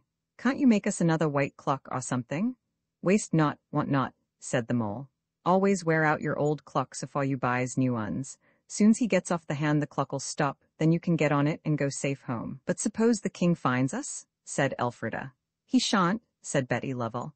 "You open the chalky door, Mouldy, my love, and I'll keep the king quiet till the young people's gone home." "They'll duck you for a witch," said the Mouldiwarp, and it did not seem to mind the familiar way in which Betty spoke to it. "Well, it's a warm day," said Betty. "By the time they get me to the pond you'll be safe away, and the water'll be nice and cool." "Oh, no," said Edred and Elfrida together. "You'll be drowned." And Edred added, "I couldn't allow that." "Bless your silly little hearts," said the Mouldiwarp. "She won't drown. She'll just get home by the back door, that's all. There's a door at the bottom of every pond if you can only find it." So Betty Lovell went out through the chalk to meet the anger of the king, with 2 kisses on her cheeks. And suddenly there was the pearl and ivory clock again, all complete, minute hand and hour hand and second hand. Edred and Elfrida sat down on the minute hand, and before the Mouldiwarp could open its long, narrow mouth to say a word, Edred called out in a firm voice, "Take us to where Daddy is." For he had learned from Richard that white clocks can be awed about. And the minute hand of pearl and ivory began to move, faster and faster and faster, till if there had been anyone to look at it, it would have been invisible. But there wasn't anyone to look at it, for the Mouldiwarp had leaped onto the hour hand at the last moment, and was hanging on there by all its claws. Roman 14 The finding of the treasure to Richard Arden, shouted the Mouldiwarp of Arden as it leaped on the hour hand of the pearl and ivory clock, and then the hands went round far too fast for speech to be possible. When the clock stopped, which it did quite suddenly, Edred caught his breath and shouted, "To my daddy," at the top of his voice. And the hands began to move again so quickly that neither of the children had time to see where they had stopped. They just saw that they were in a room, and that the Mouldiwarp, who seemed suddenly to have grown to the size of an enormous polar bear, leaned over the edge of the clock and caught at something with a paw a foot long. And then someone called out something that they couldn't hear, and almost at once the clock stopped, and they saw something climb off the clock. And the clock was in the cave again. And there was Cousin Richard in quite different clothes from those he had worn at King Henry VIII's maying. They were the kind of clothes Edred had worn in Boney's time, and the cave was just as it had been then, with kegs and bales, and the stream running through it. "You must come with us," said the Mouldiwarp, slowly resuming its ordinary size. Don't you see? If these children let their father see them, they'll have to explain the whole magic. And when once magic's explained, all the magic's gone, like the scent out of scent when you leave the cock out of the bottle. But you can see him and help, if he wants help, without having to explain anything. All right, said Richard, and muttered something about the head of the house. Only, he added, I dropped my magic here. He stooped to the sand and picked up a little stick with silver bells hung round it, like the one that Folly carries at a carnival. It's got the Arden arms and crest on it, he said, pointing, and by the light of the pearl and ivory clock the children could see the shield and the checkers and the Mouldiwarp above. Now I'm ready. Cousins, I take back everything I said. You see, my father's dead, and if I'd only had half your chance. That was what I thought, see, so give us your hand. The hands were given. But oh, said Elfrida, this is different from all the rest. That was a game, and this is real, my socklamb, said the Mouldiwarp with unusual kindness. Now your cousin Richard will help you, and when you get your father back, as I make no doubts but what you will, then your cousin Dick he'll go back to his own time and generation, and be seen no more, and your father won't never guess that you was there so close to him as you will be. I don't believe we shall, said Elfrida, nodding stubbornly, and for the first time in this story she did not believe. Oh, well, said the Mouldiwarp bitterly. Of course if you don't believe you'll find him, you'll not find him. That's plain as a currant loaf. But I believe we shall find him, said Edred, and Elfrida's only a girl. It might be only a dream, of course, he added thoughtfully. Don't you think I don't know that? But if it's a dream, I'm going to stay in it. I'm not going back to Arden without my father. Do you understand, said the Mouldiwarp, that if I take you into any other time or place in your own century, it's the full stop. There isn't any more. It means there's no chance of our getting into the past again, to look for treasure or anything. Oh, chance, said the Mouldiwarp. I mean no magic clock'll not never be made for you no more, that's what I mean. And if you find your father, you'll not be Lord Arden any more, either. I hope it will not shock you very much when I tell you that at that thought a distinct pang shot through Edred's breast. He really felt it, in his flesh and blood breast, like a sharp knife. It was dreadful of him to think of such a thing, when there was a chance of his getting his daddy in exchange for just a title. It was dreadful, but I am a truthful writer, and I must own the truth. In one moment he felt the most dreadful things, that it was all nonsense, and perhaps Daddy wasn't there, and it was no good looking for him anyway, and he wanted to go on being Lord Arden, and hadn't they better go home? The thoughts came quite without his meaning them to, and Edred pushed them from him with both hands, so to speak, hating himself because they had come to him. And he will hate himself for those thoughts, though he did not mean or wish to have them, as long as he lives, every time he remembers them. That is the worst of thoughts, they live forever. I don't want to be Lord Arden, was what he instantly said. I want my father. And what he said was true, in spite of those thoughts that he didn't mean to have and can never forget. Shall I come along of you? Said the Mouldiwarp, and everyone said yes, very earnestly. A friendly Mouldiwarp is a very useful thing to have at hand when you are going you don't know where. Now, you won't make any mistake, the mole went on. This is the wind-up and the end-all, so it is. No more chestsies in attics, no more fine clothesies out of 'em neither, and no more white clocks. All right, said Edred impatiently. We understand, now let's go. You wait a bit, said the Mouldiwarp aggravatingly. You've got to settle what you'll be and what way your father'd better come out, I think through the chink of the chalk. Any way you like, said Elfrida. And Mouldiwarp dear, shan't we ever see you again? Oh, I don't say that, it said. You'll see me at dinner every day. At dinner? I'm on all the spoons and forks anyhow, it said, and sniggered more aggravatingly than ever. Mouldy? Cried Edred suddenly. I've got it. You disguise us so that father won't know us and then we shan't be out of it all, whatever it is. I think that's a first-rate idea, said Richard, and me too. Not you, said the Mouldiwarp, but it waved a white paw at Edred and Elfrida, and at once they found themselves dressed in tight-fitting white fur dresses. Their hands even wore fat, white fur gloves with tiger claws at the ends of the fingers. At the same moment the Mouldiwarp grew big again, to the size of a very small polar bear, while Cousin Richard suddenly assumed the proportions of a giant. Now, said the Mouldiwarp, and they all leaped on the white clock, which started at once. When it stopped and they stepped off it, it was on to a carpet of thick moss. Overhead, through the branches of enormous trees, there shone stars of a wonderful golden brightness.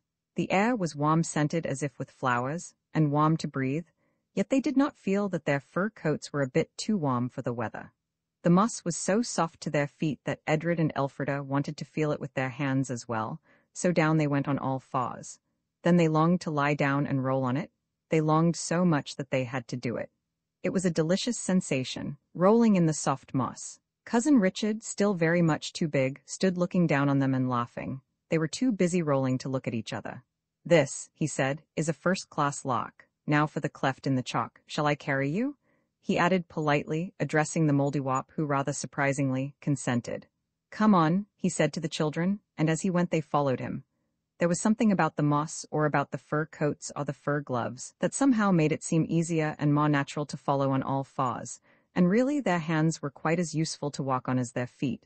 Never had they felt so light, so gay, never had walking been such easy work. They followed Richard through the forest till quite abruptly, like the wall at the end of a shrubbery, a great cliff rose in front of them, ending the forest. There was a cleft in it. They saw the darkness of it rising above them as the moon came out from a cloud and shone full on the cliff's white face. And the face of the cliff and the shape of the cleft were very like that little cleft in the chalk that the Mouldiwarp had made when it had pulled up turf on the Sussex Downs at home. And all this time, Edred and Elfrida had never looked at each other. There had been so many other things to look at. "That's the way," said Cousin Richard, pointing up the dark cleft. Though it was so dark, Edred and Elfrida could see quite plainly that there were no steps, only ledges that a very polite goat might have said were a foothold. "You couldn't climb up there," Edred said to the great Richard, yet somehow he never doubted that he and Elfrida could. "No," said the Mouldiwarp, leaping from Richard's arms to the ground. "I must carry him," and it grew to polar bear size quite calmly before their very eyes. "They don't see it, even yet," said Richard to the mole. "See what?" Elfrida asked. "Why, what your disguise is. Your cats, my dear cousins, white cats." Then Edred and Elfrida did look at each other, and it was quite true they were. "I'll tell you what my plan is," Richard went on. "The people of this country have never seen tame cats. They think a person who can tame animals is a magician. I found that out when I was here before. So now I've got 3 tame animals, all white too, that is, if you'll play." He added to the Mouldiwarp, "You will play, won't you?" "Oh, yes, I'll play," it said, snarling a little. "And you cats must only mew and purr and do whatever I tell you. You'll see how I work it. Don't do anything for anyone but me and your father." "Is father really here?" asked Elfrida, trembling a little.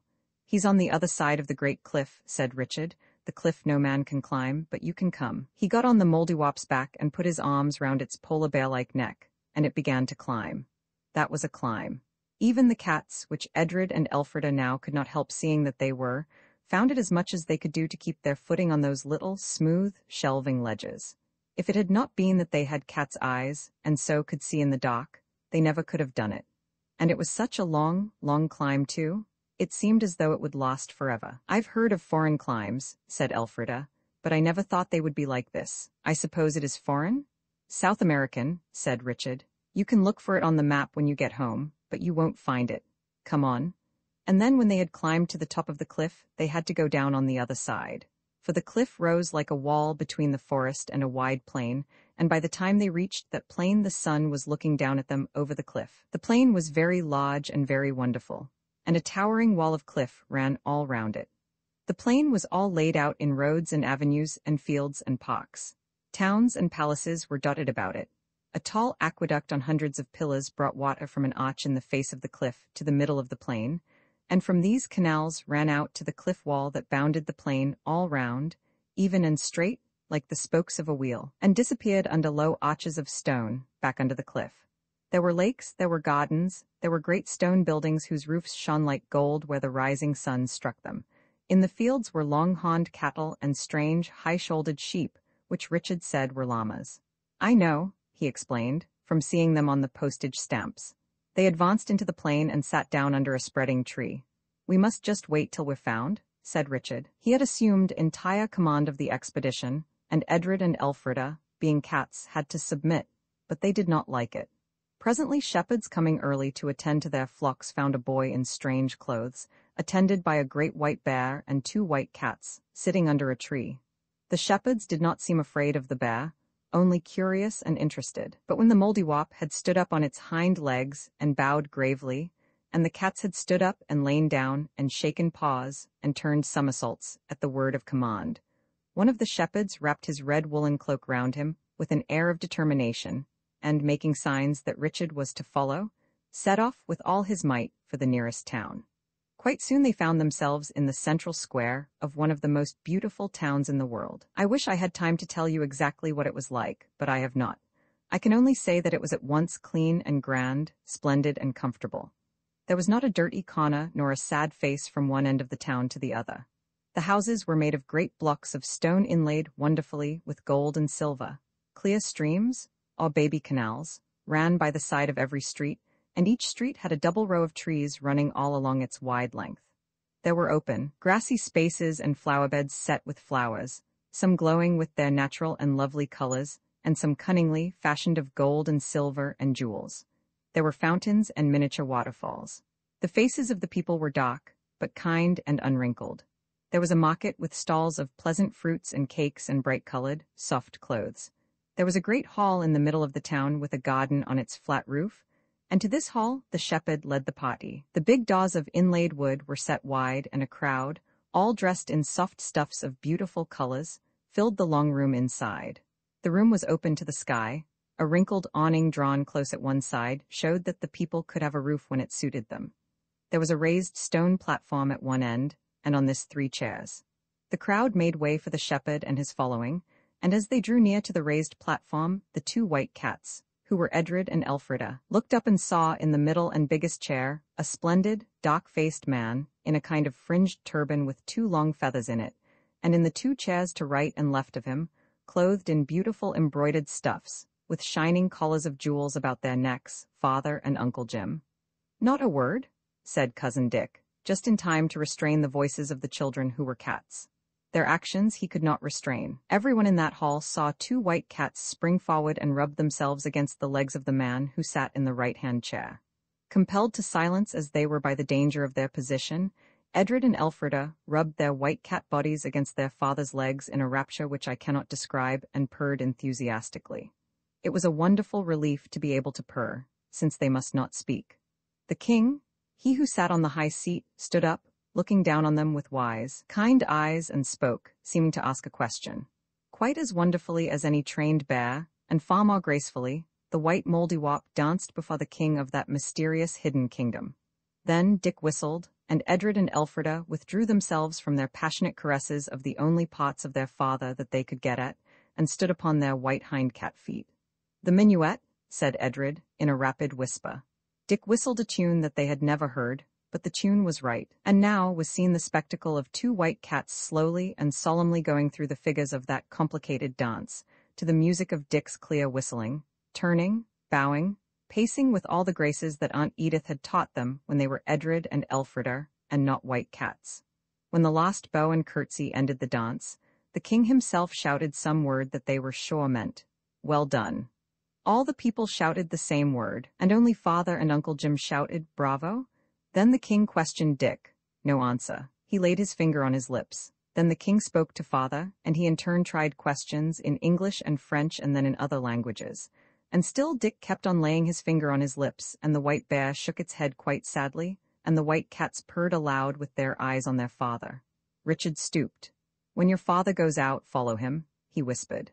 And so, when the king rose from his throne and went out, and everyone else did the same, the white cats, deserting Dick, followed close on their father's footsteps. When the king saw this, he spoke to the men about him, who were leading Richard in another direction, and presently the cats and the bear that was the Mouldiwarp, and Richard found themselves alone with Uncle Jim and the father of Elfrida on a beautiful terrace shaded by trees, and set all along its edge with wonderful trailing flowers of red and white and purple that grew out of vases of solid silver. And now, there being none of the brown people near, Richard looked full in the eyes of the father of Edred and Elfrida, and said in a very low voice, "I am English. I've come to rescue you." "You're a bold boy," said Edred and Elfrida's father, "but rescue's impossible." "There's not much time," said Richard again. "They've only let us come here just to see if you know us. I expect they're listening. You are Lord Arden now. The old lord is dead. I can get you out if you do exactly as I say." "It's worth trying," said Uncle Jim. "It's worth trying anyhow, whatever it is. Are you free to go where you like?" "Yes," said Lord Arden, not Edred but Edred's father, for Edred was now no longer Lord Arden. "You see there's no way out but the one, and that's guarded by 100 men with poisoned arrows." "There is another way," said Richard, "the way we came. The white bear can carry you one at a time." "Shall we risk it?" said Lord Arden a little doubtfully. Rather, said Uncle Jim, think of Edith and the kids. That's what I am thinking of, said Lord Arden. While we're alive there's a chance. If we try this and fail, they'll kill us. You won't fail, said Richard. I'll help you to get home, but I would like to know how you got into this fix. It's only curiosity, but I wish you'd tell me. Perhaps I shan't see you again after today.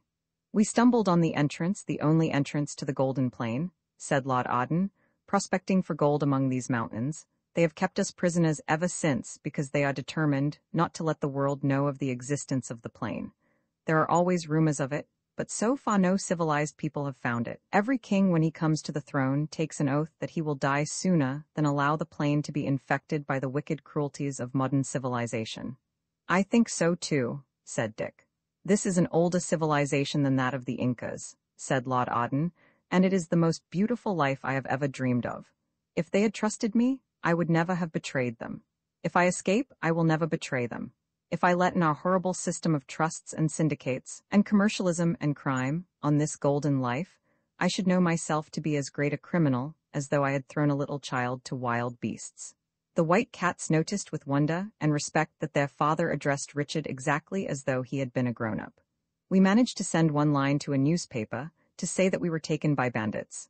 Lord Arden went on. It was all that they would allow us to do. But except that we have not been free, we have had everything: food, clothes, kindness, justice, affection. We must escape if we can, because of my sister and the children, but it is like going out of Eden into the Black Country. That's so, said Uncle Jim. And if we're not to see you again, Lord Arden went on, tell me why you have come, at great risk it must be, to help us. I owe a debt, said Richard in a low voice, to all who bear the name of Arden. His voice sank so low that the two cats could only hear the words head of the house. And now, Richard went on, you see that black chink over there? He pointed to the crevice in the cliff. Be there, both of you, at moonrise, and you shall get away safely to Arden Castle. You must come with us, of course, said Lord Arden. I might be of service to you. We have quite a respectable little fortune in a bank at Lima, not in our own names, but we can get it out. If you can get us out, you've brought us luck, I'm certain of it. Won't you go with us and share it? I can't, said Richard. I must go back to my own time, my own place, I mean. Now I'll go. Come on, cats. The cats looked imploringly at their father, but they went and stood by Richard. I suppose we may go? He asked. Everyone is perfectly free here, said Lord Arden. The only thing you may not do is to leave the Golden Plain. It is very strange. There are hardly any laws. We are all free to do as we like, and no one seems to like to do anything that hurts anyone else. Only if anyone is caught trying to get into the outer world, or to let the outer world in, he is killed, without pain, and not as vengeance but as necessity. The white cats looked at each other rather ruefully. This was not at all the way in which they remembered their daddies talking to them. But, said Lord Arden, for the children and my sister we must risk it. I trust you completely, and we will be at the crevice when the moon rises. So Richard and his 3 white animals went out down steps cut in the solid rock, and the townspeople crowded round them with fruits and maize cakes for Richard, and milk in golden platters for the cats. And later Richard made signs of being sleepy, and they let him go away among the fields, followed by the 3 white creatures. And at the appointed hour, they all met under the vast cliff that was the natural wall and guardian of the Golden Plain. And the Mouldiwarp carried Uncle Jim up to the top, and then came back for Lord Arden and Richard. But before there was time to do more, a shout went up, and 1,000 torches sprang to life in the city they had left, and they knew that their flight had been discovered. There's no time.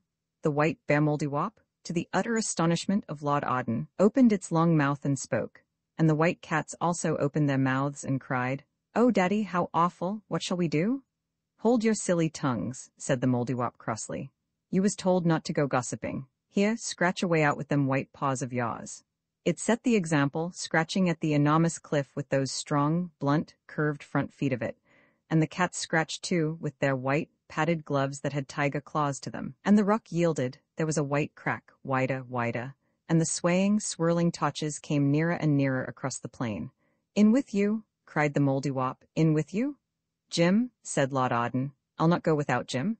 "He's halfway there already," said the Mouldiwarp, pushing Lord Arden with its great white shoulder. "Come, I say, come." It pushed them all into the crack of the rock, and the cliff closed firm and fast behind them. An unanswerable no set up in the face of their pursuers. "This way out," said the Mouldiwarp, pointing its dusty claw to where a headlight showed. "Why," said Edred, It's the smuggler's cave, and there's the clock.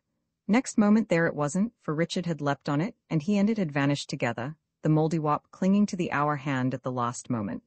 The white cats, which were Edred and Elfrida, drew back from the whirl of the hands that was the first step towards vanishment. They saw their father and Uncle Jim go up the steps that led to the rude wooden door, whose key was like a church key, the door that led to the opening among the firs that they had never been able to find again. When the vanishing of the clock allowed them to follow, and they regained the sunny outer air where the skylarks were singing as usual, they were just in time to see two figures going towards the castle and very near it. They turned to look at each other. "Why," said Edred, "you're not a cat any more." "No more are you if it comes to that," said Elfrida. "Oh, Edred, they're going in at the big gate. Do you think it's really real, or have we just dreamed it, this time?" It was much more dreamish than any of the other things. "I feel," said Edred, sitting down abruptly, "as if I'd been a cat all my life and been swung round by my tail every day of my life. I think I'll sit here till I'm quite sure whether I'm a white cat or Edred Arden." "I know which I am," said Elfrida, but she too was not sorry to sit down. "That's easy. You aren't either of them," said Edred. When half an hour later they slowly went down to the castle, still doubtful whether anything magic had ever really happened, or whether all the magic things that had seemed to happen had really been only a sort of double or twin dream. They were met at the door by Aunt Edith, pale as the pearl and ivory of the white clock, and with eyes that shone like the dewdrops on the wild flowers that Elfrida had given to the queen. "Oh, kiddies?" she cried. "Oh, dear, darling kiddies," and she went down on her knees so that she should be nearer their own height and could embrace them on more equal terms. "Something lovely's happened," she said. "Something so beautiful that you won't be able to believe it." They kissed her haughtily, partly out of affection, and partly to conceal their want of surprise. "Darlings, it's the loveliest thing that could possibly happen. What do you think?" "Daddy's come home," said Elfrida, feeling dreadfully deceitful. "Yes," said Aunt Edith. "How clever of you, my pet, and Uncle Jim. They've been kept prisoners in South America, and an English boy with a performing bear helped them to escape. No mention of cats. The children felt hurt. And they had the most dreadful time, months and months and months, coming across the interior. No water, and Indians and all sorts of adventures, and Daddy had fever, and would insist that the bear was the Mouldiwarp, our crest, come to life, and talking just like you or me, and that there were white cats that had your voices and called him Daddy. But he's all right now, only very weak. That's why I'm telling you all this. You must be very quiet and gentle.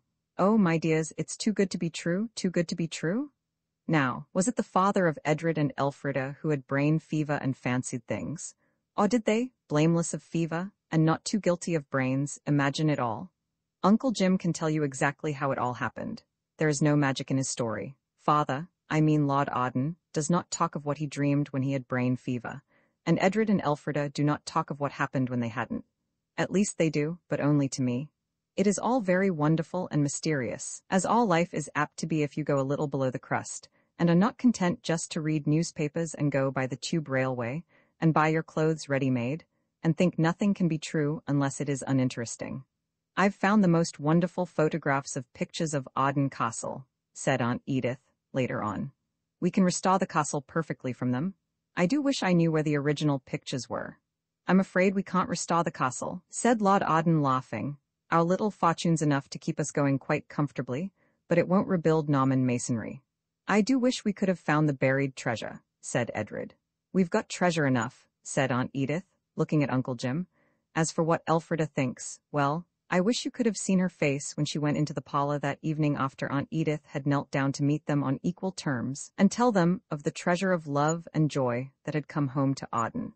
There was Lord Arden, looking exactly like the Lord Arden she had known in the gunpowder plot days, and also exactly like the daddy she had known all her life, sitting at ease in the big chair, just underneath the secret panel behind which Sir Edward Talbot had hidden when he was pretending to be the Chevalier St. George. His dear face was just the same, and the smile on it was her own smile. The merry, tender, twinkling smile that was for her and for no one else in the world. It was just a moment that she stood at the door, but it was one of these moments that are as short as a watch-tick and as long as a year.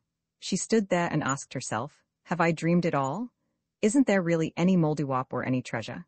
And then a great wave of love and longing caught at her, and she knew that, Mouldiwarp or no Mouldiwarp, the treasure was hers, and in one flash she was across the room and in her father's arms, sobbing and laughing and saying again and again, "Oh, my daddy?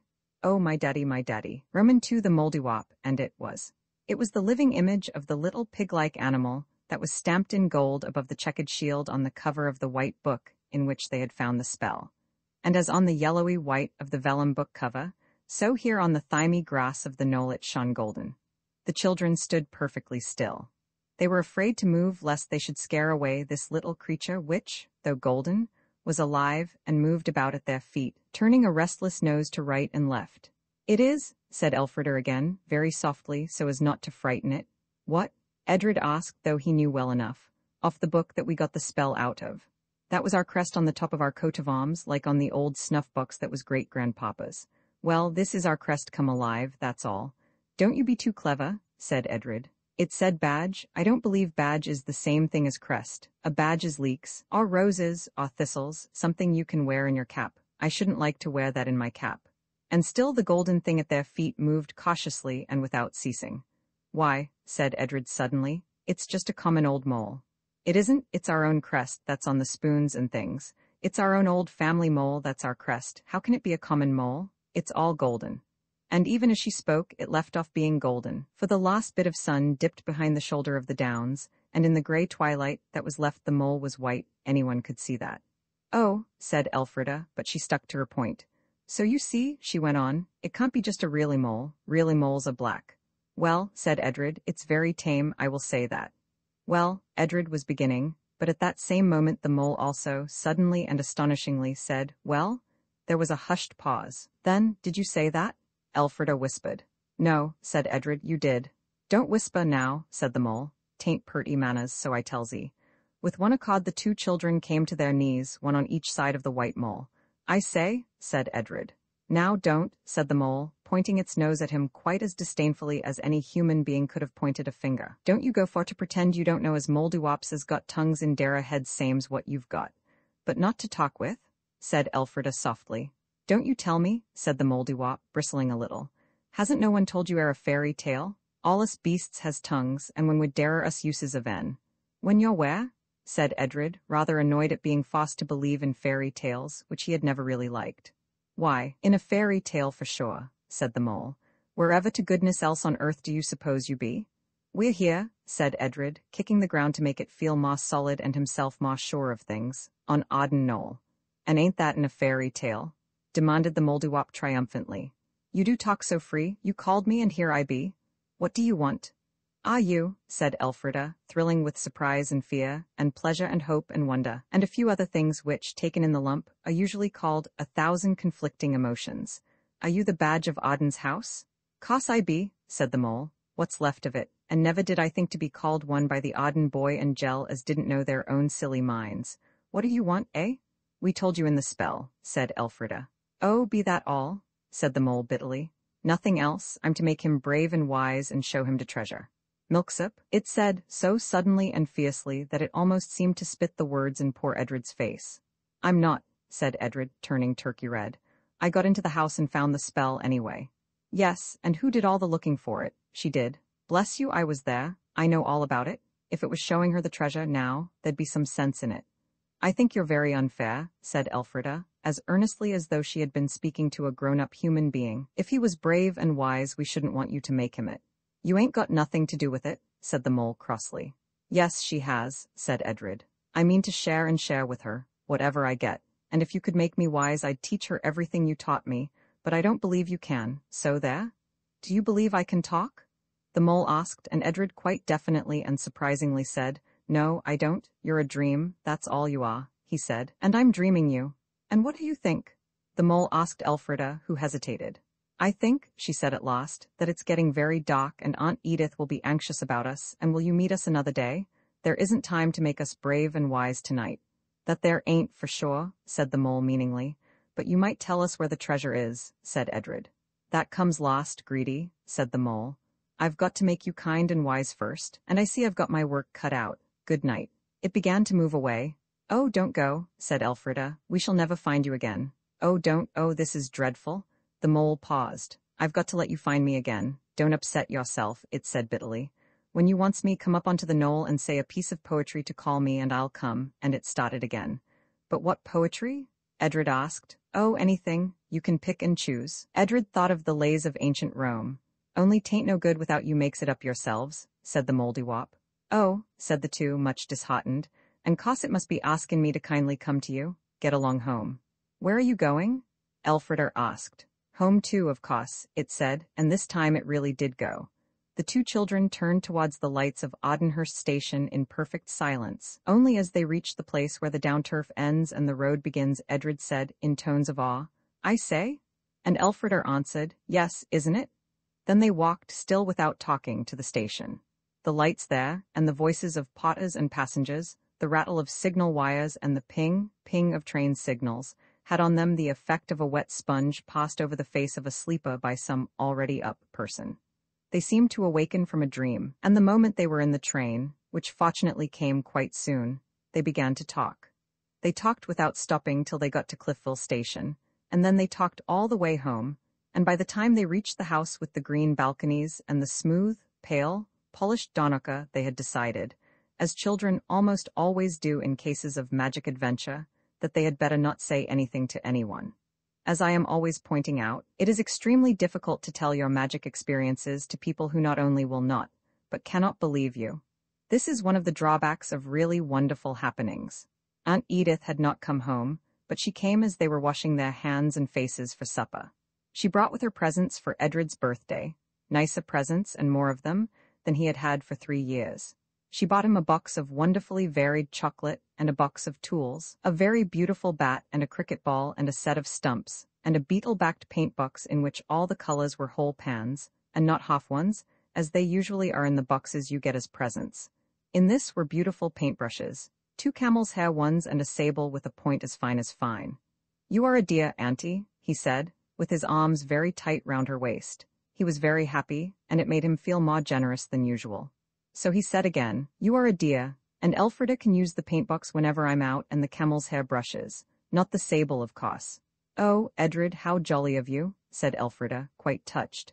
I've got something for Elfrida too, said Aunt Edith, feeling among the rustling pile of brown paper and tissue paper and string and cardboard and shavings that were the husks of Edred's presents. Ah, here it is. It was a book, a red book with gold pictures on back and cover, and it was called The Amulet. So then it was Elfrida's turn to clasp her aunt round the waist and tell her about her dearness. And now to supper, said the dear. Roast chicken, and gooseberry pie, and cream. To the children, accustomed to the mild uninterestingness of bread and milk for supper, this seemed the crowning wonder of the day. And what a day it had been! And while they ate the brown chicken, with bread sauce and gravy and stuffing, and the gooseberry pie and cream, the aunt told them of her day. It really is a ship, she said, and the best thing it brings is that we shan't let lodgings any more. Hurrah! Was the natural response, and we shall have more money to spend and be more comfortable, and you can go to a really nice school, and where do you think we're going to live? Not, said Elfrida, in a whisper, not at the castle? Why, how did you guess? Elfrida looked at Edred. He hastily swallowed a large mouthful of chicken to say, Auntie, I do hope you won't mind. We went to Arden today. You said we might go this year. Then the whole story came out, yes, quite all up to the saying of the spell. And did anything happen? Aunt Edith asked. The children were thankful to see that she was only interested and did not seem vexed at what they had done. Well, said Elfrida slowly, we saw a mole. Aunt Edith laughed, and Edred said quickly, That's all the story, Auntie, and I am Lord Arden, aren't I? Yes, the aunt answered gravely. You are Lord Arden. Oh, ripping, cried Edred, with so joyous a face that his aunt put away a little sermon she had got ready in the train on the duties of the English aristocracy, that would keep, she thought, and turned to say, No, dear, to Elfrida's eager question, Then I'm Lady Arden, aren't I? If he's Lord, I ought to be Lady, Elfrida said. It's not fair. Never mind, old girl, said Edred kindly. I'll call you Lady Arden whenever you like. How would you like, asked the aunt, to go over and live at the castle now? Tonight? No, she laughed. Next week, you see, I must try to let this house, and I shall be very busy. Mrs. Hunnissett, the old lady who used to keep house for your great-uncle, wrote to the lawyers and asked if we would employ her. I remember her when I was a little girl. She is a dear, and knows heaps of old songs. How would you like to be there with her while I finish up here and get rid of the lodgers?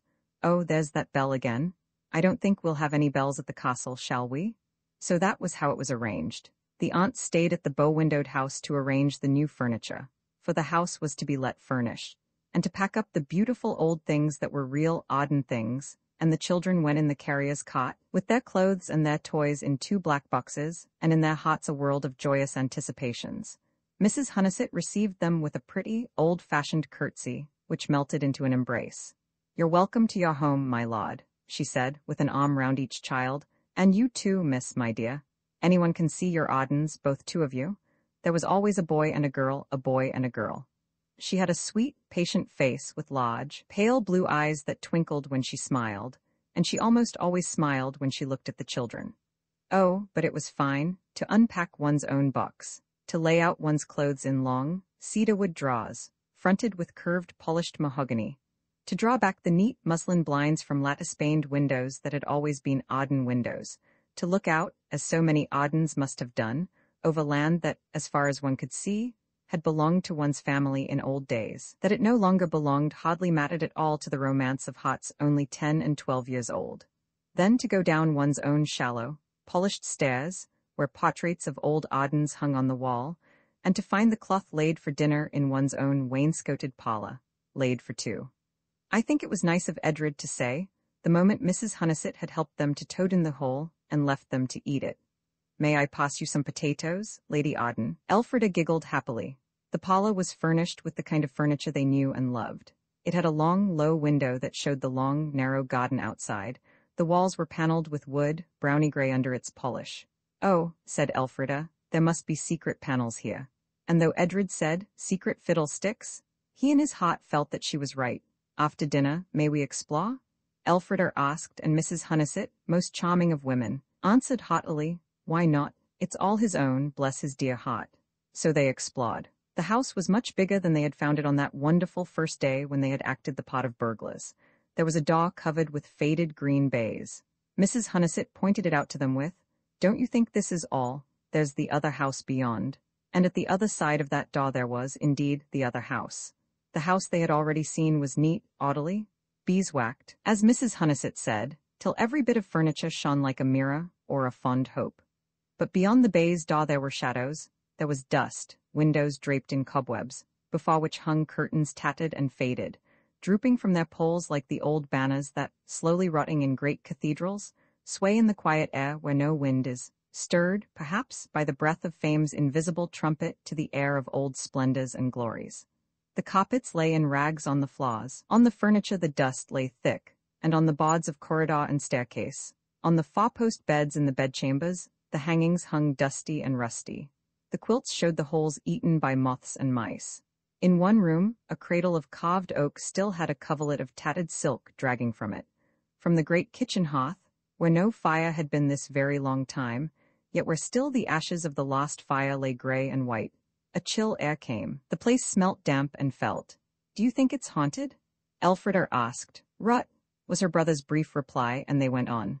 They found long, narrow corridors hung crookedly with old, black-framed prints which drooped cobwebs like gray-draped crepe.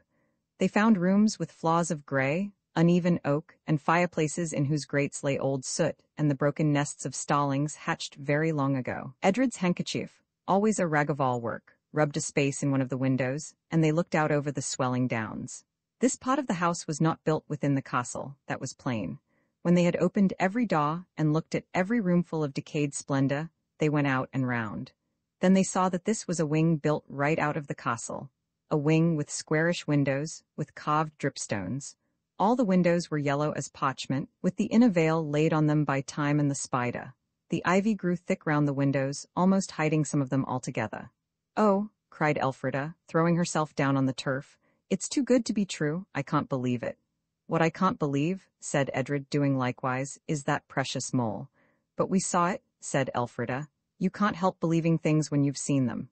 "I can," said Edred, superior. "You remember the scarlet toadstools in Hereward. Suppose those peppermint creams were enchanted to make us dream things." "They were good," said Elfrida. "I say? Well, have you made up any poetry to call the mole with?" "Have you?" "No, I've tried, though. I've tried and I've done it." "Oh, Edred, you are clever, do say it." "If I do you think the mole will come?" "Of course it will." "Well," said Edred slowly, "of course I want to find the treasure and all that, but I don't believe in it. It isn't likely, that's what I think. Now is it likely? Unlikelier things happened in the amulet, said Elfrida. Ah, said Edred, that's a story. The mole said we were in a story. I say, Edred, do say your poetry. Edred slowly said it. Mole, mole, come out of your hole. I know you're blind, but I don't mind. Elfrida looked eagerly round her. There was the shot turf, the castle walls, ivied and grey, rose high above her. Pigeons circled overhead, and in the arches of the windows and on the roof of the house they perched, preening their bright feathers or telling each other, coo, coo, koru, koru. Whatever that may mean. But there was no mole, not a hint or a dream or idea of a mole. Edred, said his sister. Well, did you really make that up? Don't be cross, but I do think I've heard something like it before. I adopted it, said Edred. Said Elfrida. Haven't you seen it in books? Adopted from the French, I altered it. I don't believe that'll do. How much did you alter? What's the real poetry like? The mole, he lives in a hole. The mole is blind, I don't mind, said Edred sulkily. Auntie told me it the day you went to her with Mrs. Harrison. I'm sure you ought to make it up all yourself. You see, the mole doesn't come. There isn't any mole, said Edred. Let's both think hard. I'm sure I could make poetry if I knew how to begin. If anyone's got to make it, it's me, said Edred. You're not Lord Arden. You're very unkind, said Elfrida, and Edred knew she was right. I don't mind trying, he said, condescendingly. You make the poetry and I'll say it. Elfrida buried her head in her hands and thought till her forehead felt as large as a mangel wurzel, and her blood throbbed in it like a church clock ticking. Got it yet? He asked, just as she thought she really had got it. Don't? Said the poet in agony. Then there was silence except for the pigeons and the skylarks, and the mooing of a cow at a distant red-roofed farm. Will this do? She said at last, lifting her head from her hands and her elbows from the grass. There were deep dents and lines on her elbows made by the grass stalks she had leaned on so long. Spit it out, said Edred. Thus encouraged, Elfrida said, very slowly and carefully. Oh, Moldywop, I think it would rather be called that than mole, don't you? Oh, Moldywop, do please come out and show us how to set about it. That means the treasure. I hope it'll understand. That's not poetry, said Edred. Yes, it is, if you say it right on. Oh, Moldywop, do please come out and show us how to set about it. There ought to be some more, said Edred, rather impressed, all the same. There is, said Elfrida. Oh, wait a minute, I shall remember directly. What I mean is, how to find the treasure and make Edred brave and wise and kind. I'm kind enough if it comes to that, said Lord Arden. Oh, I know you are, but poetry has to rhyme, you know it has. I expect poets often have to say what they don't mean because of that. Well, say it straight through, said Edred, and Elfrida said, obediently, Oh, Moldywop, do please come out and show us how to set about it. What I mean is how to find the treasure, and make Edred brave and wise and kind. I'll write it down if you've got a pencil. Edred produced a piece of pink chalk, but he had no paper, so Elfrida had to stretch out her white petticoat, put a big stone on the hem, and hold it out tightly with both hands, while Edred wrote at her dictation. Then Edred studiously repeated the lines again and again, as he was accustomed to repeat the Battle of Ivry, till at last he was able to stand up and say, Oh, Moldywop, do please come out and show me how to set about it. What I mean is how to find the treasure, and make me brave and wise, if you don't mind, he added, and instantly there was the white mole. What do you want now? It said very crossly indeed. And call that poetry? It's the first I ever made, said Elfrida of the hot ears. Perhaps it'll be better next time. We want you to do what the spell says, said Edred. Make you brave and wise. That can't be done all in a minute. That's a long job, that is, said the mole viciously. Don't be so cross, dear, said Elfrida. And if it's going to be so long, hadn't you better begin? I ain't a-going to do no more'n my share, said the mole, somewhat softened though, perhaps by the dear. You tell me what you want, and p'raps I'll do it. I know what I want, said Edred, but I don't know whether you can do it. Ha, laughed the mole contemptuously. I got it out of a book Elfrida got on my birthday, Edred said. The children in it went into the past. I'd like to go into the past and find that treasure. Choose your period, said the mole wearily. Choose? Your period, what time you'd like to go back to. If you don't choose before I've counted 10, it's all off. 1, 2, 3, 4, it counted 10 through a blank silence. 9, 10, it ended. Oh, very well, Den, you'll have to take your luck, that's all. Bother, said Edred. I couldn't think of anything except all the dates of all the kings of England all at once. Lucky to know 'em, said the mole, and so plainly not believing that he did know them that Edred found himself saying under his breath, William I, 1066, William II, 1087, Henry I, 1100. The mole yawned, which of course was very rude of it. Don't be cross, dear, said Elfrida again. You help us your own way. Now you're talking, said the mole, which of course Elfrida knew. Well, I'll give you a piece of advice. Don't you be nasty to each other for a whole day, and then— You needn't talk, said Edred, still under his breath. Very well, said the mole, whose ears were sharper than his eyes. I won't. Oh, don't, sighed Elfrida. What is it we are to do when we've been nice to each other for a whole day? Well, when you've done that, said the mole, look for the daw. What daw? Asked Elfrida. The daw, said the mole. But where is it? Edred asked. In the house it be, of course, said the mole. Where else to gracious should it be? And it ran with mouse-like quickness across the grass and vanished down what looked like a rabbit hole. Now, said Elfrida triumphantly, you've got to believe in the mole. Yes, said Edred, and you've got to be nice to me for a whole day, or it's no use my believing.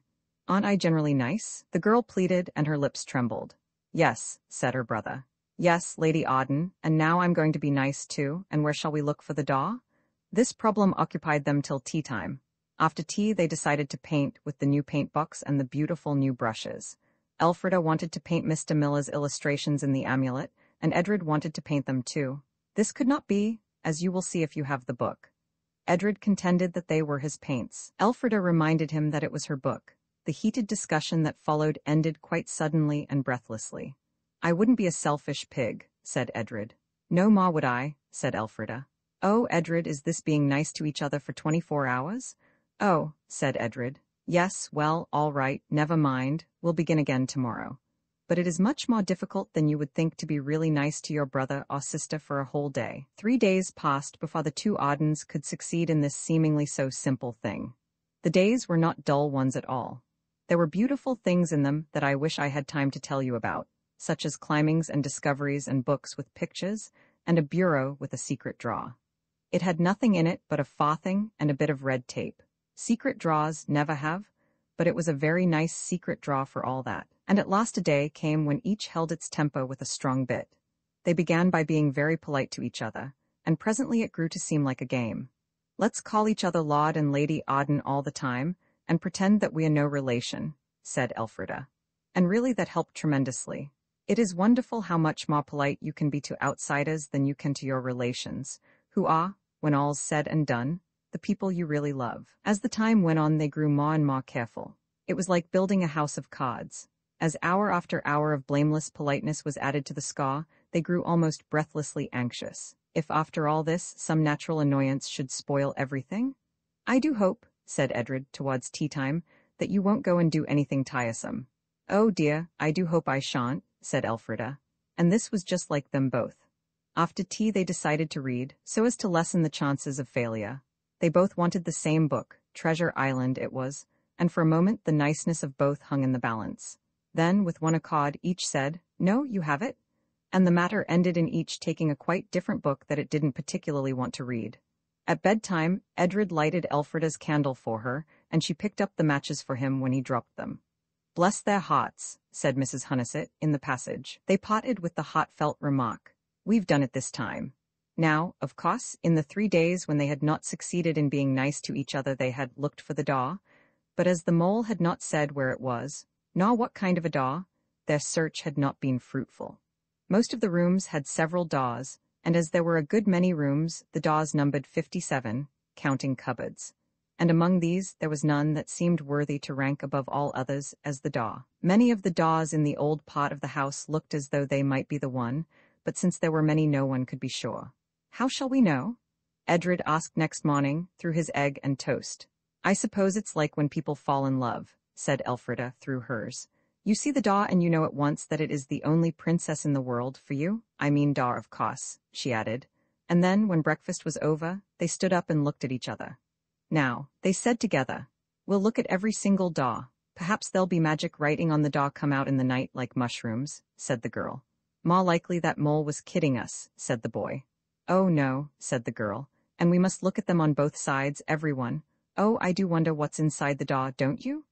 Bluebeard's wives, I shouldn't wonder, said the boy, with their heads. If you don't stop, said the girl, putting her fingers in her ears, I won't look for the door at all. No, I don't mean to be aggravating, but please don't, you know I hate it. Come on, said Edred, and don't be a duffer, old chap. The proudest moments of Elfrida's life were when her brother called her old chap. So they went and looked at all the 57 daws, one after the other, on the inside and on the outside. Some were painted and some were grained, some were carved and some were plain, some had panels and others had none. But they were all of them daws, just daws, and nothing more.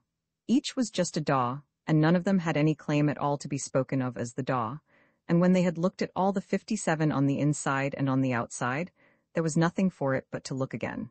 So they looked again, very carefully, to see if there were any magic writing that they hadn't happened to notice. And there wasn't.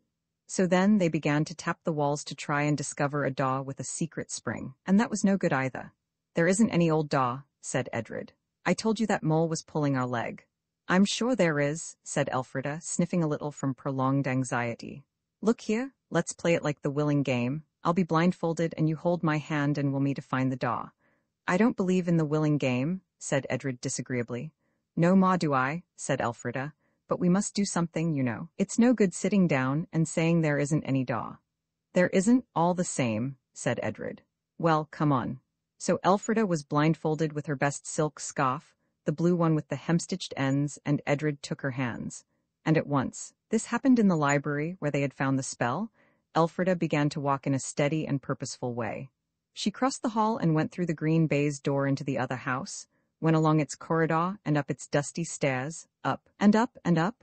"We've looked everywhere here," said Edred, but Elfrida did not stop for that.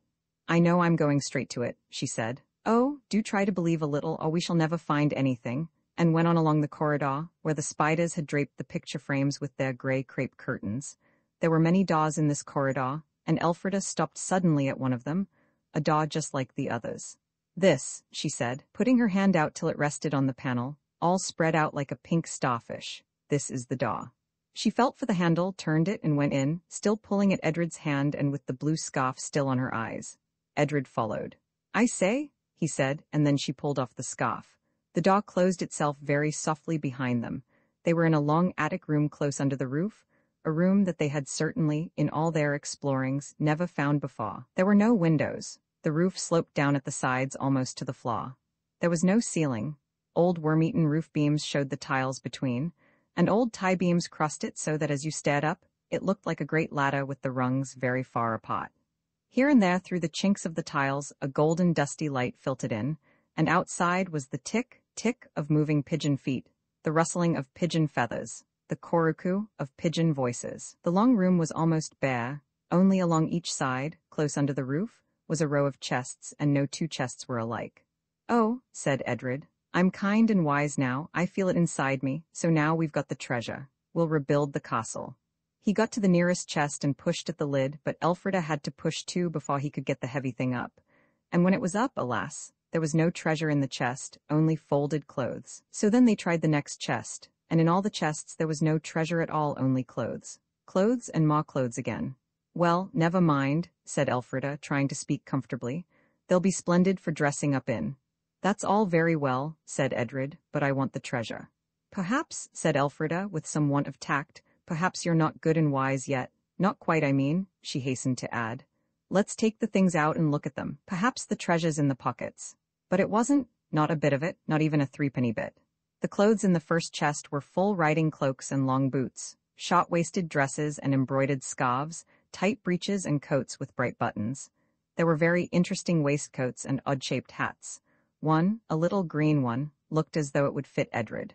He tried it on, and at the same minute Elfrida lifted out a little straw bonnet trimmed with blue ribbons. "Here's one for me," she said, and put it on. And then it seemed as though the cooing and rustling of the pigeons came right through the roof and crowded round them in a sort of dazzlement and cloud of pigeon noises. The pigeon noises came closer and closer, and garments were drawn out of the chest and put on the children. They did not know how it was done, any more than you do.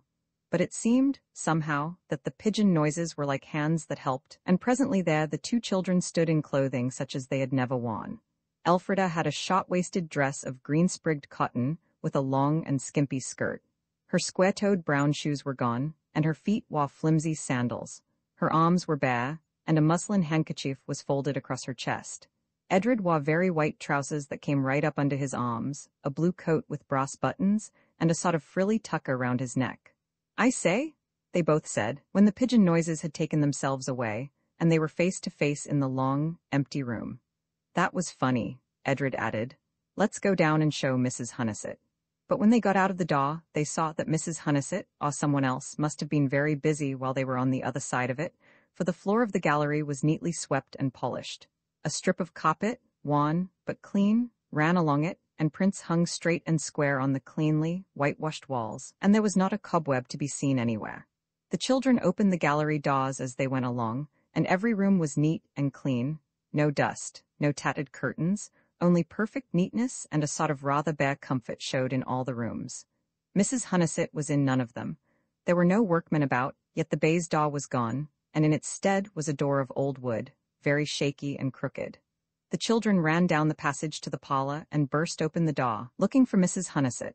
There sat a very upright old lady and a very upright old gentleman, and their clothes were not the clothes people wear nowadays. They were like the clothes the children themselves had on. The old lady was hemming a fine white frill. The old gentleman was reading what looked like a page from some newspaper. "Hoity-toity," said the old lady very severely.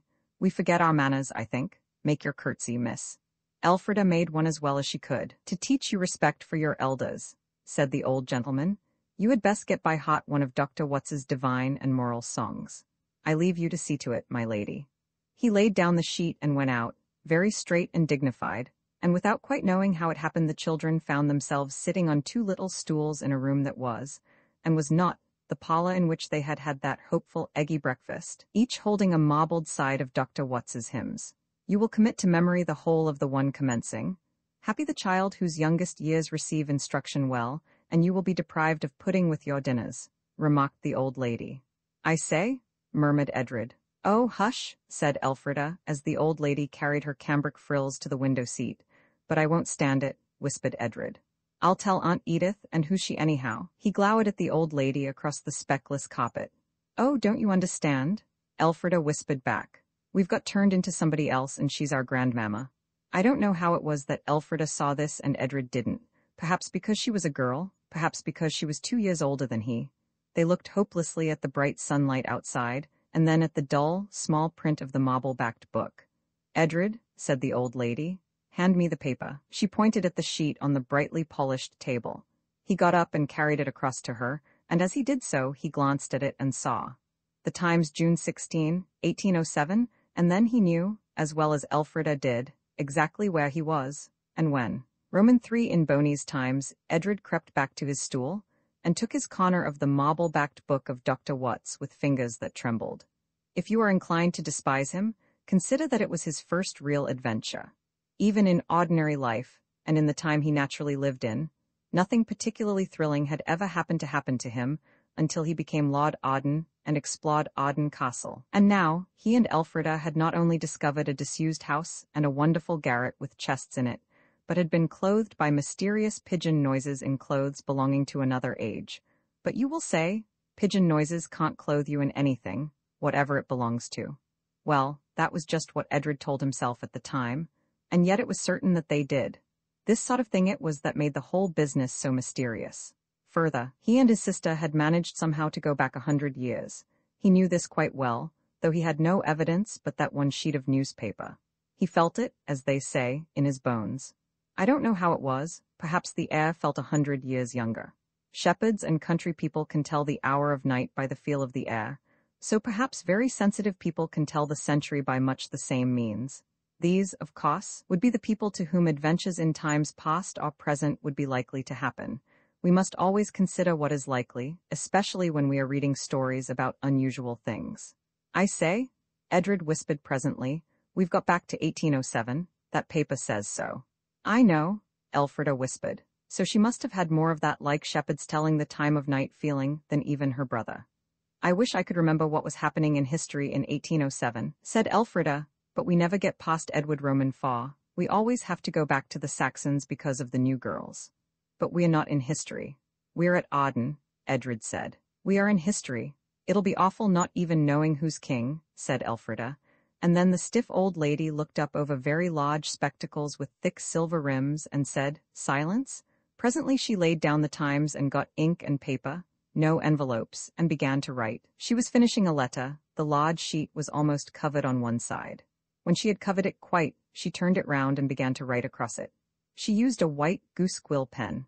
The inkstand was of china, with gold scrolls and cupids and wreaths of roses painted on it. On one side was the inkwell, on the other a thing like a china pepper pot, and in front a tray for the pens and sealing wax to lie in. Both children now knew their unpleasant poem by heart, so they watched the old lady, who was grandmother to the children she supposed them to be. When she had finished writing, she sprinkled some dust out of the pepper pot over the letter to dry the ink. There was no blotting paper to be seen. Then she folded the sheet and sealed it with a silver seal from the pen tray, and wrote the address on the outside. Then, "Have you got your task?" she asked. "Here it is," said Elfrida, holding up the book. "No impudence, miss," said the grandmother sternly. "You very well know that I mean, have you got it by rote yet? And you know, too, that you should say ma'am whenever you address me." "Yes, ma'am," said Elfrida, and this was taken to mean that she knew her task. "Then come and say it." "No, no, you know better than that. Feet in the first position, hands behind you, head straight, and do not fidget with your feet." So then first Elfrida and then Edred recited the melancholy verses. "Now," said the old lady, "you may go and play in the garden." "Mayn't we take your letter to the post?" Elfrida asked. "Yes, but you are not to stay in the George bar, mind, not even if Mrs. Skinner should invite you. Just hand her the letter and come out. Shut the door softly, and do not shuffle with your feet." "Yes, ma'am," said Elfrida, and on that they got out. "They'll find us out, bound to," said Edred. "We don't know a single thing about anything. I don't know where the George is, or where to get a stamp or anything." "We must find someone we can trust and tell them the truth," said Elfrida. "There isn't anyone," said Edred, "that I'd trust. You can't trust the sort of people who stick this sort of baby flummery round a chap's neck." He crumpled his starched frill with hot, angry fingers. "Mine prickles all round, too," Elfrida reminded him, "and it's lower, and you get bigger as you go down, so it prickles more of me than yours does you. Let's go back to the attic and try and get back into our own time. I expect we just got into the wrong door, don't you? Let's go now." "Oh no," said Elfrida. "How dreadfully dull. Why, we shall see all sorts of things and be top in history for the rest of our lives. Let's go through with it." "Do you remember which door it was, the attic, I mean?" Edred suddenly asked. "Was it the third on the left?" "I don't know, but we can easily find it when we want it." "I'd like to know now," said Edred obstinately. "You never know when you are going to want things. Mrs. Hunnison says you ought always to be able to lay your hand on anything you want the moment you do want it. I should like to be quite certain about being able to lay our hands on our own clothes. Suppose someone goes and tidies them up. You know what people are." "All right," said Elfrida. "We'll go and tidy them up ourselves. It won't take a minute. It would certainly not have taken 5, if things had been as the children expected." They raced up the stairs to the corridor where the prints were. "It's not the first door, I'm certain," said Edred, so they opened the second, but it was not that either. So then they tried all the doors in turn, even opening, at last, the first one of all, and it was not that even, it was not any of them. "We've come to the wrong corridor," said the boy. "It's the only one," said the girl, and it was, for though they hunted all over the house, upstairs and downstairs, and tried every door, the door of the attic they could not find again. And what is more, when they came to count up, there were 57 doors without it. 55, 56, 57, said Elfrida, and ended in a sob. "The door's gone. We shall have to stay here forever and ever. Oh, I want Auntie, I do, I do." She sat down abruptly on a small green mat in front of the last door, which happened to be that of the kitchen. Edred says he did not cry too, and if what he says is true, Elfrida's crying must have been louder than was usual with her. For the kitchen door opened, and the 2 children were caught up in 2 fat arms and hurried into a pleasant kitchen, where bright brass and copper pots hung on the walls, and between a large fire and a large meat screen, a leg of mutton turned round and round with nobody to help it. "Hold your noise," said the owner of the fat arms, who now proved to be a very stout woman in a chocolate-colored print gown sprigged with blue roses. She had a large linen apron and a cap with flappy frills, and between the frills just such another good, kind, jolly face as Mrs. Hunnison's own. "Here, stop your mouths," she said. "All your granny'll be after you, to say nothing of Boney. Stop your crying, do, and see what cookie's got for you." She opened a tin canister and picked out 2 lumps of brown stuff that looked like sand, about the size and shape of prunes they were. "What's that?" Edred asked. "Drab it me," said the cook. "What a child it is, not know sugar when he sees it. Well, well, Master Edred, what next, I should like to know?" The children took the lumps and sucked them. They were of sugar, sure enough, but the sugar had a strong, coarse taste behind its sweetness, and if the children had really not been quite extra polite and kind, they would have followed the promptings of nature but of course, they knew that this would be both disgusting and ungrateful. So they got the sugar down somehow, while Cook beamed at them with a wide, kind smile between her cap frills, and 2 hands as big as little beefsteak puddings on her hips. "Now, no more crybabying," she said. "Run along and play." "We've got to take Granny's letter to post," said Edred. "And we don't." "Cook," said Elfrida on a sudden impulse, "can you keep a secret?" "Can't I?" said the cook. "Haven't I kept the secret of how furmety's made and Bakewell pies and all? There's no furmety to hold a candle to mine in this country, as well you know." "We don't know anything," said Elfrida. "That's just it. And we daren't let Granny know how much we don't know. Something's happened to us so that we can't remember anything that happened more than an hour ago." "Bless me," said the cook. "Don't you remember old Cookie giving you the baked apple dumplings when you were sent to bed without your suppers a week come Thursday?" "No," said Elfrida. "But I'm sure you did. Only what are we to do?" "You're not deceiving poor Cookie, are you now, like you did about the French soldiers being hid in the windmill, upsetting all the village like you did?" "No, it's true, it's dreadfully true. You'll have to help us. We don't remember anything, either of us." The cook sat down heavily in a polished armchair with a patchwork cushion. "She's overlooked you, there's not a doubt about it. You're bewitched. Oh, my pretty little dears, that ever I should see the day." The cook's fat, jolly face twisted and puckered in a way with which each child was familiar in the face of the other. "Don't cry," they said both together, and Elfrida added, "Who's overlooked what?" "Old Betty Lovell has, that I'll be bound. She's bewitched you both, sure as eggs is eggs. I knew there'd be some sort of a to-do when my lord had her put in the stocks for stealing sticks in the wood. We've got to get her to take it off, my dears. That's what we've got to do, for sure. Without you could find a white moldywop, and that's not likely." "A white moldywop?" said both the children, and again they spoke together like a chorus and looked at each other like conspirators. "You know the rhyme? Oh, but if you've forgotten everything, you've forgotten that too." "Say it, won't you?" said Edred. "Let's see, how do it go? White moldywop a spell can make, white moldywop a spell can break. When all be well, let moldywop be, when all goes ill, then turn to he." "Well, all's not gone ill yet," said Elfrida, wriggling her neck in its prickly muslin tucker. "Let's go and see the witch. You'd best take her something, a screw of sugar she'd like, and a pinch of tea." "Why, she'd not say thank you for it," said Edred, looking at the tiny packets. "I expect you've forgotten," said Cook gently, "that tea's 10 shillings a pound and sugar's gone up to 3 and 6 since the war." "What war?" "The French war. You haven't forgotten we're at war with Boney and the French, and the bonfire we had up at the church when the news came of the drubbing we gave them at Trafalgar, and poor dear Lord Nelson and all? And your grandfather reading out about it to them from the George balcony, and all the people waiting to cheer, and him not able to get it out for choking pride and because of Lord Nelson, God bless him.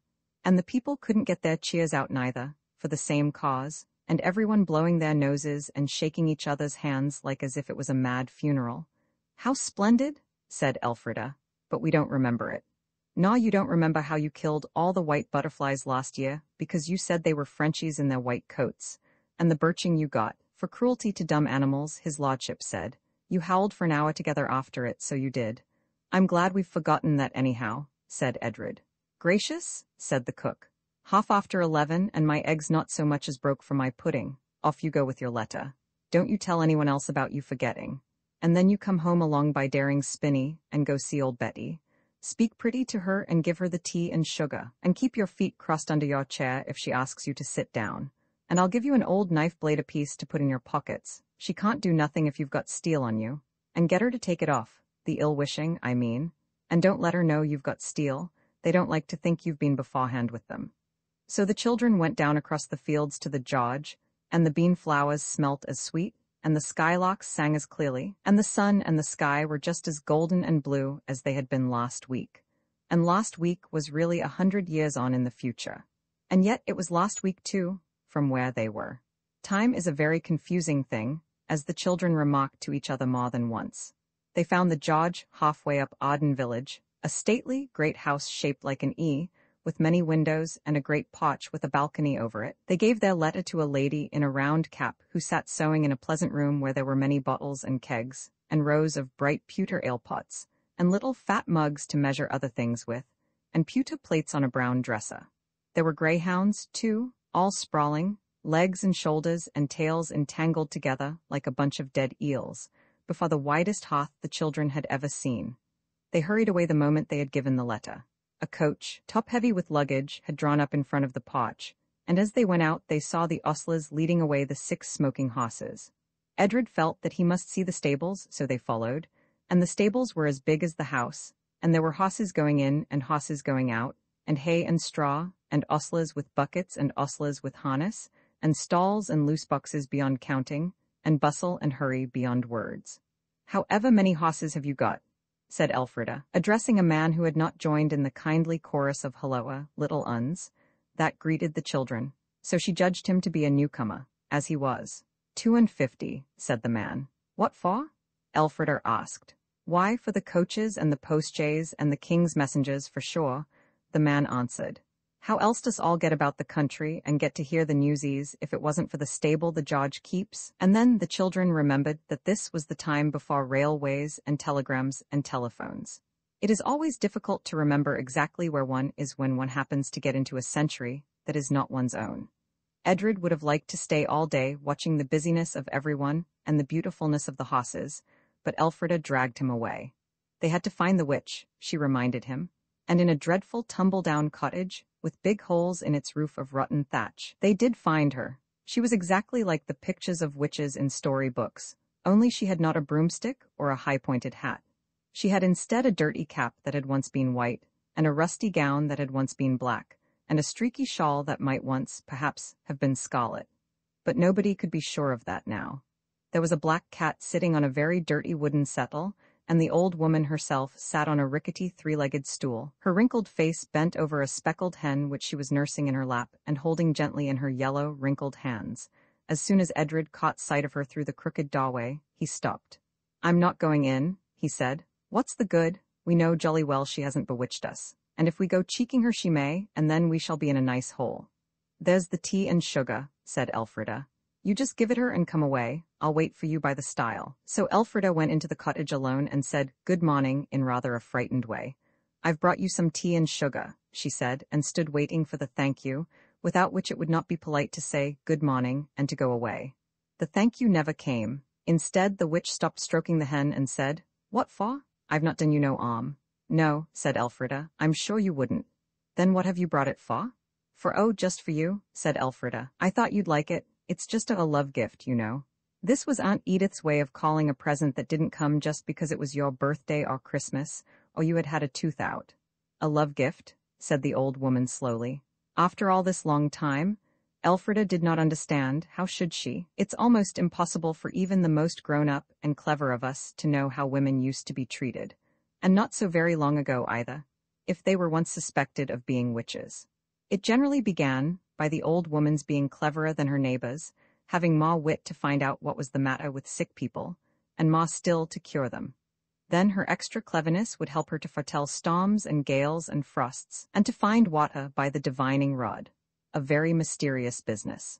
And when once you can find out where water is, by just carrying a forked hazel twig between your hands and walking across a meadow, you can most likely find out a good many other things that your stupid neighbors would never dream of. And in those long-ago days, which really aren't so very long ago, your being so much cleverer than your neighbors would be quite enough. You would soon be known as the wise woman, and from wise woman to witch was a very short step indeed. So Elfrida, not understanding, said, "Yes, is your fowl ill?" "'Twill mend," said the old woman. "'Twill mend. The healing of my hands has gone into it." She rose, set the hen on the hearth, where it fluttered, squawked, and settled among grey ashes, very much annoying the black cat, and laid her hands suddenly on Elfrida's shoulders. "And now the healing of my hands is for you," she said. "You have brought me a love gift. Never a gift have I had these 50 years, but was a gift of fear or a payment for help, to buy me to take off a spell or put a spell on. But you have brought me a love gift, and I tell you, you shall have your heart's desire. You shall have love around and about you all your life long. That which is lost shall be found. That which came not shall come again. In this world's goods you shall be blessed, and blessed in the goods of the heart also. I know, I see, and for you I see everything good and fair. Your future shall be clean and sweet as your kind heart." She took her hands away. Elfrida, very much impressed by these flattering remarks which she felt she did not deserve, stood still, not knowing what to say or do. She rather wanted to cry. "I only brought it because Cook told me," she said. "Cook didn't give you the kind heart that makes you want to cry for me now," said the witch. The old woman sank down in a crouching heap, and her voice changed to one of sing-song. "I know," she said, "I know many things.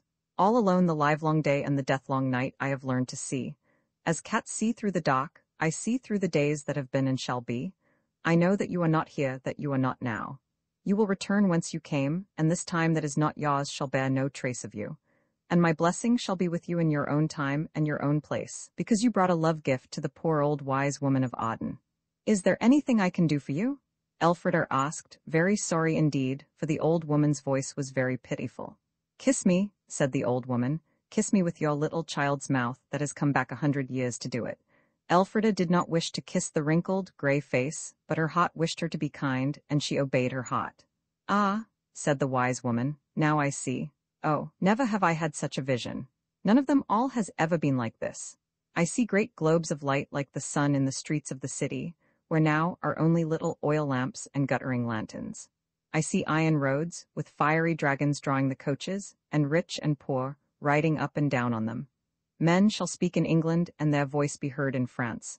The voices of men dead shall be kept alive in boxes, and speak at the will of those who still live. The handlooms shall cease in the cottages, and the weavers shall work in palaces with 1,000 windows, lighted as bright as day. The sun shall stoop to make men's portraits more like than any painter can make them. There shall be ships that shall run under the seas like conger eels, and ships that shall ride over the clouds like great birds. And bread that is now 1 shilling and 9 pence shall be 5 pence, and the corn and the beef shall come from overseas to feed us. And every child shall be taught who can learn, and— Peace, prater, cried a stern voice in the doorway. Elfrida turned. There stood the grandfather, Lord Arden, very straight and tall and grey, leaning on his gold-headed cane, and beside him Edred, looking very small and found out. The old witch did not seem to see them. Her eyes that rolled and blinked saw nothing. But she must have heard, for— Loss to Arden, she said. Loss and woe to Arden. The hangings of your house shall be given to the spider, and the mice shall eat your carved furnishings. Your gold shall be less and less, and your house go down and down, till there is not a field that is yours about your house. Lord Arden shrugged his shoulders. Likely tales, he said, to frighten babes with. Tell me rather, if you would have me believe, what shall hap tomorrow. Tomorrow, said the wise woman, the French shall land in Limchurch Bay. Lord Arden laughed. And I give you a sign, 3 signs, said the woman faintly, for it is tiring work seeing into the future, even when you are enlightened with a kiss from someone who has been there. You shall see the white Mouldiwarp, that is the badge of Arden, on your threshold as you enter. That shall be 1 sign, said the old man mockingly. And the second, she said, shall be again the badge of your house, in your own chair in your own parlour. That seems likely, said Lord Arden, sneering. And the third, said she, shall be the badge of your house in the arms of this child. She turned her back and picked the hen out of the ashes. Lord Arden led Edred and Elfrida away, one in each hand, and as he went he was very severe on disobedient children who went straying after wicked witches, and they could not defend themselves without blaming the cook, which of course they would not do. Bread and water for dinner, he said, to teach you better ways. Oh, grandfather, said Elfrida, catching at his hand, don't be so unkind, just think about when you were little. I'm sure you liked looking at witches, didn't you now? Lord Arden stared angrily at her, and then he chuckled. It's a bold girl, so it is, he said. I own I remember well seeing a witch ducked no further off than New Church, and playing truant from my tutor to see it too. There now, you see, said Elfrida coaxingly, we don't mean to be naughty. We're just like what you were. You won't make it bread and water, will you? Especially if bread's so dear. Lord Arden chuckled again. Why, the little white mouse has found a tongue, and never was I spoken to so bold since the days I wore petticoats myself, he said. Well, we'll say no more about it this time. And Edred, who had privately considered that Elfrida was behaving like an utter idiot, thought better of it. So they turned across the summer fields to Arden Castle. There seemed to be more of the castle than when the children had first seen it, and it was tidier much. And on the doorstep sat a white mole. There now, said Elfrida. The mole vanished like a streak of white paint that is rubbed out. Pooh, said Lord Arden. There's plenty white moles in the world. But when he saw the white mole sitting up in his own carved armchair in the parlour, he owned that it was very unusual. Elfrida stooped and held out her arms. She was extremely glad to see the mole, because ever since she and her brother had come into this strange time, she had felt that it would be the greatest possible comfort to have the mole at hand, the mole, who understood everything, to keep and advise, and above all, to get them safely back into the century they belonged to. And the Mouldiwarp made a little run and a little jump, and Elfrida caught it and held it against her waist with both her hands. Stay with me, whispered Elfrida to the mole. By George, said Lord Arden to the universe. "So now you see," said Edred to Lord Arden, "Roman far the landing of the French then they had dinner. The children had to sit very straight and eat very slowly, and their glasses were filled with beer instead of water. And when they asked for water, Lady Arden asked how many more times they would have to be told that water was unwholesome. Lord Arden was very quiet. At quite the beginning of dinner, he had told his wife all about the wise woman, and the landing of the French, and the 3 signs, and she had said, "Law, save us, my lord, you don't say so," and gone on placidly cutting up her meat. But when the cloth had been drawn, and decanters of wine placed among the dishes of dried plums and preserved pears, Lord Arden brought down his fist on the table and said, "Not more than 3 glasses for me today, my lady. I am not superstitious, as well you know, but facts are facts. What did you do with that white moldywop?" Elfrida had put it in the bottom drawer of the tall boys in her room. Cook had told her which room that was, and said so rather timidly. "It's my belief," said Lady Arden, who seemed to see what was her husband's belief and to make it her own a very winning quality. "It's my belief that it's a direct warning, in return, perhaps, for the tea and sugar." "Ah," said Lord Arden. "Well, whether or no, every man in this village shall be armed and paraded this day, or I'll know the reason why. I'm not going to have the French stepping ashore as cool as cucumbers without with your leave, or by your leave, and anyone to say afterwards, 'Well, Arden, you had fair warning, only you would know best.'" "No," said Lady Arden, "that would be unpleasant." Lord Arden's decision was made stronger by the arrival of a man on a very hot horse. "The French are coming," he said, quite out of breath, but he could not say how he knew. "They all say so," was all that could be got out of him, "and they told me to come tell you, my lord, and what's us to do? We live so safely now, we have nothing to be afraid of. When we have wars, they are not in our own country. The police look after burglars, and even thunder is attended to by lightning rods. It is not easy for us to understand the frantic terror of those times, when, from day to day, every man, woman, and child trembled in its shoes for fear lest the French should come. The French, led by Boney. Boney, to us, is Napoleon Bonaparte, a little person in a cocked hat out of the history books. To those who lived in England when he was a man alive, he was the terror that walked by night, making children afraid to go to bed, and causing strong men to sleep in their boots with sword and pistol by the bedhead, within easy reach of the newly awakened hand. Edred and Elfrida began to understand a little, when they saw how the foretelling of the wise woman, strengthened by the rumors that began to run about like rats in every house in the village, stirred the people to the wildest activity. Lord Arden was so busy giving orders, and my lady so busy talking his orders over with the maidservants, that the children were left free to use their eyes and ears. And they went down into the village and saw many strange things. They saw men at the grindstone sharpening old swords, and others who had no swords putting a fine edge on billhooks, hatchets, scythes, and kitchen choppers. They saw other men boarding up their windows and digging holes in their gardens and burying their money and their teaspoons in the holes. No one knew how the rumor had begun, but everyone believed it now. They went in and out of the cottages as they chose. Everyone seemed to know them, and to be pleased, in an absent sort of way, to see them, but nobody had time to talk to them. So they soon lost the fear they had had at first of being found out to be not the people they were being taken for. They found the women busy brushing and mending old scarlet coats and tight white trousers, and all along the dip of the cliff men were posted, with spyglasses, looking out to sea. Other men toiled up the slope with great bundles of brown brushwood and dried furs on their backs, and those bundles were piled high, ready to be lighted the moment it should be certain that the French were coming. Elfrida wished more than ever that she knew more about the later chapters of the history book. Did Boney land in England on the 17th of June, 1807? She could not remember. There was something, she knew, in the book about a French invasion, but she could not remember what it was an invasion of, nor when it took place. So she and Edred knew, as little as anyone else, what really was going to happen. The Mouldiwarp, in the hurried interview she had had with it before dinner, had promised to come if she called it. With poetry, of course, it added, as it curled up in the corner of the drawer, and this comforted her a good deal when, going up to get her bonnet, she found the bottom drawer empty. So, though she was as interested as Edred in all that was going on, it was only with half her mind. The other half was busy trying to make up a piece of poetry, so that any emergency which might suddenly arise would not find her powerless because poetry-less. So for once Edred was more observant than she, and when he noticed that the men built a bonfire not at all on the spot which Lord Arden had pointed out as most convenient, he wondered why. And presently, seeing a man going by that very spot, he asked him why.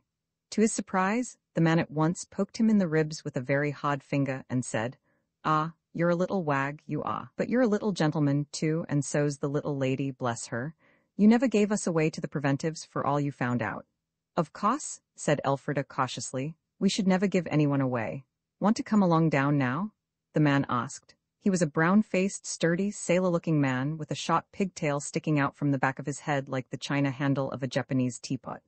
"Oh, yes," said Elfrida, and Edred did not say, "Oh, no." "Then just you wait till I'm out of sight, and then come down the way you see me go. Go long same as if you was after butterflies or the like, a bit this way and a bit that, see?" said the man, and they obeyed. Alas, too few children in those uninteresting times of ours have ever been in a smuggler's cave.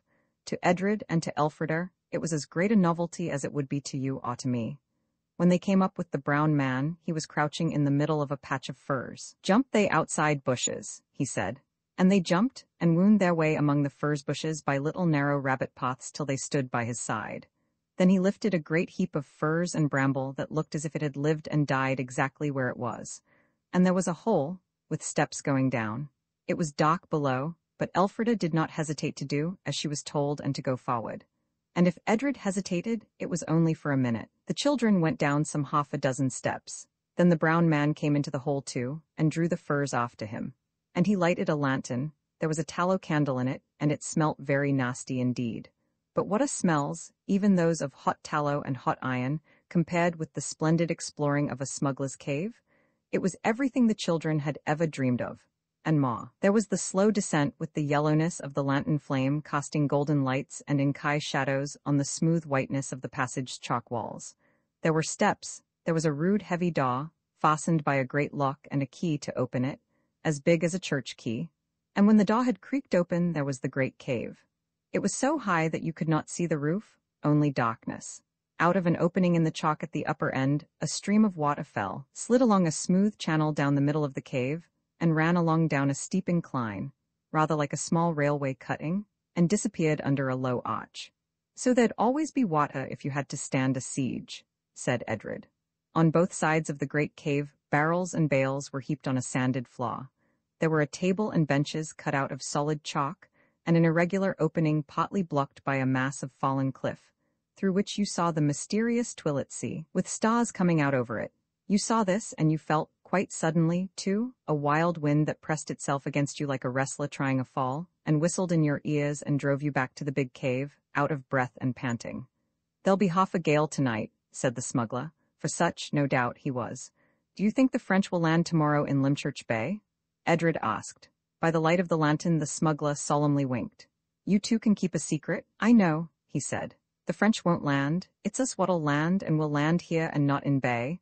And what we'll land is a good drop of the real thing, and a yard or two of silk or lace maybe. I don't know who 'twas put it about as the French was a-coming, but you may lay to it they aren't no friends of the revenue." "Oh, I see," said Elfrida. "And the worst of it'll be the lookout they'll keep. Lucky for us it's all our men as has volunteered for duty, and we know our friends." "But do you mean," said Edred, "that you can be friends with a Frenchman when we're at war with them?" "It's like this, little man," said the smuggler, sitting down on a keg that stood handily on its head ready for a seat. "We ain't no quarrel with the free trade men, neither here nor there. A man's got his living to get, hasn't he now? So you see a man's trade comes first, what he gets his bread by. So you see these chaps as meet us mid-channel and hand us the stuff. They're free traders first and Frenchies after. The same like we're merchants before all. We ain't no quarrel with them. It's the French soldiers we're at war with, not the honest French traders that's in the same boat as us ourselves. Then somebody's just made up about Boney coming, so as to keep people busy in the bay while you're smuggling here?" said Edred. "I wouldn't go so far as that, sir," said the man, "but if it did happen that way it 'ud be a sort of special dispensation for us free trade men that get our living by honest work and honest danger. That's all I say, knowing by what's gone before that you two are safe as any old salt afloat." The two children would have given a good deal to know what it was that had gone before. But they never did know. And sometimes, even now, they wonder what it was that the Edred and Elfrida of those days had done to win the confidence of this swaggering smuggler. They both think, and I dare say they are right, that it must have been something rather fine. Having seen all the ins and outs of the cave, the children were not sorry to get back to Arden Castle, for it was now dark, and long past their proper bedtime, and it really had been rather a wearing day. They were put to bed, rather severely, by Lady Arden's own maid, whom they had not met before and did not want to meet again. So shriveled and dry and harsh was she. And they slept like happy little tops, in the homespun linen sheets scented with lavender grown in the castle garden, that were spread over soft, fat, pincushion beds, filled with the feathers of geese eaten at the castle table. Only Elfrida woke once and found the room filled with red light, and, looking out of the window, saw that one of the beacon bonfires was alight, and that the flames and smoke were streaming across the dark summer sky driven by the wind that shouted and yelled and shook the windows, and was by this time, she felt sure, at least 3/4 of a gale. The beacon was lighted, therefore the French were coming. And Elfrida yawned and went back to bed. She was too sleepy to believe in Boney. But at that time, 100 years ago, hundreds of little children shivered and cried in their beds, being quite sure that now at last all the dreadful prophecies of mothers and nurses would come true, and that Boney, in all his mysterious, unknown horror, would really now, at last, have them. It was grey morning when the wind, wearied of the silly resistance of the leaded window, suddenly put forth his strength, tore the window from its hinges, drove it across the window frame, and swept through the room, flapping the bedclothes like wet sails, and wakening the children most thoroughly, far beyond any hope of one more snooze. They got up and dressed. No one was about in the house, but the front door was open. It was quite calm on that side, but as soon as the children left the shelter of the castle wall, the wind caught at them, hit, slapped, drove, worried, beat them, till they had hard work to stand upright, and getting along was very slow and difficult. Yet they made their way somehow to the cliff, where a thick, black crowd stood, a crowd that was not really black when you got quite close and could look at it in the grey dawn light, but rather brilliantly red, white, and blue, like the Union Jack, because they were the armed men in their makeshift uniforms whom old Lord Arden had drilled and paraded the evening before. And they were all looking out to sea. The sea was like the inside of an oyster shell, barred with ridges of cold silver. The sky above was grey as a gull's wing, and between sea and sky a ship was driving straight on to the rocks 100 feet below. "'Tis a French ship by her rig," someone said. "The first of the fleet, a scout," said another, "and heaven has sent a storm to destroy them like it destroyed the accursed Armada in Queen Bess's time." And still the ship came nearer. "'Tis the Bon Esperance," said the low voice of the smuggler friend close to Elfrida's ear, and she could only just hear him through the whistling of the gale. "'Tis true what old Betty said, the French will land here today, but they'll land dead corpses. And all our little cargo, they've missed our boat in the gale, it'll all be smashed to bits afore our eyes. It's poor work being an honest merchant." The men in their queer uniforms, carrying their queer weapons, huddled closer together, and all eyes were fixed on the ship as it came on and on. "Is it sure to be wrecked?" whispered Elfrida, catching at old Lord Arden's hand. "No hope, my child. Get you home to bed," he said. It did not make any difference that all this had happened 100 years ago. There was the cold, furious sea lashing the rocks far down below the cliff. Elfrida could not bear to stay and see that ship smash on the rocks as her carved workbox had smashed when she dropped it on the kitchen bricks. She could not even bear to think of seeing it. Poetry was difficult, but to stay here and see a ship wrecked, a ship that had men aboard, was more difficult still. "Oh, Mouldiwarp, do come to me. I cannot bear it, do you see," was not, perhaps, fine poetry, but it expressed her feelings exactly, and anyhow, it did what it was meant to do. The white mole rubbed against her ankles even as she spoke. She caught it up. "Oh, what are we to do?" "Go home," it said. "To the castle you'll find the door now." And they turned to go. And as they turned they heard a grinding crunch mixed with the noise of the waves and winds, enormously louder, but yet just the sort of noise a dog makes when he is eating the bones of the chicken you had for dinner, and gets the chicken's ribs all at once into his mouth. Then there was a sort of sighing moan from the crowd on the cliff, who had been there all night for the French to land, and then Lord Arden's voice, "The French have landed." She spoke the truth. The French have landed, heaven help them, and as the children ran towards the house, they knew that every man in that crowd would now be ready to risk his life to save from the sea those Frenchies whom they had sat up all night to kill with swords and scythes and bills and meat choppers. Men are queer creatures. To get out of it, back to the safe quiet of a life without shipwrecks and witches, that was all Elfrida wanted. Holding the mole in one hand and dragging Edred by the other, she got back to the castle and in at the open front door, up the stairs and straight to a door. She knew it would be the right one, and it was. There was the large attic with the beams, and the long, wonderful row of chests under the sloping roof. And the moment the door was shut, the raging noise of the wind ceased, as the flaring noise of gas ceases when you turn it off. And now once more the golden light filtered through the chinks of the tiles, and outside was the tick, tick of moving pigeon feet, the rustling of pigeon feathers, and the corucoo of pigeon voices. On the ground lay their own clothes. "Change," said the white mole, a little out of breath because it had been held very tight and carried very fast. And the moment they began to put on their own clothes, it seemed that the pigeon noises came closer and closer, and somehow helped them out of the prickly clothes of 1807 and back into the comfortable sailor suits of 1907. "Did you find the treasure?" the mole asked, and the children answered, "Why no, we never thought of it." "It don't make no odds," said the mole. "'Twant dara." "There," said Elfrida. "Then we're here, we're now again, I mean, we're not then?"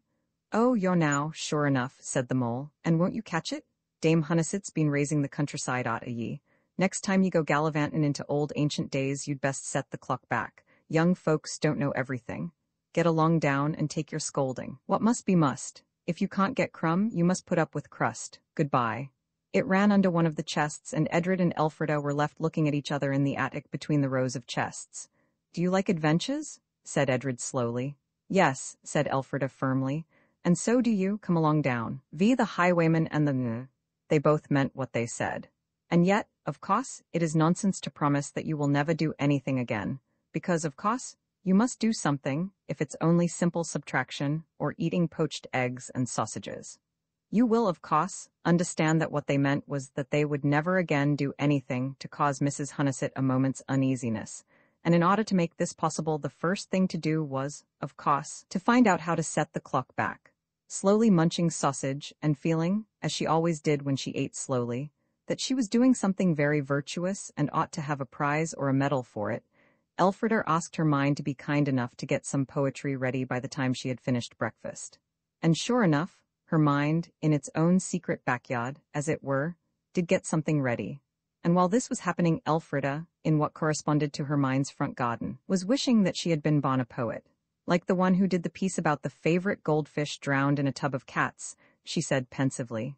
"Yes, or even Shakespeare," said Edred, "only he's so long always." "I wonder," said the girl, "where the clock is that we've got to set back." "Oh, Mouldiwarp'll tell us," said the boy, but Mouldiwarp didn't. When breakfast was over, they went out into the grassy space round which the ruined walls of the castle rose up so grey and stately, with the wallflowers and toadflax growing out of them, and sat down among the round-faced, white-frilled daisies, and told each other what they had thought, or what they thought they had thought, while they were back in those times when people were afraid of Boney. And the castle's sward was very green, and the daisies were very white, and the sun shone on everything very grand and golden. And as they sat there, it came over Elfrida suddenly how good a place it was, and how lucky they were to be there at home at Arden, rather than in the house with the pale, smooth brass donoka that stood in the street with the red pavement, and the lodgers who kept all on ringing their bells, so that she said, quite without knowing she was going to say anything, "Arden, Arden, Arden, lawn and castle and garden, daisies and grass and wallflowers gold, Mouldiwarp come out of the mould." "That's more like poetry, that is," said the Mouldiwarp, sitting on the green grass between the children. "More lick'n anything I've heard ye say yet, so 'tis. And now, Den, what is it for you dis fine day and all?" It seemed in such a good temper that Elfrida asked a question that had long tried to get itself asked. "Why?" was the question, and it was spoken to the white mole. "Why do you talk like the country people do?" "Sussex born and bred," said the mole, "but I know other talk. Sussex talks what they call racy of the soil, means smells of the earth where I live. I can talk all sorts, though. I used to spit French once on a time, young Fitzleseigneur." "You must know lots and lots," said Edred. "I do," said the mole. "How old are you?" Edred asked, in spite of Elfrida's warning, "Hush, it's rude." "As old as my tongue and a little old in me teeth," said the mole, showing them. "Ah, don't be cross," said Elfrida. "And such a beautiful day, too, and just when we wanted you to show us how to put back the clock and all." "That's a deed, that is," said the mole, "but you've not quarrelled this 3 days, so you can go where you please and do what you will. Only you're in the way here if you want to stop the clock. Get up into the gate tower and look out, and when you see the great clock face, come down at once and sit on the second hand. That'll stop it, if anything will." Looking out through the breezy arch among the swinging ends of ivy and the rustle and whir of pigeon wings, the children saw a very curious sight. The green and white of grass and daisies began to swim, as it were, before their eyes. The lawn within the castle walls was all uneven because the grass had not been laid there by careful gardeners, with spirit levels and rollers, who wanted to make a lawn, but by nature herself, who wanted just to cover up bits of broken crockery and stone, and old birds' nests, and all sorts of odd rubbish. And now it began to stretch itself, as though it were a live carpet, and to straighten and tighten itself till it lay perfectly flat.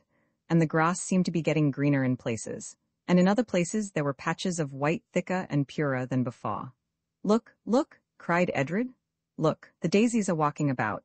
They were. Stiffly and steadily, like well-drilled little soldiers, the daisies were forming into twos, into fours, into companies.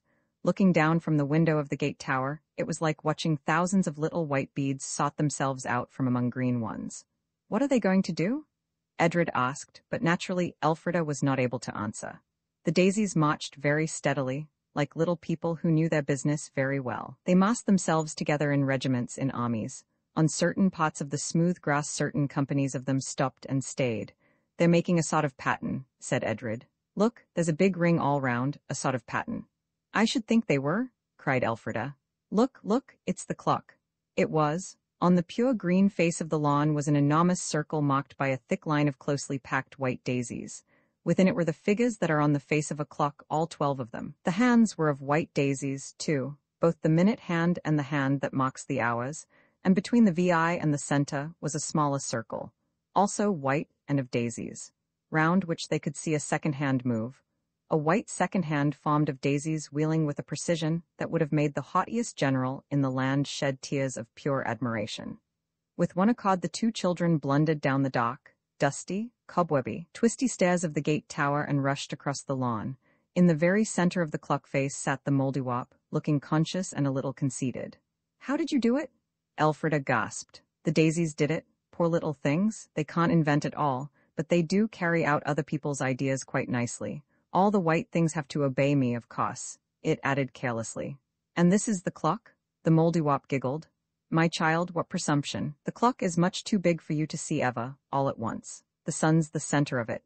This is just a pretending clock. It'll do for what we want, of course, or I wouldn't have had it made for you. Sit down on the second hand. Oh no, it won't hurt the daisies. Count 100, yes, that's right." They sat down on the close, white line of daisies and began to count earnestly. "And now," the Mouldiwarp said when the 100 was counted, "it's just the same time as it was when you began, so now you understand." They said they did, and I am sure I hope you do. "But if we sit here," said Elfrida, "how can we ever be anywhere else?" "You can't," said the Mouldiwarp, "so one of you will have to stay and the other to go." "You go, Elfie," said Edred. "I'll stay till you come back." "That's very dear of you," said Elfrida, "but I'd rather we went together. Can't you manage it?" she asked the mole. "I could, of course," it said, "but he's afraid to go without you," it said suddenly. "He isn't, and he's 2 years younger than me anyway," Elfrida said hotly. "Well, go without him," said the mole.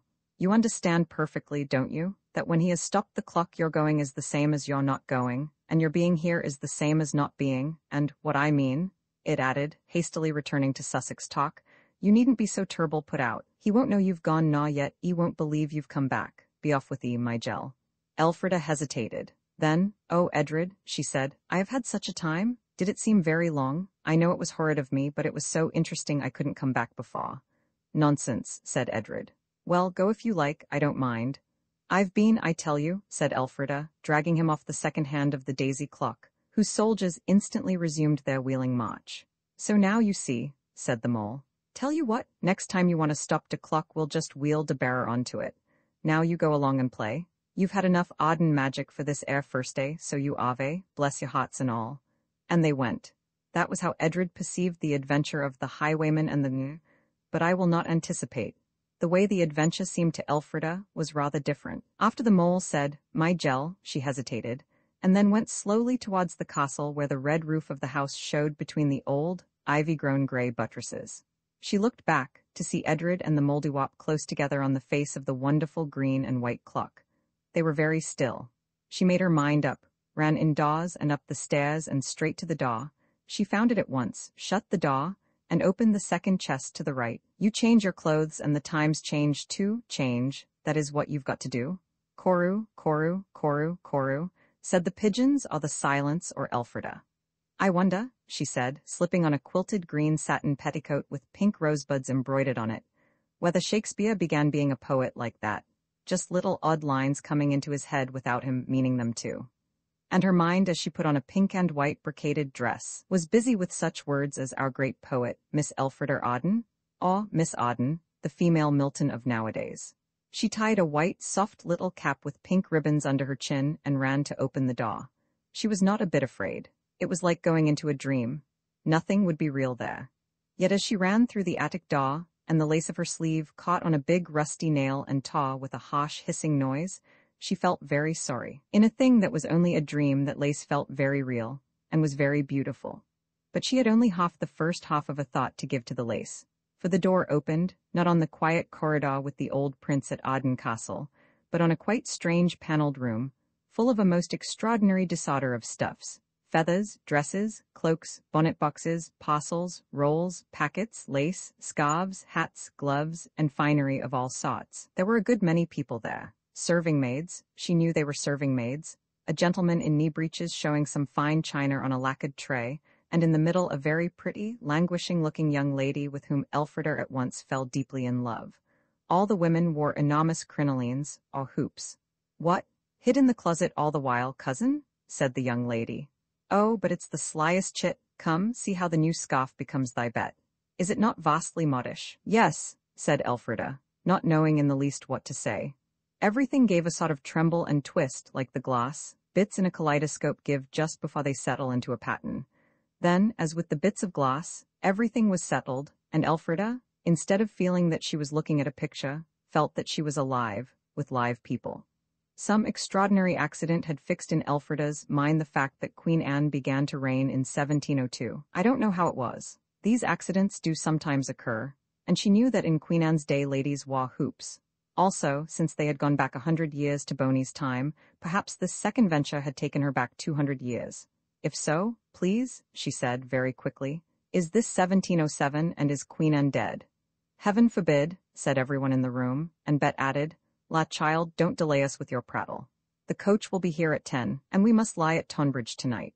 So Elfrida, all eyes and ears, squeezed into a corner between a bandbox and a roll of thick, pink-flowered silk, and looked and listened.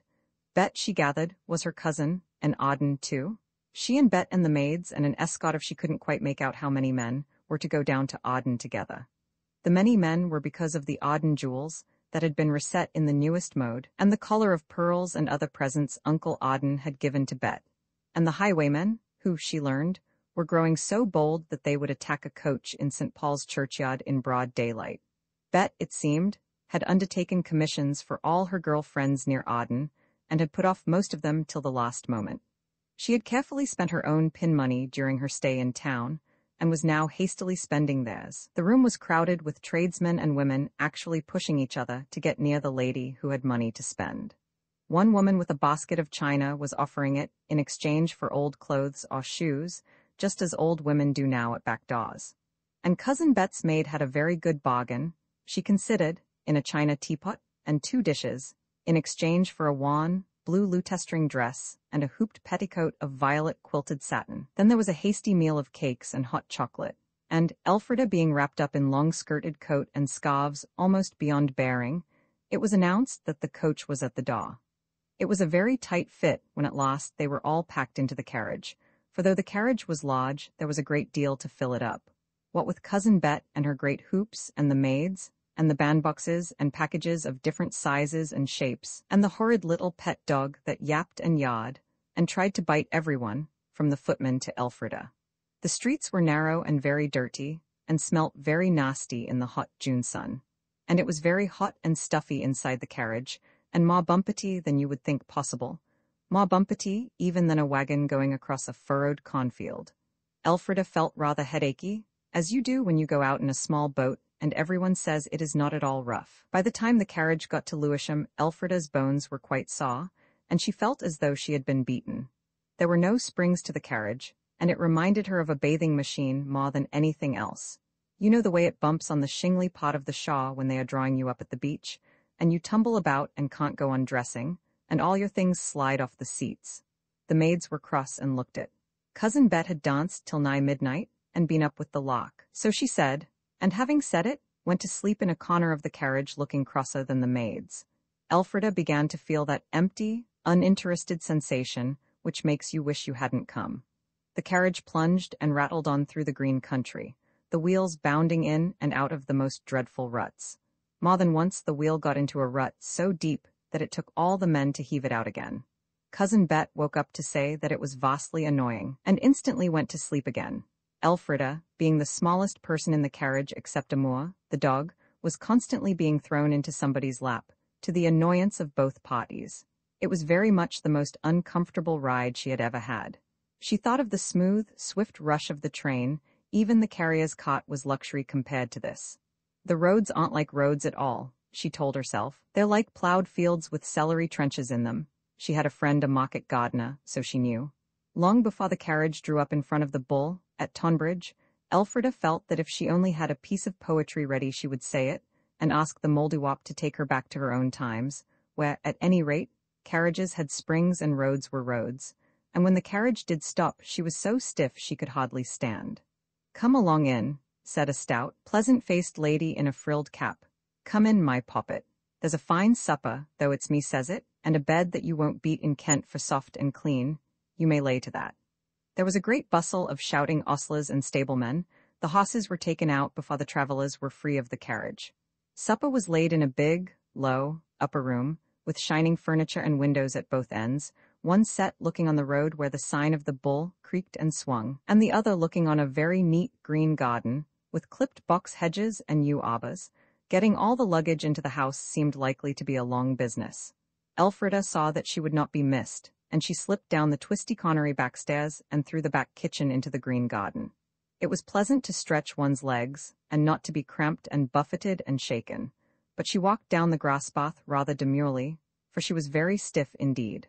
And it was there, in a yew arbor, that she came suddenly on the grandest and handsomest gentleman that she had ever seen. He wore a white wig, very full at the sides and covered with powder, and a full-skirted coat of dark blue silk, and under it a long waistcoat with the loveliest roses and forget-me-nots tied in bunches with gold ribbons, embroidered on silk. He had lace ruffles and a jeweled brooch, and the jolliest blue eyes in the world. He looked at Elfrida very kindly with his jolly eyes. "A lady of quality, I'll be bound," he said, "and travelling with her suite." "I'm Miss Arden of Arden," said Elfrida. "Your servant, madam," said he, springing to his feet and waving his hat in a very flourishing sort of bow. Elfrida's little curtsy was not at all the right kind of curtsy, but it had to do. "And what can I do to please Miss Arden of Arden?" he asked. "Would she like a ride on my black mare?" "Oh, no, thank you," said Elfrida, so earnestly that he laughed as he said, "Sure I should not have thought Fia lived with those eyes." "I'm not afraid," said Elfrida contemptuously. "Only I've been riding in a horrible carriage all day, and I feel as though I never wanted to ride on anything any more." He laughed again. "Well, well," he said, "come and sit by me and tell me all the town news." Elfrida smiled to think what news she could tell him, and then frowned in the effort to think of any news that wouldn't seem nonsense. She told him all that she knew of Cousin Bet and the journey. He was quite politely interested. She told of Cousin Bet's purchases, the collar of pearls and the gold pomander studded with corals, the little gold watch, and the family jewels that had been reset. "And you have all tonight to rest in from that cruel coach," he said. "Yes," said Elfrida. "We don't go on again till after breakfast tomorrow. It's very dull, and oh so slow. Don't you think you'd like to have a carriage drawn by a fiery iron horse that went 60 miles an hour? "You have an ingenious wit," said the beautiful gentleman, "such as I should admire in my wife. Will you marry me when you shall be grown a great girl?" "No," said Elfrida. "You'd be too old. Even if you were to be able to stop alive till I was grown up, you'd be much too old. How old do you suppose I shall be when you're 17? "I should have to do sums," said Elfrida, who was rather good at these exercises. She broke a twig from a currant bush and scratched in the dust. "I don't know," she said, raising a flushed face and trampling out her sum with little shoes that had red heels, "but I think you'll be 230. On that he laughed more than ever and vowed she was the lady for him. "Your ciphering would double my income 10 times over," he said. He was very kind indeed, would have her taste his wine, which she didn't like, and the little cakes on the red and blue plate, which she did. "And what's your name?" she asked. "My name," said he, "is a secret. Can you keep a secret?" "Yes," said Elfrida. "So can I," said he. and then a flouncing, angry maid came suddenly sweeping down between the box hedges and dragged Elfrida away before she could curtsy properly and say, "Thank you for being so kind. Farewell," said the beautiful gentleman. "Doubt not but we shall meet again. And next time 'tis I shall carry thee off and shut thee in a tower for 200 years till thou art 17 and hast learned to cipher." Elfrida was slapped by the maid, which nearly choked her with fury, and set down to supper in the big upstairs room. The maid indignantly told where she had found Elfrida, talking with a strange gentleman, and when Cousin Betty had heard all about it, Elfrida told her tale. "And he was a great dear," she said. "Eh? A very beautiful gentleman. I wish you'd been there, Cousin Betty. You'd have liked him too." Then Cousin Bet also slapped her, and Elfrida wished more than ever that she had some poetry ready for the Mouldiwarp. The next day's journey was as bumpety as the first, and Elfrida got very tired of the whole business. "Oh, I wish something would happen," she said. It was a very much longer day too, and the dusk had fallen while still they were on the road. The sun had set red behind black trees, and brown twilight was thickening all about, when at a crossroads, a man in a cloak and mask on a big black horse suddenly leaped from a hedge, stooped from his saddle, opened the carriage door, caught Elfrida with one hand by the gathers of her full traveling coat. He must have been frightfully strong, and so must the gathers, set her very neatly and quite comfortably on the saddle before him, and said, "Hand up your valuables, please, or I shoot the horses, and keep your bacas low, for if you aim at me you shoot the child, and if you shoot my horse, the child and I fall together." But even as he spoke through his black mask, he wheeled the horse so that his body was a shield between her and the pistols of the serving men. "What do you want?" Cousin Bet's voice was quite squeaky. "We have no valuables, we are plain country people traveling home to our farm." "I want the collar of pearls," said he, "and the pomander and the little gold watch and the jewels that have been reset."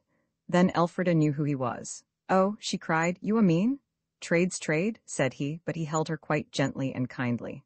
"Now, my fair madam." The men were hesitating, fingering their pistols.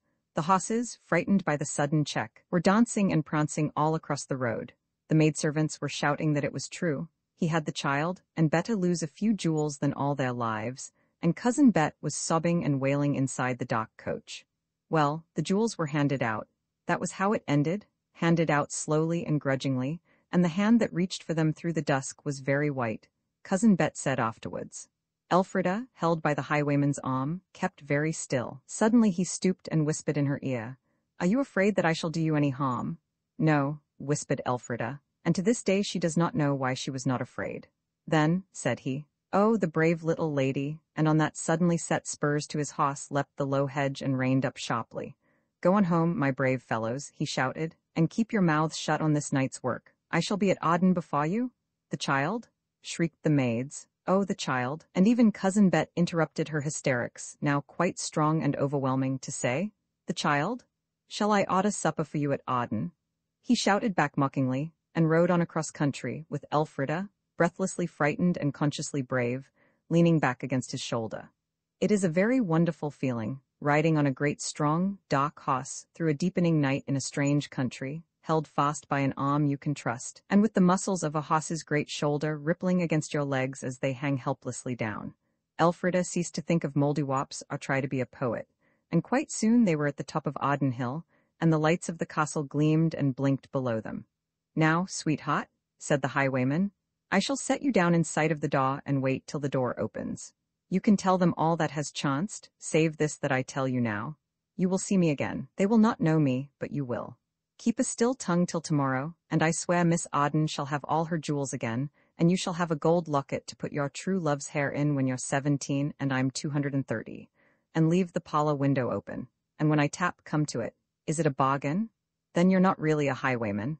"What should you say," he asked, "if I told you that I was the 3rd James, the rightful King of England, come to claim my own?" "Oh," said Elfrida, and he set her down, and she walked to the door of the castle and thumped on it with her fists. Her tale had been told to the servants, and again to Cousin Bet and the maids, and the chorus of lament and astonishment was settling down to a desire to have something to eat.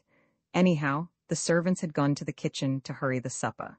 Cousin Bet and Elfrida were alone in the parlor, where Elfrida had dutifully set the window ajar. The laurel that was trained all up that side of the house stirred in the breeze and tapped at the window. Elfrida crossed to the window seat. No, it was only the laurel. But next moment a hand tapped, a hand with rings on it, and a white square showed in the window, a letter. "For Miss Betty Arden," said a whispering voice. Elfrida carried the letter to where her cousin sat and laid it on her flowered silk lap. "For me, child, where did you get it?" "Read it," said Elfrida. "It's from a gentleman." "Lud," said Cousin Bet. "What a day! A highwayman and the jewels lost, and now a love letter." She opened it, read it again, and let her hand flutter out with it in a helpless sort of way towards Elfrida, who, very brisk and businesslike, took it and read it. It was clearly and beautifully written. "The Chevalier St. George," it said, "visiting his kingdom in secret on pressing affairs of state, asks housing and hiding beneath the roof of the loyal Ardens." "Now, don't scream," said Elfrida sharply. "Who's the Chevalier St. George?" "Our king," said Betty in a whisper. "Our king over the water, King James III. Oh, why isn't my uncle at home? They'll kill the king if they find him. What shall I do? What shall I do?" "Do," said Elfrida. "Why, don't be so silly, that's what you've got to do. Why, it's a glorious chance. Think how everyone will say how brave you were. Is he bonny Prince Charlie? Will he be king some day?" "No, not Charles James. Uncle wants him to be king." "Then let's help him," said Elfrida, "and perhaps it'll be your doing that he is king." Her history had never got beyond Edward the Fourth on account of having to go back to 1066 on account of new girls, and she had only heard of Prince Charlie in ballads and story books. "And when he's king, he'll make you Dowager Duchess of somewhere and give you his portrait set in diamonds. Now don't scream. He's outside. I'll call him in. Where can we hide him? Vi the secret panel. Where shall we hide him?" Elfrida asked impatiently. Cousin Bet, fired by Elfrida's enthusiasm, jumped up and began to finger the carved flowers above the chimney-piece. "The secret room," she said, but slipped the bolt to and turned the key in the lock. Elfrida locked the room door and turned to see the carved mantelpiece open like a cupboard. Then Elfrida flew to the window and set back the casement very wide, and in climbed the beautiful gentleman and stood there, very handsome and tall, bowing to Miss Betty, who sank on her knees and kissed the white, jeweled hand he held out. "Quick," said Elfrida. "Get into the hole." "There are stairs," said Betty, snatching a candle in its silver candlestick and holding it high. The Chevalier St. George sprang to a chair, got his knee on the mantelpiece, and went into the hole, just as Alice goes through the looking-glass in Mr. Tenniel's picture. Betty handed him the candle, which his white hand reached down to take. Then Elfrida jumped on the chair and shut the panel, leaped down, and opened the room door just as the maid reached its other side with the supper tray. When the cousins were alone, Bet threw her arms round Elfrida. "Don't be afraid, little cousin," she whispered. "Your cousin Bet will see that no harm comes to you from this adventure." "Well, I do think," said Elfrida, getting out of the embrace most promptly. "When it was me let him in, and you'd have screamed the house down if I hadn't stopped you." "Stop chattering, child," said Bet, drawing a distracted hand over her pretty forehead, "and let me set my wits to work how I may serve my king." "I," said Elfrida scornfully, "should give him something to eat and see that his bed's aired, but I suppose that would be too vulgar and common for you." The two looked at each other across the untasted supper. "Impertinent chit," said Bet. "Chit yourself," said Elfrida. Then she laughed. "Come, Cousin Bet," she said, "your uncle's away and you're grown up. I'll tell you what to do. You just be wise and splendid so that your portrait'll be in the illustrated Christmas numbers in white satin and an anxious expression. The savior of her king, that's what it'll say." "Don't wander in your speech, child," said Cousin Bet, pressing her hand to her brow. "I've enough to distract me without that, and if you desire to ask my pardon, do so." "Oh, well, I beg your pardon there," said Elfrida with extreme irritation. "Now perhaps you'll give your king something to eat. Climb into that hole, with a tray, and the servants, perhaps, coming in any minute. What would you say to them if they did?" "All right, then I'll go," said Elfrida, only too glad of the chance. Bet touched the secret spring, and when Elfrida had climbed into the dark hole, which she did quite easily, handed her the supper tray. "Oh, bother," said Elfrida, setting it down at her feet with great promptness. "It's too heavy. He'll have to come down and fetch it. Give me a candle and shut the panel, and tell me which way to go. To the right and up the steps. Be sure you kneel and kiss his hand before you say a word." Elfrida reached down for the candle in its silver candlestick, the panel clicked into place, and she stood there among the cobwebby shadows of the secret passage, the light in her hand and the tray at her feet. "It's only a Mouldiwarp magic adventure," she said, to hearten herself, turned to the right, and went up the stairs. They were steep and narrow. At the top she saw the long, light line of a slightly opened door. To knock seemed unwise. Instead she spoke softly, her lips against the line of light. "It's me," she said, and instantly the door opened, and the beautiful gentleman stood before her. The secret room had a little furniture, a couch, a table, chairs, all old-fashioned, and their shapes showed beautiful, even in the dim light of the 2 candles. "Your supper," said Elfrida, "is at the bottom of the stairs. The tray was too heavy for me. Do you mind fetching it up?" "If you'll show me a light," he said, and went. "You'll stay and eat with me?" said he when she had lighted him back to the secret room, and he had set the tray on the table. "I mustn't," said Elfrida. "Cousin Bet's such a muff, she wouldn't know where to say I was if the servants came in. Oh, I say, I'm so sorry I forgot. She told me to kneel and kiss your hand before I said anything about supper. I'll do it now." "Nay," said he, "I'll kiss thy cheek, little lady, and drink a health to him who shall have thy lips when thou art 17 and I am, what was it, 500? 230, said Elfrida, returning his kiss cordially. "You are nice, you know. I wish you were real. I'd better go back to bed now." "Real?" he said. "Oh, I'm talking nonsense, I know," said Elfrida. "I'll go now. The absent tray will betray you," said he, taking food and wine from it and setting them on the table. "Now I will carry this down again. You have all the courage, but not quite the cunning of a conspirator. How long are you going to stay here?" Elfrida asked. "I suppose you're escaping from someone or something, like in history." "I shall not stay long," he said. "If anyone should ask you if you have seen the king, what would you say?" "I should say no," said Elfrida boldly. "You see, I can't possibly know that you're the king. You just say so, that's all. Perhaps really you aren't." "Exquisite," said he. "So you don't believe me?" "Oh, yes, I do," said Elfrida. "But I needn't, you know." "Life," he said. "But I wish I were. There'd be a coronet for somebody." "You wish you were? Safely away, my little lady. And as for coronets, the jewels are safe. See, I have set them in the cupboard in the corner." And he had. Then he carried down the tray, and Elfrida, who was very hungry, tried to persuade Bet that she must eat, if only to keep up her strength for the deeds of daring that might want doing at any moment. But Bet declared that she could not eat. The least morsel would choke her. And as for going to bed, she was assuring her cousin that she knew her duty to her king better than that, and that she would defend her sovereign with her life, if need were, when her loyal ecstasies were suddenly interrupted. For the quiet of the night was broken by a great knocking at the castle door, and the heavy voice of a man crying, "Open in the Queen's name. They've come for him. All is lost. We are betrayed. What shall we do?" "Eat," said Elfrida. "Eat for your life." She pushed Bet into a chair and thrust a plate before her, put a chunk of meat pie on her plate and another on her own. "Get your mouth full," she whispered, filling her own as she spoke. "So full you can't speak, it'll give you time to think." And then the door opened, and in a moment the room was full of gentlemen in riding dress, with very stern faces, and they all had swords. Betty, with her mouth quite full, was trying not to look towards the panel. Elfrida, whose mouth was equally full, looked at the gentleman who seemed to be leading the others, and remarked, "This is a nice time of night to come knocking people up." "All hours are alike to a loyal subject," said a round, fat, blue-eyed gentleman in a green suit. "Have you any strangers under your roof tonight?" "Oh," cried Bet, "all is lost." The gentlemen exchanged glances and crowded round her. Elfrida shrugged the shoulders of her mind, if a mind has shoulders, and told herself that it didn't matter. History knew best, no doubt, and whatever seemed to be happening now was only history. "You have a stranger here?" they asked, and, "Where is he? You cannot refuse to give him up." "My heart told me so," cried Bet. "I knew it was he you were seeking," and with that she fainted elegantly into the arms of the nearest gentleman, who was dressed in plum color, and seemed to be struggling with some emotion which made him look as if he were laughing. "Ask the child, children and fools speak the truth," said the fat, blue-eyed gentleman. Elfrida found herself suddenly lifted onto the table, from which she could see over the heads of the gentlemen who stood all round her.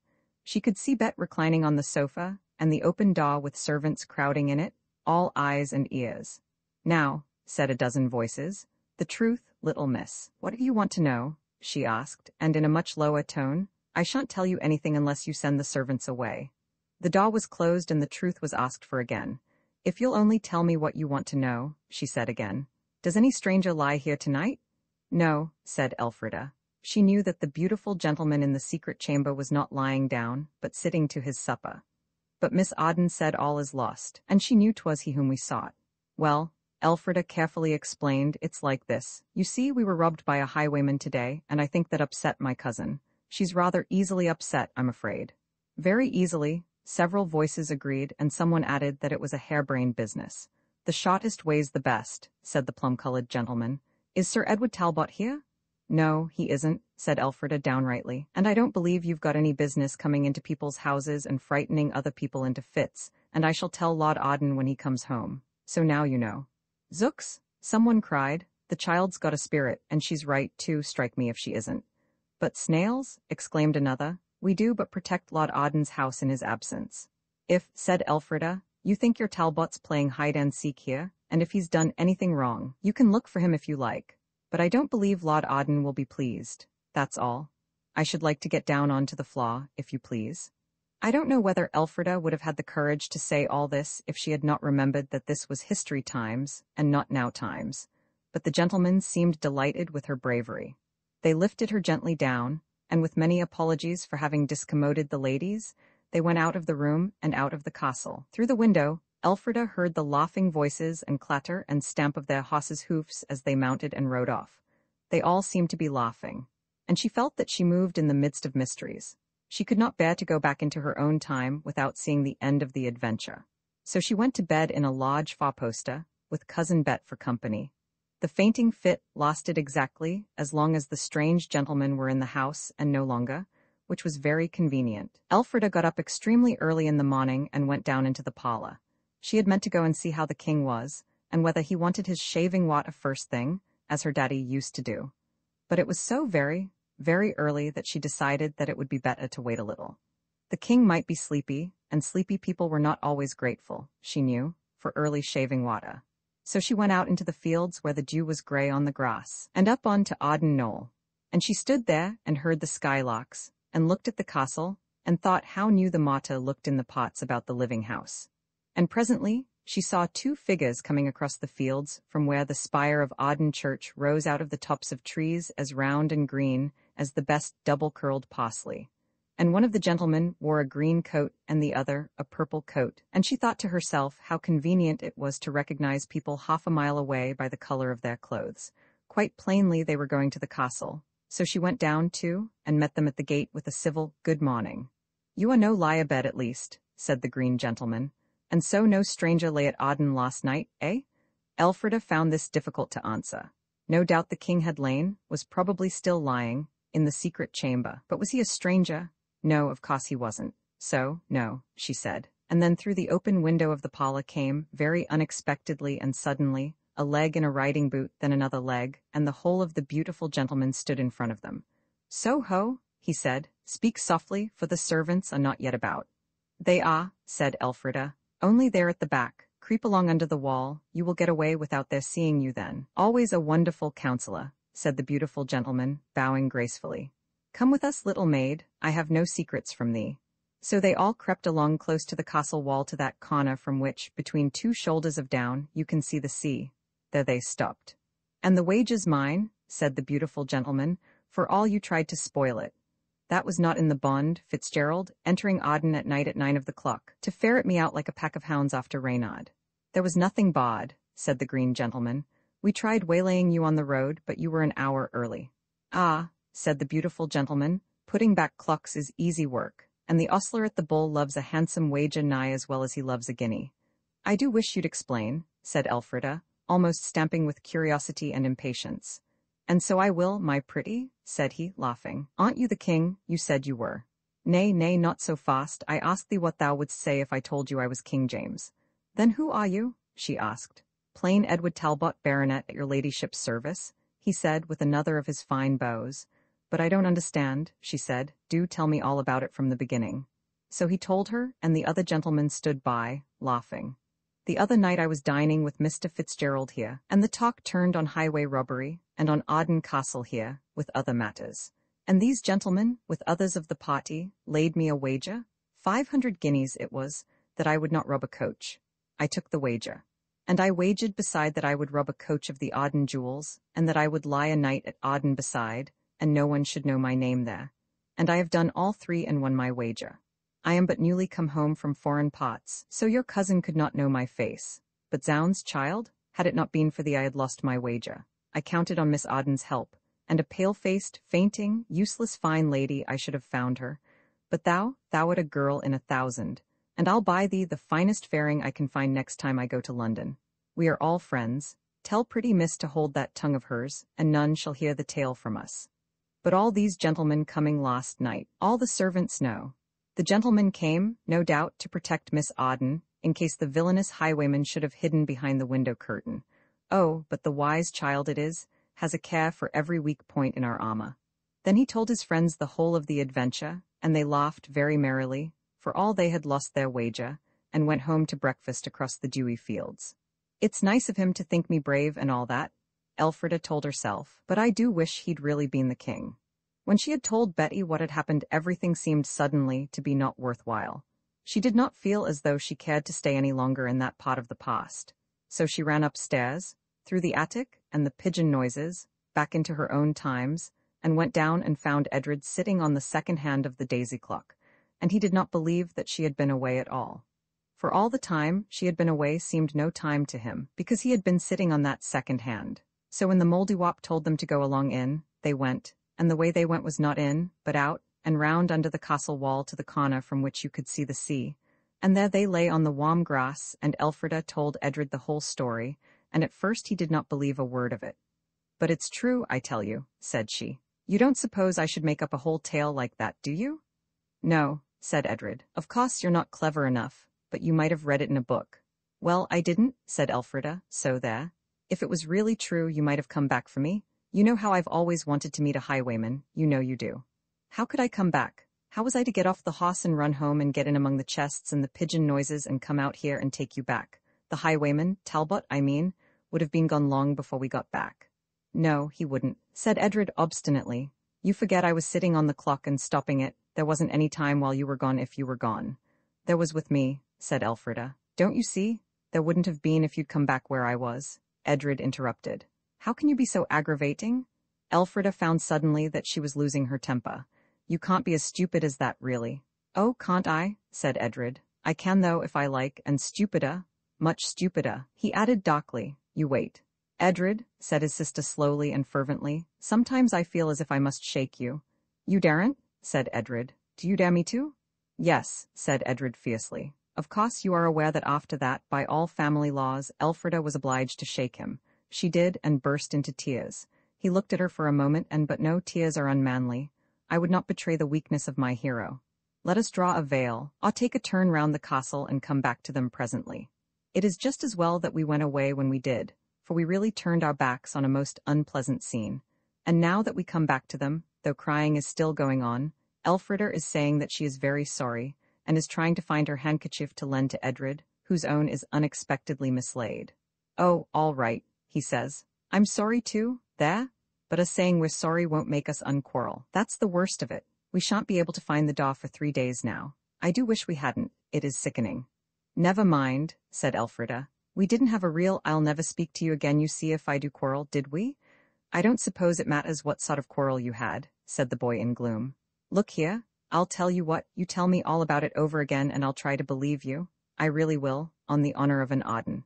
So she told him all over again. "And where," said Edred, when she had quite finished, "where did you put the jewels?" He put them in the corner cupboard in the secret room," said Elfrida. "If you'd taken me and not been in such a hurry— No, I'm not quarreling. I'm only reasoning with you like Aunt Edith. If I'd been there, I should have buried those jewels somewhere and then come back for me, and we'd have dug them up and been rich beyond the dreams of— what do they call it? But I never told Betty where they were. Perhaps they're there now. Let's go and look." "If they are," said he, "I'll believe everything you've been telling me without trying at all. You'll have to do that if there's a secret room, won't you?" "Perhaps," said Edred. "Let's go and see. I expect I shall have got a headache presently. You didn't ought to have shaken me. Mrs. Hunnissett says it's very bad for people to be shaken. It mixes up their brains inside their heads so that they ache. And you're stupid. I expect that's what made you say I was stupid." "Oh dear," said Elfrida despairingly. "You know that was before I shook you, and I did say I was sorry." "I know it was, but it comes to the same thing. Come on, let's have a squint at your old secret room." But unfortunately it was now dinner time. If you do happen to know the secret of a carved panel with a staircase hidden away behind it, you don't want to tell that secret lightly, as though it were the day of the week, or the date of the Battle of Waterloo, or what 9 times 7 is, not even to a grown-up so justly liked as Mrs. Hunnissett. And besides, a hot beefsteak pudding and greens do not seem to go well with the romances of old days. To have looked for the spring of that panel while that dinner smoked on the board would have been as unseemly as to try on a new gold crown over curl papers. Elfrida felt this, and Edred did not more than half believe in the secret anyway, and besides he was very hungry. Wait till afterwards, was what they said to each other in whispers, while Mrs. Hunnison was changing the plates. You do beautiful cooking, Edred remarked, as the gooseberry pie was cut open and revealed its chrysoprase-colored contents. You do the beautiful eating then, said Mrs. Hunnison, and you be quick about it. You ain't got into no mischief this morning, have you? You look as though butter wouldn't melt in either of your mouths, and that's always a sign of something being up with most children. No, indeed we haven't, said Elfrida earnestly, and we don't mean to either. And our looking like that's only because we brushed our hairs with wet brushes, most likely. It does make you look good, somehow. I've often noticed it. I've been flying round this morning, Mrs. Hunnison went on, so as to get down to my sister's for a bit this afternoon. She's not so well again, poor old dear, and I might be kept late.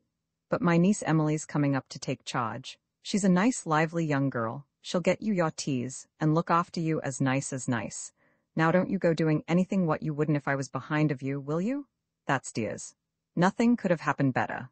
Both children felt that Emily, being a young girl, would be more easy to manage than Mrs. Hunnison. As soon as they were alone, they talked it over comfortably, and decided that the best thing would be to ask Emily if she would go down to the station and see if there was a parcel there for Master Arden or Miss Arden.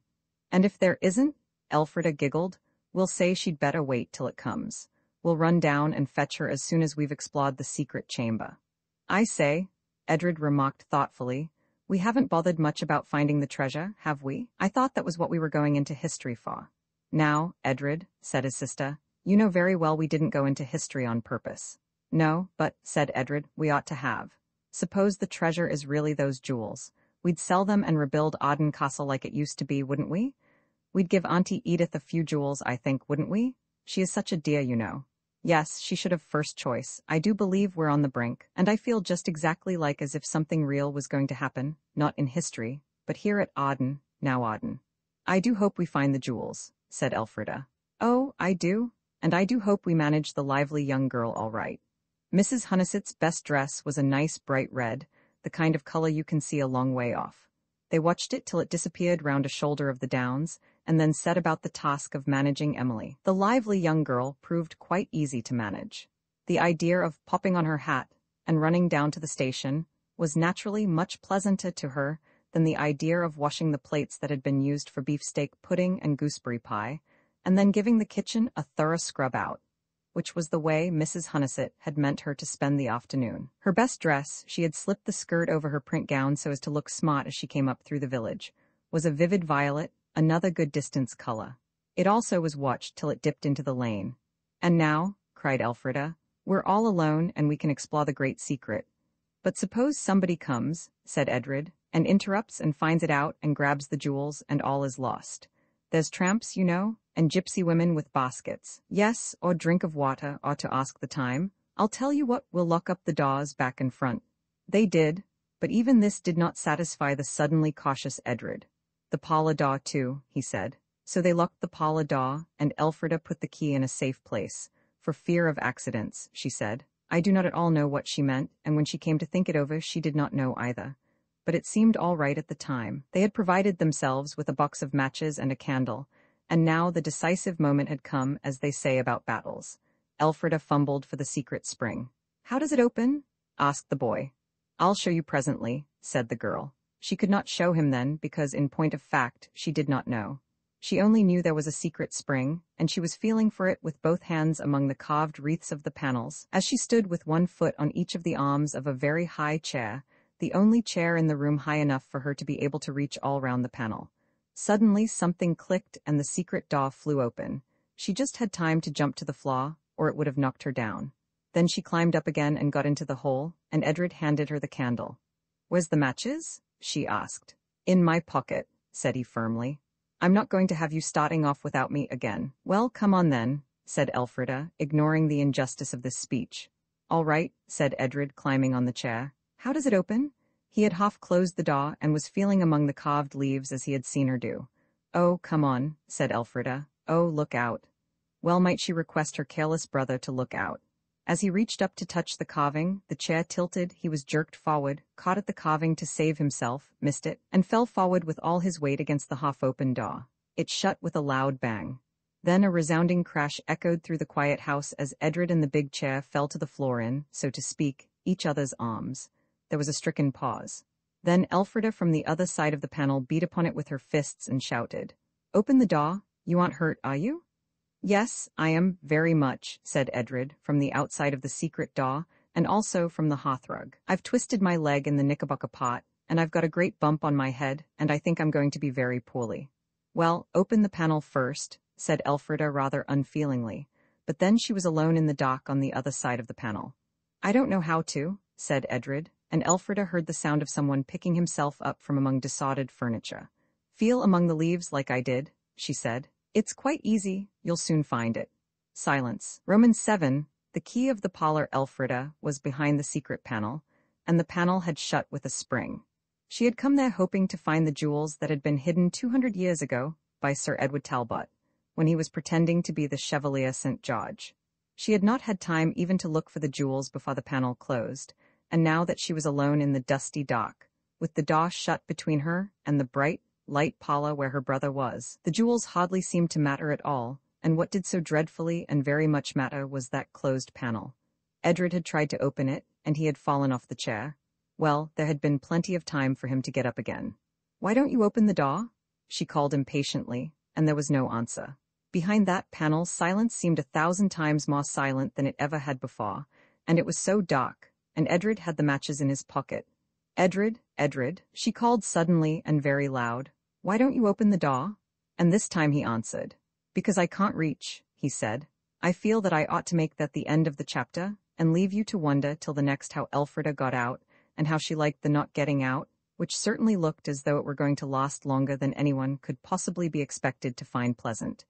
But that would make the chapter too short, and there are other reasons. So I will not disguise from you that when Elfrida put her hand to her pocket and felt something there, something hard and heavy, and remembered that she had put the key of the parlor there, because it was such a nice safe place, where it couldn't possibly be lost, she uttered what is known as a hollow groan.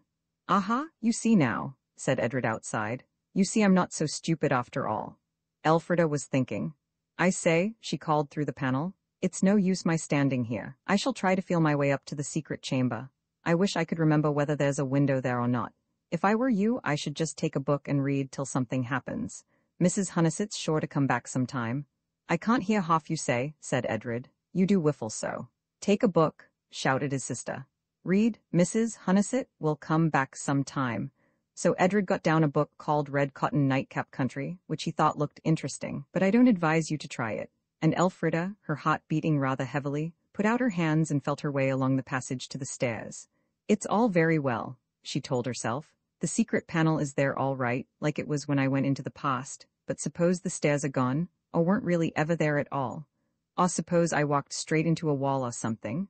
Or perhaps not a wall, a well," she suggested to herself with a sudden thrill of terror, and after that she felt very carefully with each foot in turn before she ventured to put it down in a fresh step. The boards were soft to tread on, as though they had been carpeted with velvet, and so were the stairs. For there were stairs, sure enough. She went up them very slowly and carefully, reaching her hands before her, and at last her hands came against something that seemed like a door. She stroked it gently, feeling for the latch, which she presently found. The door had not been opened for such a very long time that it was not at all inclined to open now. Elfrida had to shove with shoulder and knee, and with all the strength she had. The door gave way, out of politeness, I should think, for Elfrida's knee and shoulder and strength were all quite small, and there was the room just as she had seen it when the Chevalier St. George stood in it, bowing and smiling by the light of one candle in a silver candlestick. Only now Elfrida was alone, and the light was a sort of green twilight that came from a little window over the mantelpiece that was hung outside with a thick curtain of ivy. If Elfrida had come out of the sunlight, she would have called this a green darkness, but she had been so long in the dock that this shadowy dusk seemed quite light to her. All the same she made haste, when she had shut the door, to drag a chair in front of the fireplace and to get the window open. It opened inwards, and it did not want to open at all, but it also was polite enough to yield to her wishes, and when it had suddenly given way she reached out and broke the ivy leaves off one by one, making more and more daylight in the secret room. She did not let the leaves fall outside, but on the hearthstone, "For," said she, "we don't want outside people to get to know all about the Arden's secret hiding place. I'm glad I thought of that. I really am rather like a detective in a book. When all the leaves were plucked from the window's square, and only the brown ivy boughs left, she turned back to the room. The furniture was all powdered heavily with dust, and what had made the floor so soft to walk upon was the thick carpet of dust that lay there. There was the table on which the Chevalier St. George, no, Sir Edward Talbot, had set the tray.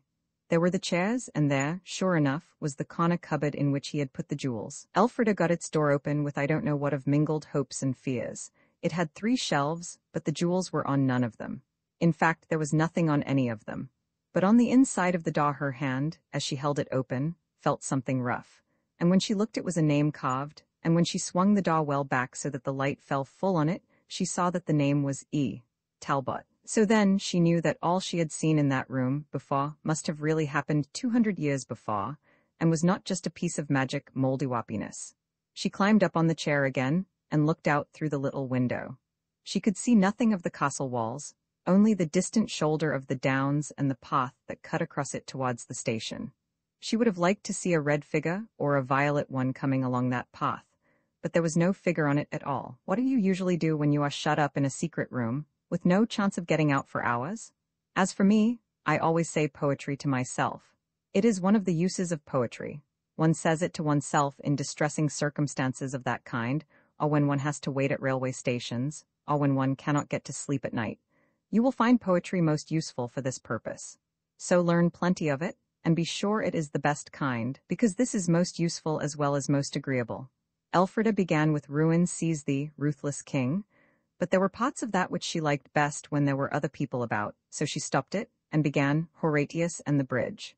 This lasts a long time.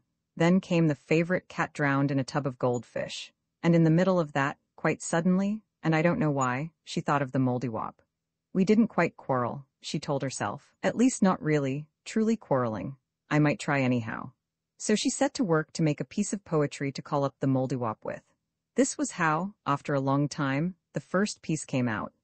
The Mouldiwarp of Arden, by the 9 gods it swore that Elfrida of Arden should be shut up no more.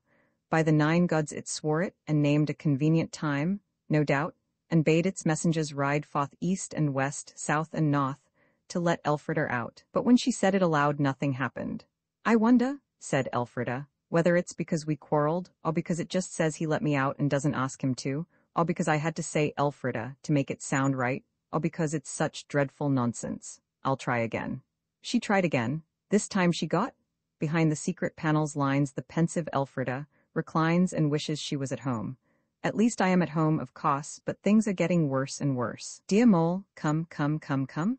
She said it aloud, and when she came to the last words there was the white Mouldiwarp sitting on the floor at her feet and looking up at her with eyes that blinked. You are good to come, Elfrida said. Well, what do you want now? Said the mole. I ought to tell you that I oughtn't to ask you to do anything, but I didn't think you'd come if it really counted as a quarrel. It was only a little one, and we were both sorry quite directly. You have a straightforward nature, said the Mouldiwarp. Well, I must say you've got yourself into a nice hole. It would be a very nice hole, said Elfrida eagerly. If only the panel were open, I wouldn't mind how long I stayed here then. That's funny, isn't it? Yes, said the mole. Well, if you hadn't quarreled, I could get you into another time, some time when the panel was open, and you could just walk out. You shouldn't quarrel. It makes everything different. It puts dust into the works. It stops the wheels of the clock. The clock? Said Elfrida slowly. Couldn't that work backwards? I don't know what you mean, said the mole.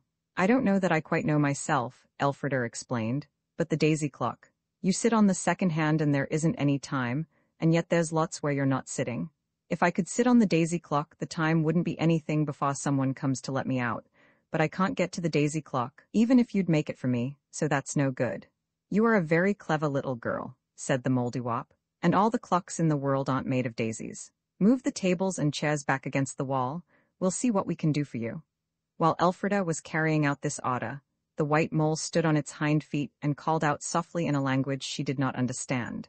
Others understood it though, it seemed, for a white pigeon fluttered in through the window, and then another and another, till the room seemed full of circling wings and gentle cooings, and a shower of soft, white feathers fell like snow. Then the mole was silent, and one by one the white pigeons sailed back through the window into the blue and gold world of out-of-doors. Get up on a chair and keep out of the way, said the Mouldiwarp. And Elfrida did, and then a soft wind blew through the little room. a wind like the wind that breathes softly in walled gardens and shakes down the rose leaves on sparkling summer mornings. And the white feathers on the floor were stirred by the sweet wind and drifted into little heaps and lines and curves till they made on the dusty floor the circle of a clock face, with all its figures and its long hand and its short hand and its second hand. And the white mole stood in the middle. "All white things obey me," it said. "Come, sit down on the minute hand and you'll be there in no time." "Where?" asked Elfrida, getting off the chair. "Why, at the time when they open the panel. Let me get out of the clock first and give me the key of the parlor door. It'll save time in the end." So Elfrida sat down on the minute hand, and instantly it began to move round, faster than you can possibly imagine. And it was very soft to sit on, like a cloud would be if the laws of nature ever permitted you to sit on clouds.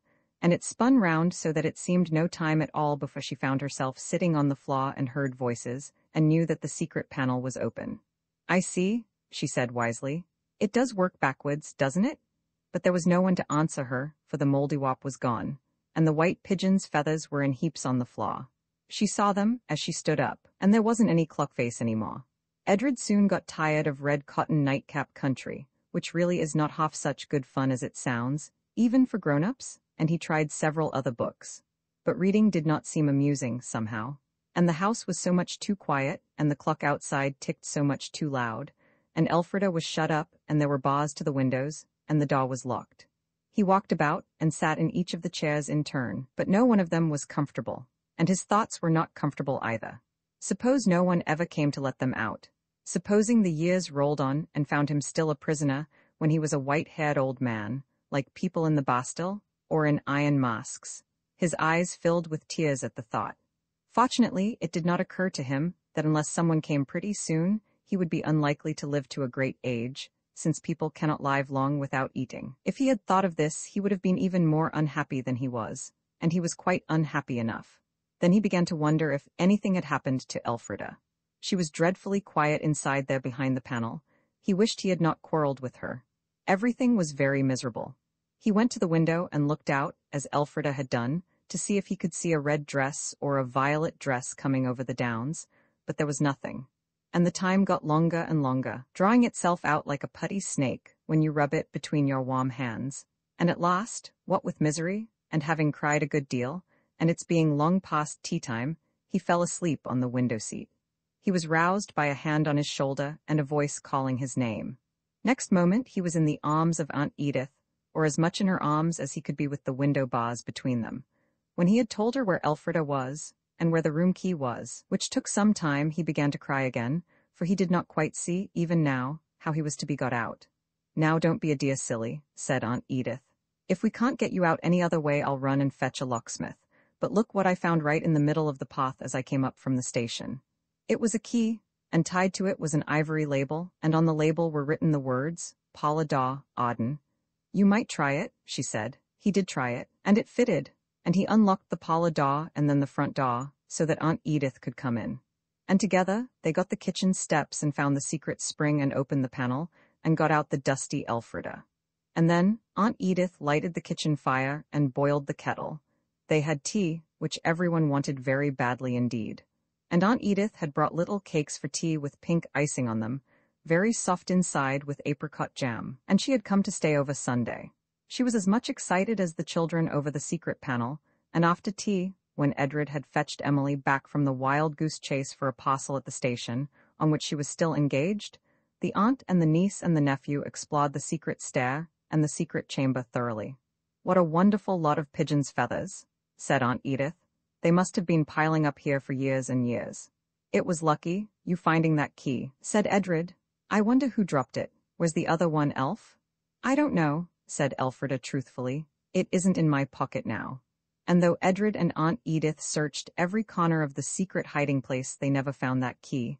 Elfrida alone knows that she gave it to the Mouldiwarp. And as Mrs. Honeysett declared that there had never been a Paula key with a label on it in her time, it certainly does seem as though the mole must have put the key he got from Elfrida on the path for Aunt Edith to find, after carefully labeling it to prevent mistakes. How the mole got the label is another question, but I really think that finding a label for a key is quite a simple thing to do. I have done it myself, whereas making a clock face of white pigeon feathers is very difficult indeed, and a thing that I have never been able to do. And as for making that clock face the means of persuading time to go fast or slow, just as one wishes, well, I don't suppose even you could do that. Elfrida found it rather a relief to go back to the ordinary world, where magic moles did not upset the clock, a world made pleasant by nice aunts and the old delightful games that delight ordinary people, games such as Hunt the Thimble, What is My Thought Like, and Proverbs. The three had a delightful weekend, and Aunt Edith told them all about the lodges and the seaside house, which already seemed very long ago and far away. On Sunday evening, as they walked home from Arden church, where they had tried to attend to the service, and not to look too much at the tombs and monuments of dead and gone Ardens that line the chancel, the three sat down on Arden Knoll, and Aunt Edith explained things a little to them. She told them much more than they could understand about wills and trustees and incomes, but they were honored by her confidence, and pleased by the fact that she seemed to think they could understand such grown-up kind of things. And the thing that remained on their minds after the talk, like a ship cast up by a high tide, was this, that Arden Castle was theirs, and that there was very little money to keep it up with, so that everyone must be very careful, and no one must be at all extravagant. And Aunt Edith was going back to the world of lawyers and wills and trustees early on Monday morning, and they must be very good children, and not bother Mrs. Hunnissett, and never lock themselves in and hide the key in safe places. All this remained as the lasting result of the pleasant talk on the downs in the softly lessening light. And another thing remained, which Edred put into words as the two children walked back from the station, where they had seen Aunt Edith into the train and waved their goodbyes to her. "It is very important indeed," he said, "for us to find the treasure. Then we could keep up the castle without any bother. We must have it built up again first, of course, and then we'll keep it up. And we won't have any old clocks and not keeping together, this time. We'll both of us go and find the attic the minute our quarrel's 3 days old, and we'll ask the Mouldiwarp to send us to a time when we can really see the treasure with our own eyes. I do think that's a good idea, don't you?" he asked, with modest pride. "Very," Elfrida said. "And I say, Edred, I don't mean to quarrel any more if I can help it. It is such waste of time," she added in her best grown-up manner, "and it does delay everything so.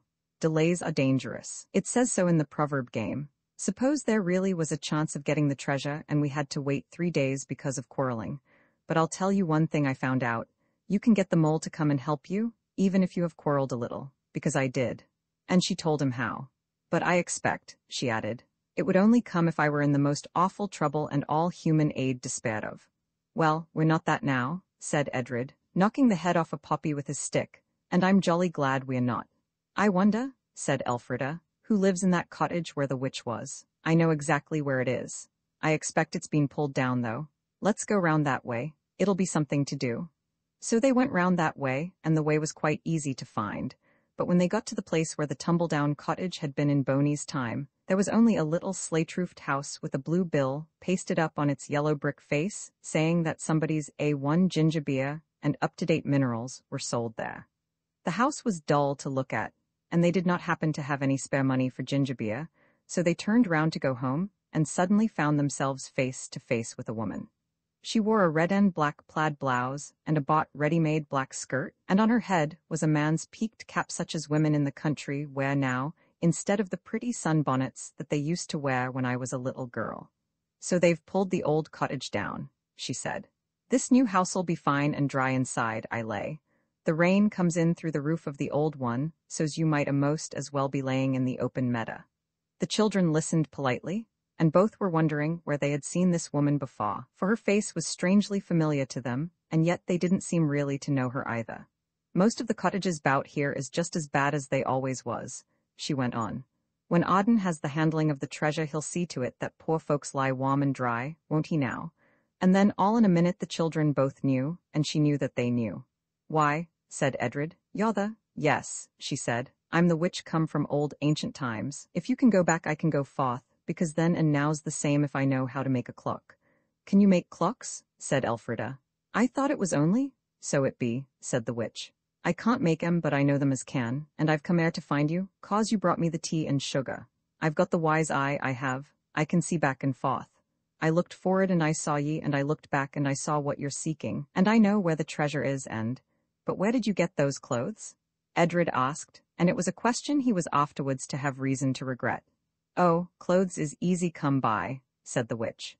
If it was only clothes, I could be a crowned queen this very minute. The children had a fleeting impression of seeing against the crisscross fence of the potato patch a lady in crimson and ermine with a gold crown. They blinked, startled, and saw that there was no crimson and gold, only the dull clothes of the witch against the background of potato patch. "And how did you get here?" Edred asked. "That speckled hen of mine's a-settin' on the clock face now," she said. "I quieted her with a chalk line drawn from her beak's end straight out into the world of wonders. If she rouses up, then I'm back there, and I can't never come back here, my dears. Nor more than once, I can't. So let's make haste down to the castle, and I'll show you where my great-granny see them put the treasure when she was a little gel." The three hurried down the steep-banked lane. "Many's the time," the witch went on. "My granny pointed it out to me. It's just alongside where," and then the witch was not there any more. Edred and Elfrida were alone in the lane. The speckled hen must have recovered from her quieting and got off the clock. "She's gone right enough," said Edred, "and now we'll never know." And just when she was going to tell us where it was. "I do think it's too jolly stupid for anything." "It's you that's too jolly stupid for anything," said Elfrida hotly. "What did you want to go asking her about her silly clothes for? It was that did it.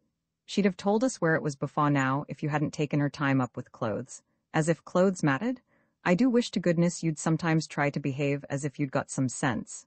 "Go it," said Edred bitterly. "As if everything wasn't tiresome enough. Now there's another 3 days to wait because of your nagging. Oh, it's just exactly like a girl, so it is?" I'm sorry," said Elfrida, awestricken. "Let's do something good to make up. I'll give you that notebook of mine with the lead-pointed mother-of-pearl pencil, and we'll go round to all the cottages and find out which are leaky, so as to be ready to patch them up when we've got the treasure." "I don't want to be good," said Edred bitterly. "I haven't quarreled and put everything back, but I'm going to now," he said, with determination. "I don't see why everything should be smashed up and me not said any of the things I want to say." "Oh, don't," cried Elfrida. "It's bad enough to quarrel when you don't want to, but to set out to quarrel? Don't." Edred didn't. He kicked the dust up with his boots, and the two went back to the castle in gloomy silence. At the gate, Edred paused. "I'll make it up now if you like," he said. "I've only just thought of it, but perhaps it's 3 days from the end of the quarrel." "I see," said Elfrida. "So the longer we keep it up?" "Yes," said Edred. "So let's call it Pax and not waste any more time. Roman 8 Guy Fawkes 3 days, because there had been a quarrel. But days pass quickly when the sun shines, and it is holiday time, and you have a big ruined castle to explore and examine, a castle that is your own, or your brother's." "After all," said Elfrida sensibly, "we might quite likely find the treasure ourselves without any magic moldy-woppiness at all. We'll look thoroughly. We won't leave a stone unturned." "We shall have to leave a good many stones unturned," said Edred, looking at the great grey mass of the keep that towered tall and frowning above them. "Well, you know what I mean," said Elfrida. "Come on." And they went. They climbed the steep, wan stairs that wound round and round in the darkness, stairs littered with dead leaves and mold and dropped feathers, and the dry, deserted nests of owls and jackdaws, stairs that ended suddenly in daylight and a steep lost step, and the top of a broad ivy-grown wall from which you could look down, down, down, past the holes in the walls where the big beams used to be, past the old fireplaces still black with the smoke of fires long since burnt out, past the doors and windows of rooms whose flaws fell away long ago, down, down, to where ferns and grass and brambles grew green at the very bottom of the tower. Then there were arched doors that led to colonnades with strong little pillars and narrow windows, wonderful little unexpected chambers and corners, the best place in the whole wide world for serious and energetic hide-and-seek. "How glorious," said Elfrida, as they rested, scarlet and panting, after a thrilling game of I Spy. "If all these broken bits were mended so that you couldn't see where the new bits were stuck on, and if it could all be exactly like it was when it was brand new." "There wasn't the house when it was brand new, the house like it is now, I mean," said Edred. "I don't suppose there was any attic with chests in when the castle was new." "There couldn't be, not with all the chests," said Elfrida. "Of course not, because some of the clothes in the chest weren't made till long after the castle was built. I believe grown-ups can tell what a broken thing was like when it was new. I know they can with bones, mastodons and things, and they made out what Hercules was like out of 1 foot of him that they found, I believe," she added hazily. "I've got an idea," said Edred. "If we could get back to where the castle was all perfect like a model and draw pictures of every part, then when we found the treasure we should know exactly what to build it up like, shouldn't we?" "Yes," said Elfrida very gently. "We certainly should. But then we should have to know how to draw first, shouldn't we? Of course we should, Edred agreed. But that wouldn't take long if we really tried. I never do try at school, I don't like it, but it's jolly easy, I know that. Burslam my, always takes the drawing prize and you know what a duffer he is. We might begin to learn now, don't you think? Elfrida sat down on a fallen stone in the middle of the castle yard and looked at the intricate, wonderful arches and pillars, the crenulated battlements of the towers, the splendid stoutness of the walls, and she sighed. Yes, she said, let's begin now.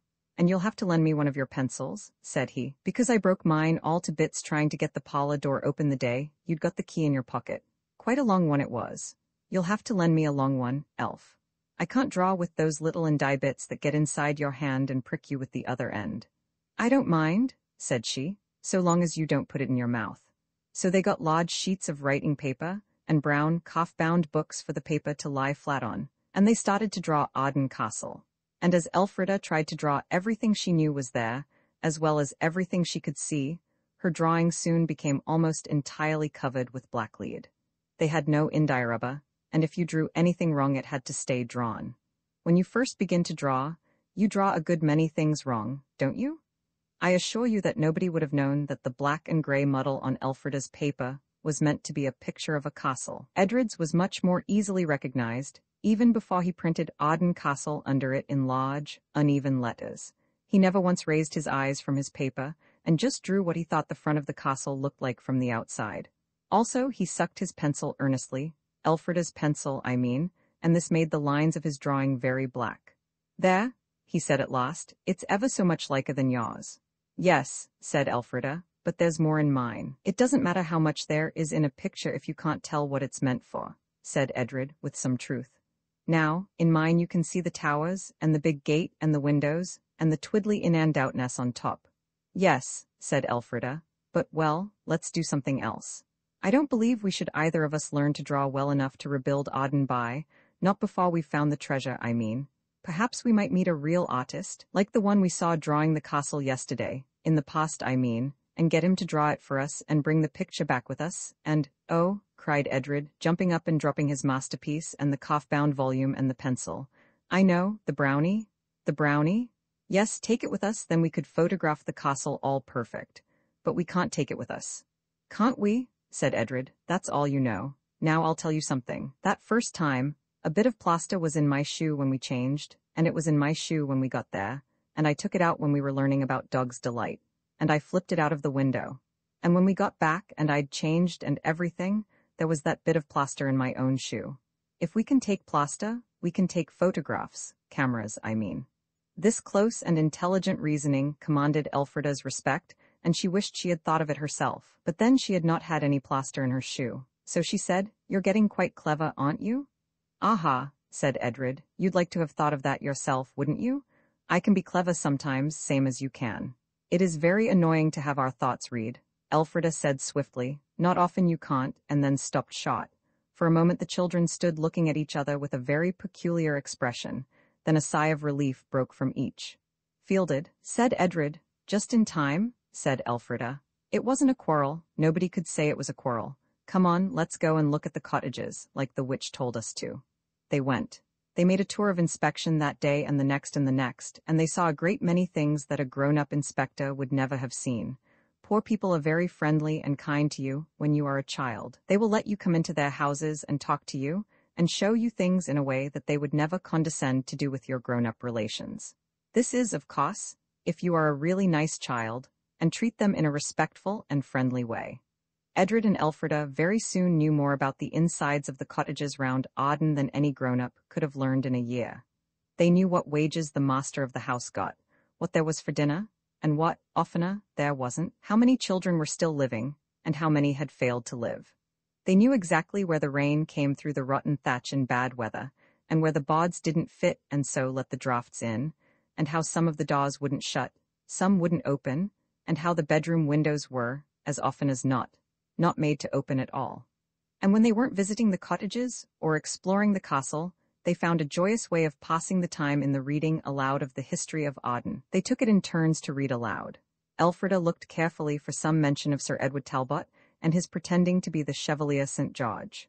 There was none, but a Sir Edward Talbot had been accused, with the Lord Arden of the time, of plotting against his most Christian Majesty King James I wonder if he was like my Edward Talbot?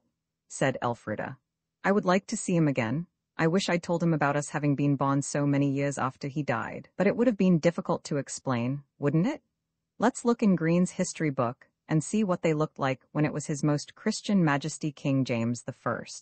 Perhaps it was this which decided the children, when the 3 days were over, to put on the clothes which most resembled the ones in the pictures of James I's time in Green's history. Edred had full breeches, puffed out like balloons, and a steeple-crowned hat, and a sort of tunic of crimson velvet, and a big starched ruff round his little neck, more uncomfortable, even than your Eton collar, is after you've been wearing flannels for days and days. And Elfrida had long, tight stays with a large, flat-shaped piece of wood down the front, and very full, long skirts over a very abrupt hoop. When the 3 days were over, the door of the attic, which, as usual after a quarrel, had been quite invisible and impossible to find, had become as plain as the nose on the face of the plainest person you know, and the children had walked in, and looked in the chests till they found what they wanted.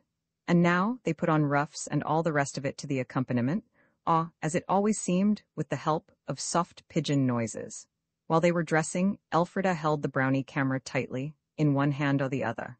This made dressing rather slow and difficult, but the children had agreed that if it were not done, the brownie would be, as Edred put it, liable to vanish, as everything else belonging to their own time always did, except their clothes. I can't explain to you just now how it was that their clothes didn't vanish. It would take too long. But it was all part of the magic of white feathers, which are, as you know, the clothes of white pigeons. And now a very odd thing happened, as Edred put on his second shoe, which was the last touch to their united toilets. The walls seemed to tremble and shake and go crooked, like a house of cards at the very instant before it topples down. The floor slanted to that degree that standing on it was so difficult as to be at last impossible. The rafters all seemed to get crooked and mixed, like a box of matches when you spill them on the floor. The tiled roof that showed blue daylight through seemed to spin like a top, and you could not tell at all which way up you were. All this happened with dreadful suddenness, but almost as soon as it had begun, it stopped with a jerk like that of a clockwork engine that has gone wrong. And the attic was gone, and the chests, and the blue-chinked tiles of the roof, and the walls and the rafters. And the room had shrunk to less than half its old size. And it was higher, and it was not an attic any more, but a round room with narrow windows, and just such a fireplace, with a stone hood, as the ones the children had seen when they looked down from the tops of the towers. You must have often heard of events that take people's breath away. This sudden change did really take away the breaths of Edred and Elfrida, so that for a few moments they could only stare at each other, like Guy Fawkes masks, as Elfrida later said. I see, said Edred, when breath enough for speech had returned to him. This is the place where the attic was after the tower fell to pieces. But there isn't any attic really, said Elfrida. You know we can't find it if we quarreled, and Mrs. Hunniset doesn't ever find it. It isn't anywhere. Yes, it is, said Edred. We couldn't find it if it wasn't. Well, said Elfrida gloomily, I only hope we may find it, that's all. I suppose we may as well go out. It's no use sticking in this horrid little room. Her hand was on the door, but even as she fumbled with the latch, which was of iron and of a shape to which she was wholly unaccustomed, something else happened, even more disconcerting than the turnover change in which the attic and the chests had disappeared. It is very difficult to describe. Perhaps you happen to dislike traveling in trains with your back to the engine? If you do dislike it, you dislike it very much indeed. It makes your head ache, and gives you a queer feeling at the back of your neck, and makes you turn so pale that the grown-up people with whom you are traveling will ask you what is the matter, and sometimes heartlessly insist that the buns you had at the junction, or the chocolate creams pressed into your hand at the parting hour by Uncle Fred or Aunt Imogen, are the cause of your sufferings. The worst feeling of all is that terrible sensation, as though your heart and lungs and the front part of your waistcoat were being drawn slowly but surely through your backbone, and taken a very long way off. The sensations which now held Edred and Elfrida were exactly like those which, if you don't like traveling backwards, you know only too well, and the sensations were so acute that both children shut their eyes. The whirling feeling, and the withdrawing waistcoat feeling, and the headache, and the back of the neck feeling stopped as suddenly as they had begun, and the two children opened their eyes in a room which Edred at least had never seen before. To Elfrida it seemed strange yet familiar. The shape of the room, the position of doors and windows, the mantelpiece with its curious carvings, these she knew, and some of the furniture too. Yet the room seemed bare, barer than it should have been. But why should it look bare? Barer than it should have been, unless she knew how much less bare it once was. Unless, in fact, she had seen it before? "Oh, I know," she cried, standing in her stiff skirts and heavy shoes in the middle of the room. "I know. This is Lord Arden's townhouse. This is where I was with Cousin Betty. Only there aren't such nice chairs and things, and it was full of people then." Edred remained silent, his mouth half open and his eyes half shut in a sort of trance of astonishment. This was very different from the last adventure in which he had taken part. For then, he had only gone to the house in Arden Castle, as it was in Boney's time, and he had gone to it by the simple means of walking down a staircase with which he was already familiar. But now, he had been transported in a most violent and unpleasing manner, not only from his own times to times much earlier, but also from Arden Castle, which he knew, to Arden House, which he did not know. So he was silent, and when he did speak it was with discontent verging on disgust. "I don't like it," he began. "Let's go back. I don't like it, and we didn't take the photograph, and I don't like it, and my clothes are horrid. I feel something between a balloon and a bluecoat boy, and you've no idea how silly you look, like Mrs. Noah out of the Ark, only tubby, and I don't know who we're supposed to be, and I don't suppose this is Arden House. And if it is, you don't know when. Suppose it's Inquisition times and they put us on the stake? Let's go back, I don't like it," he ended. "Now you just listen," said Elfrida, knitting her brows under the queer cap she wore. "I know inside me what I mean, but you won't unless you jolly well attend. Fire ahead." "Well then, even if it was Inquisition times it would be all right for us." "How do you know?" "I don't know how I know, but I know I do know," said Elfrida firmly. "You see, I've been here before. It's not real, you see." "It is," said Edred, kicking the leg of the table. "Yes, of course, but look here. You remember the water shoot at Earl's Cot, and you were so frightened." "I wasn't."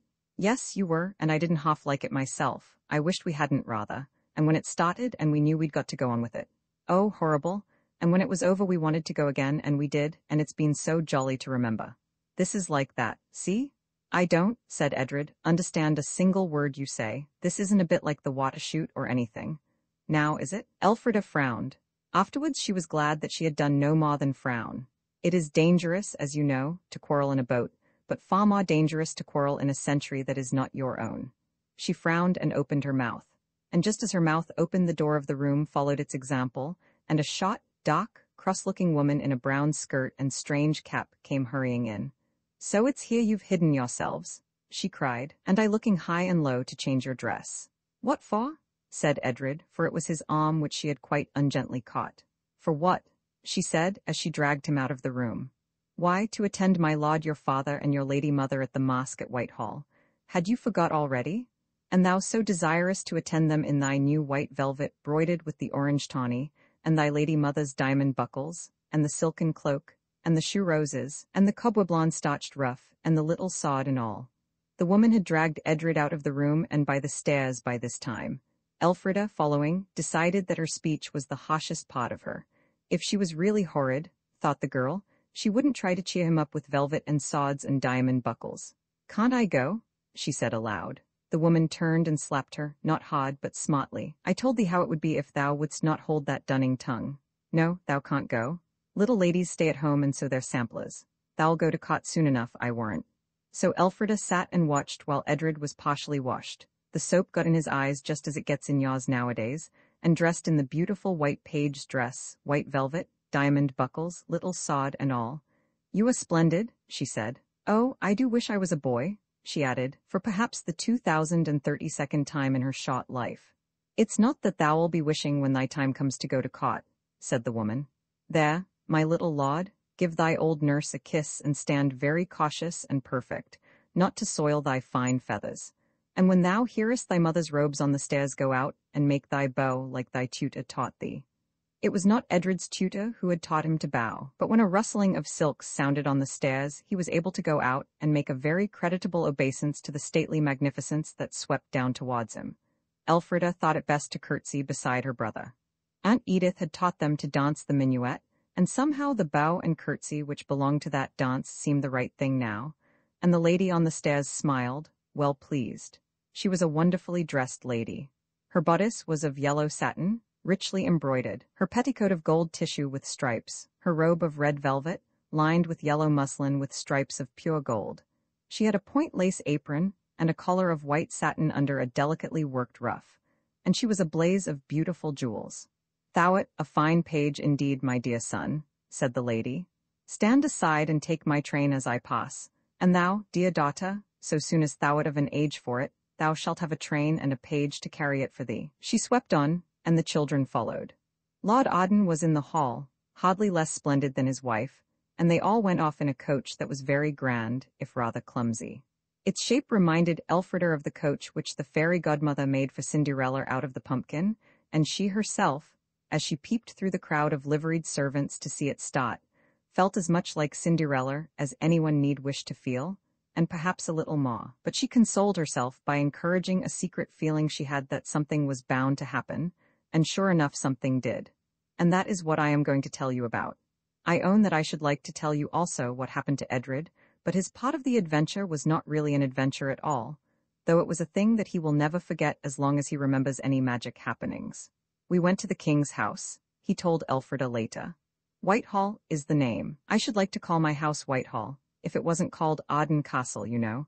And there were thousands of servants, I should think, all much finer than you could dream of, and lords and ladies, and lots of things to eat, and bear-baiting and cockfighting in the garden." "Cruel?" said Elfrida. "I hope you didn't look."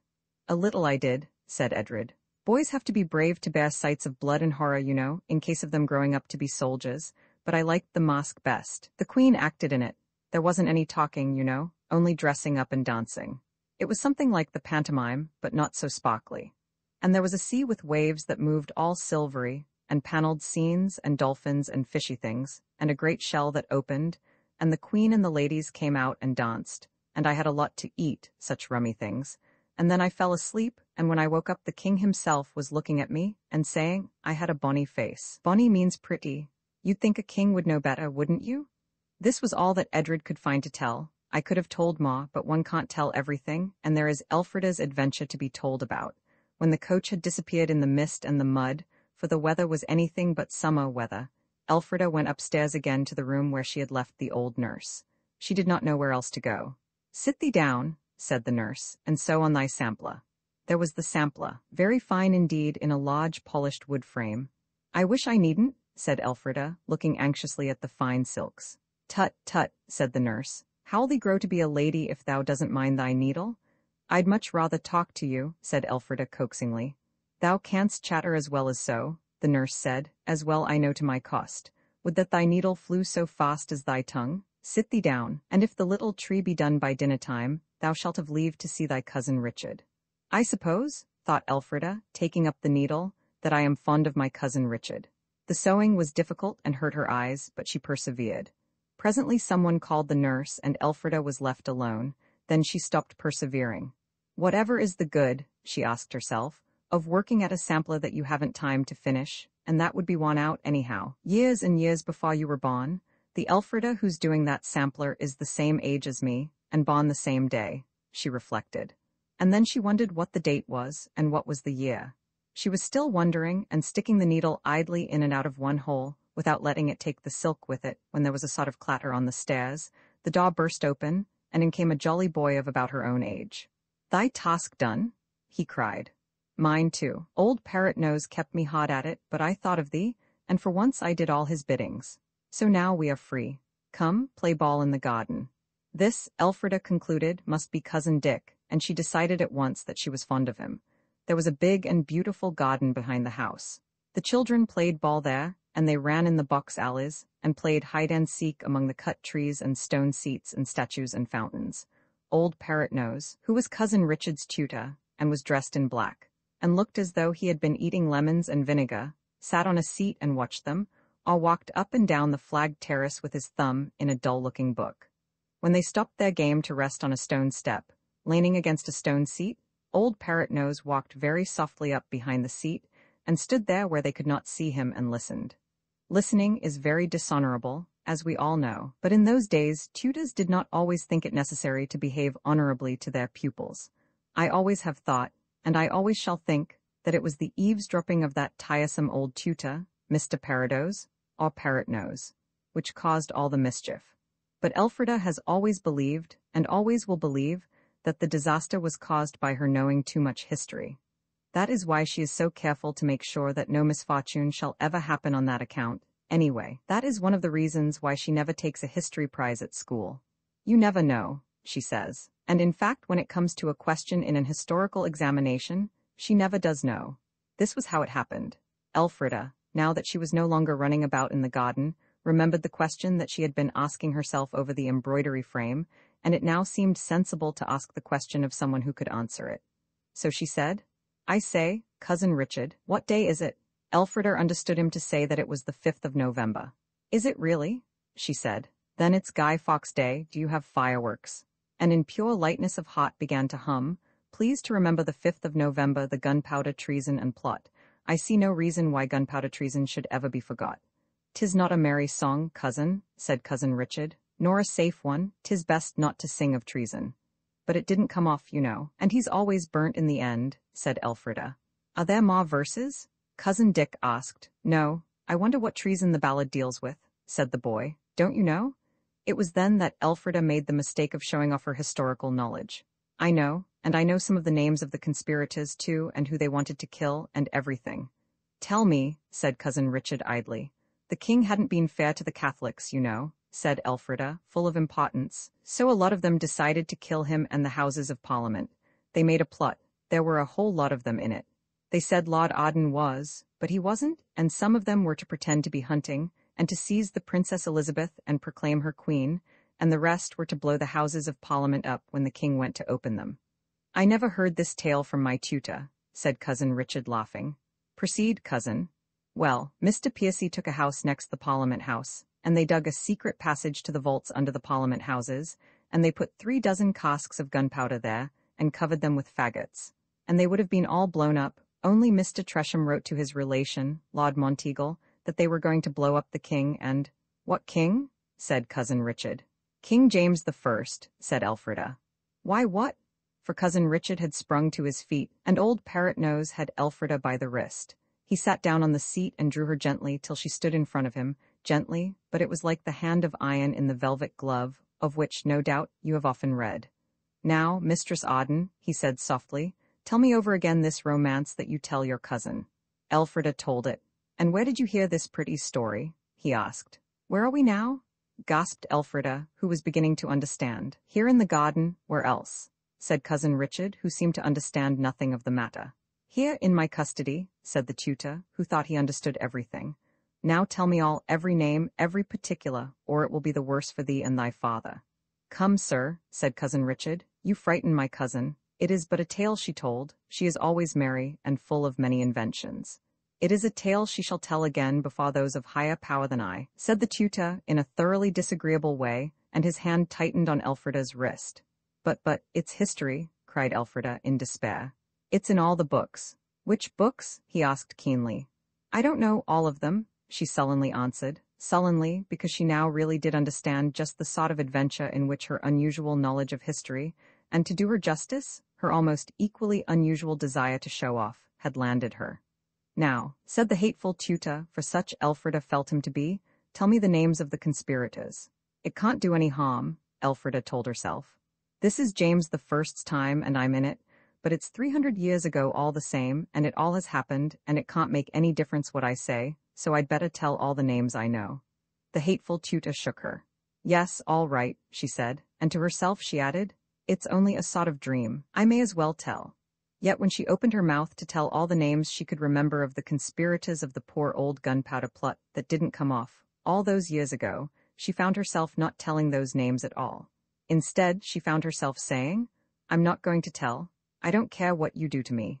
I'm sorry I said anything about it. It's all nonsense, I mean, it's only history, and you ought to be ashamed of yourself, listening behind doors, I mean, out of doors behind stone seats, when people are talking nonsense to their own cousins." Elfrida does not remember very exactly what happened after this. She was furiously angry, and when you are furiously angry things get mixed and tangled up in a sort of dreadful red mist. She only remembers that the tutor was very horrid, and twisted her wrists to make her tell, and she screamed and tried to kick him. That Cousin Richard, who did not scream, did, on the other hand, succeed in kicking the tutor, that she was dragged indoors and shut up in a room without a window, so that it was quite dark. If only I'd got Edred here, she said to herself, with tears of rage and mortification. I'd try to make some poetry and get the Moldywop to come and fetch us away. But it's no use till he comes home.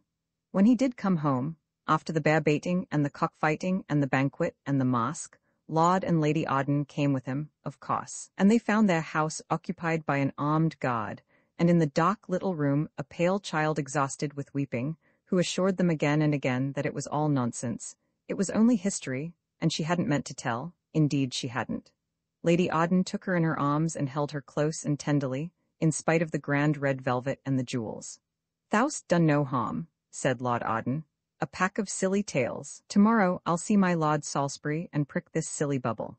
Go thou to bed, sweetheart," he said to his wife, "and let the little maid lie with thee. She is all a-tremble with tears and terrors.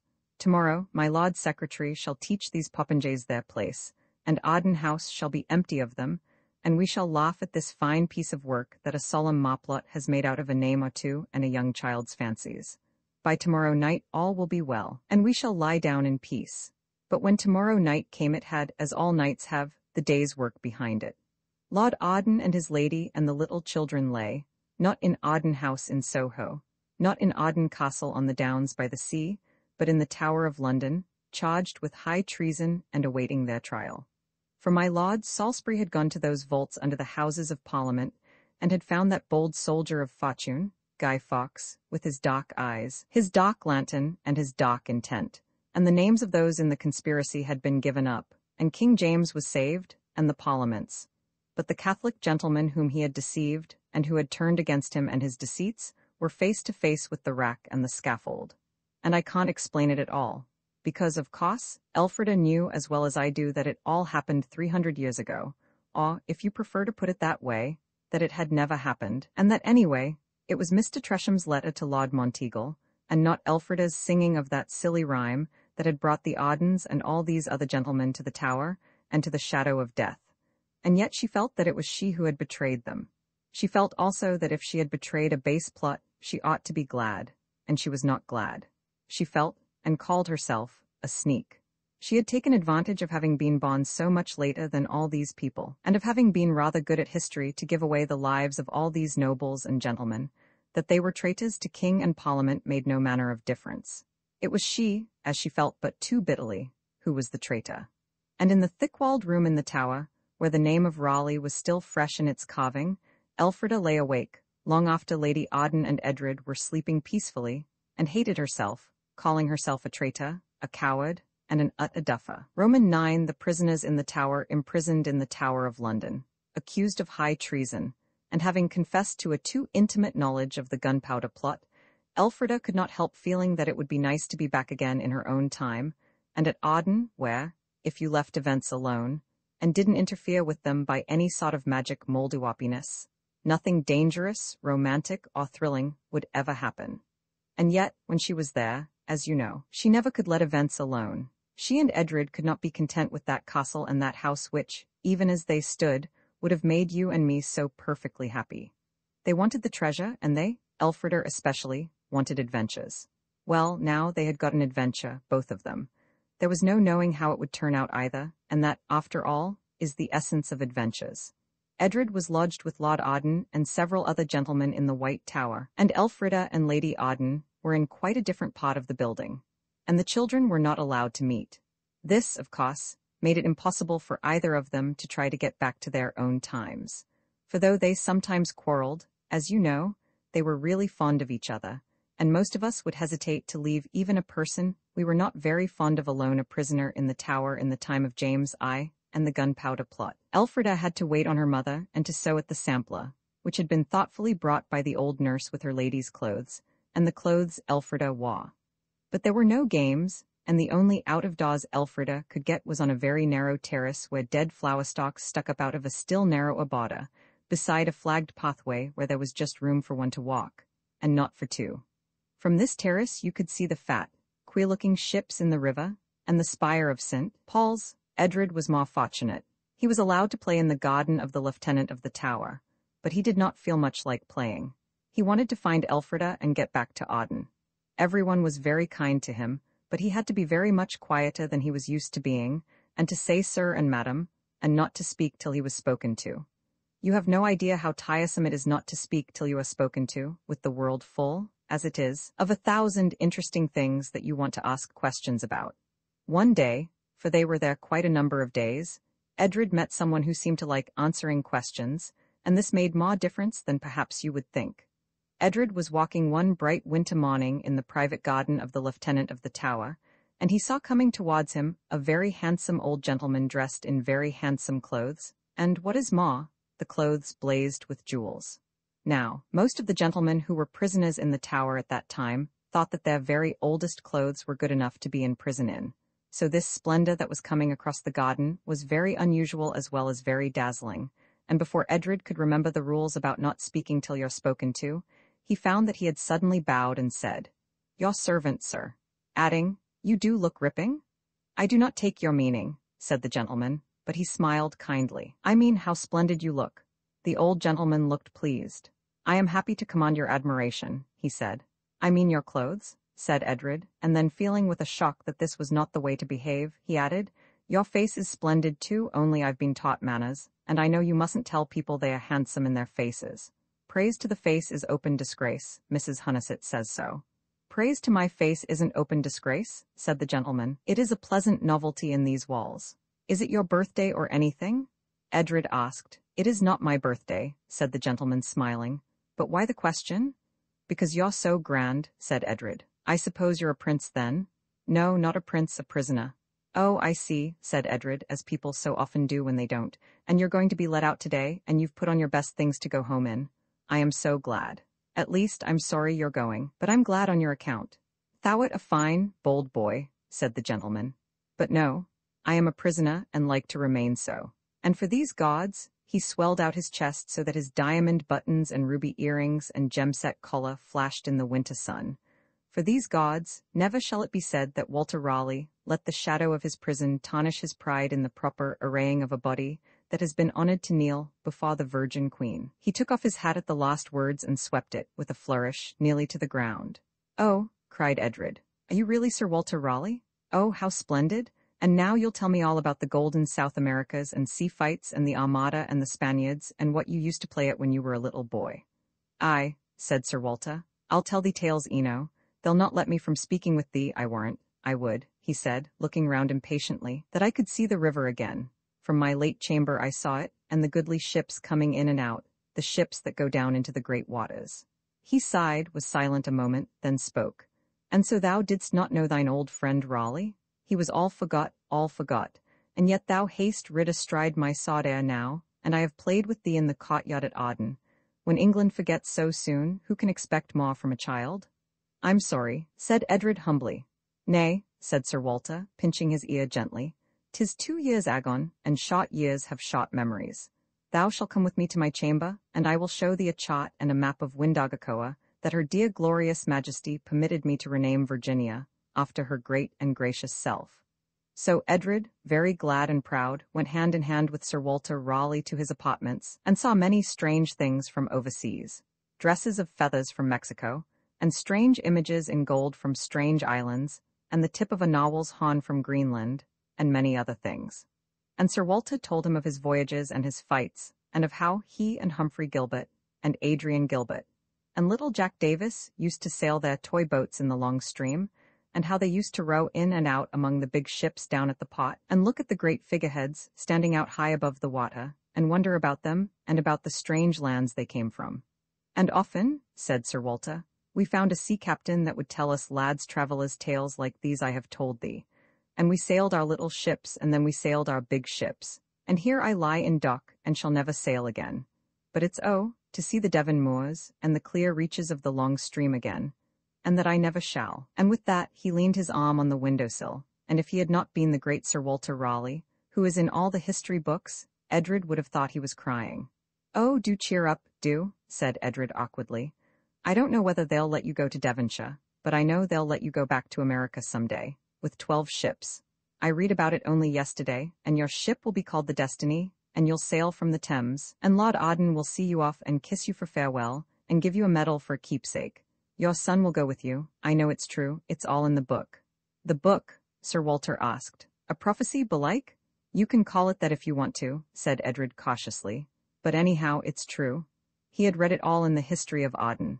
If it should be true, said Sir Walter, and the smile came back to his merry eyes, and if I ever sail to the Golden West again, shrew me but I will sack a Spanish town, and bring thee a collar of gold and pieces of 8, a big bagful.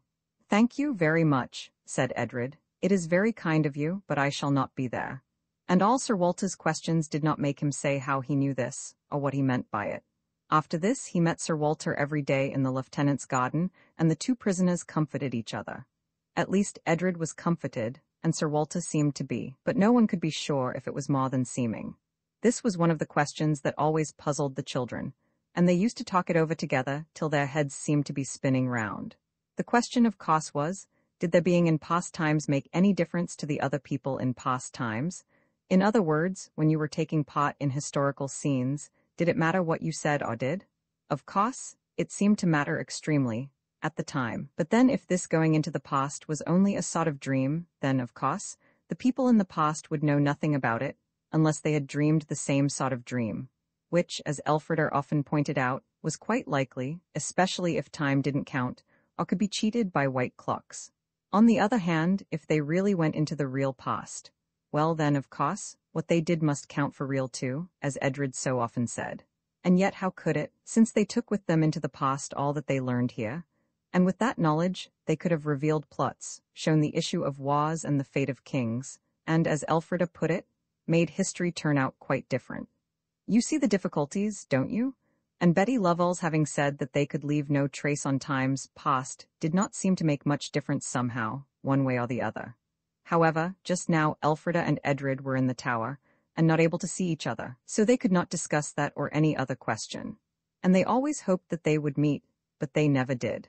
But by and by the Queen thought of Lady Arden, and decided that she and her son Edred ought to be let out of the tower, and she told the king so, and he told Lord somebody or other, who told the lieutenant of the tower, and behold Lady Arden and Edred were abruptly sent home in their own coach, which had been suddenly sent for from Arden House. But Elfrida was left in charge of the wife of the lieutenant of the tower, who was a very kind lady. So now, Elfrida was in the tower, and Edred was at Arden House in Soho, and they had not been able to speak to each other, or arrange any plan for getting back to 1908 and Arden Castle by the sea. Of course, Elfrida was kept in the tower because she had sung the rhyme about "Please to remember the 5th of November, the gunpowder treason and plot," and this made people think, or seem to think, that she knew all about the gunpowder plot. And so of course she did, though it would have been very difficult for her to show anyone at that time how she knew it, without being a traitor. She was now allowed to see Lord Arden every day, and she grew very fond of him. He was curiously like her own daddy, who had gone away to South America with Uncle Jim, and had never come back to his little girl. Lord Arden also seemed to grow fonder of her every day. "Thou art a bold piece," he'd tell her, "and thou growest bolder with each day. Hast thou no fear that thy daddy will have thee whipped for answering him so pert?" "No," Elfrida would say, hugging him as well as she could for his ruff. "I know you wouldn't beat your girl, don't I, Daddy?" And as she hugged him, it felt almost like hugging her own daddy, who would never come home from America. So she was almost contented. She knew that Lord Arden was not one of those to suffer for the gunpowder plot. She knew from the history of Arden that he would just be banished from the cot, and end his days happily at Arden, and she was almost tempted just to go on and let what would happen, and stay with this new daddy who had lived 300 years before, and pet him and be petted by him.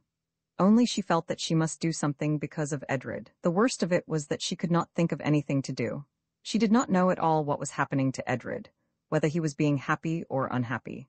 As it happened, he was being, if not unhappy, at least uncomfortable. Mr. Parados, the tutor, who was as nasty a man as you will find in any seaside academy for young gentlemen, still remained at Arden House, and taught the boys, Edred and his cousin Richard.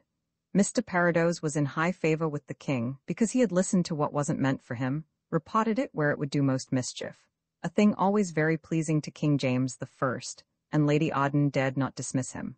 Besides, she was ill with trouble and anxiety, which Edred could not at all soothe by saying again and again, "Father won't be found guilty of treason, he won't be executed. He'll just be sent to Arden and live there quietly with you." I saw it all in a book. But Lady Auden only cried and cried. Mr. Parados was very severe, and rapped Edred's knuckles almost continuously during lesson time, and out of it, said Cousin Richard, he is forever bent on spying and browbeating of us. He's always messing about, nasty sneak, said Edred. I should like to be even with him before I go, and I will too. Before you go whither?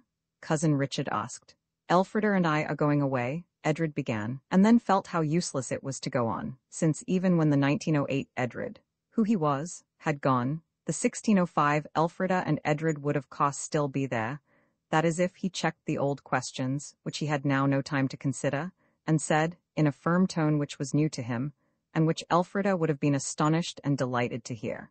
Yes, I've got 2 things to do. To be even with old Parrot-Nose, to be revenged on him, I mean, and to get Elfrida out of the tower. And I'll do that first, because she'll like to help with the other. The boys were on the leads, their backs to a chimney and their faces towards the trapdoor, which was the only way of getting onto the roof. It was very cold, and the north wind was blowing, but they had come there because it was one of the few places where Mr. Parrot-Nose could not possibly come creeping up behind them to listen to what they were saying. Get her out of the tower. Dick laughed and then was sad. I would we could, he said. We can, said Edred earnestly. I've been thinking about it all the time ever since we came out of the tower, and I know the way. I shall want you to help me, Dick, you and one grown-up. He spoke in the same grim, self-reliant tone that was so new to him. One grown-up?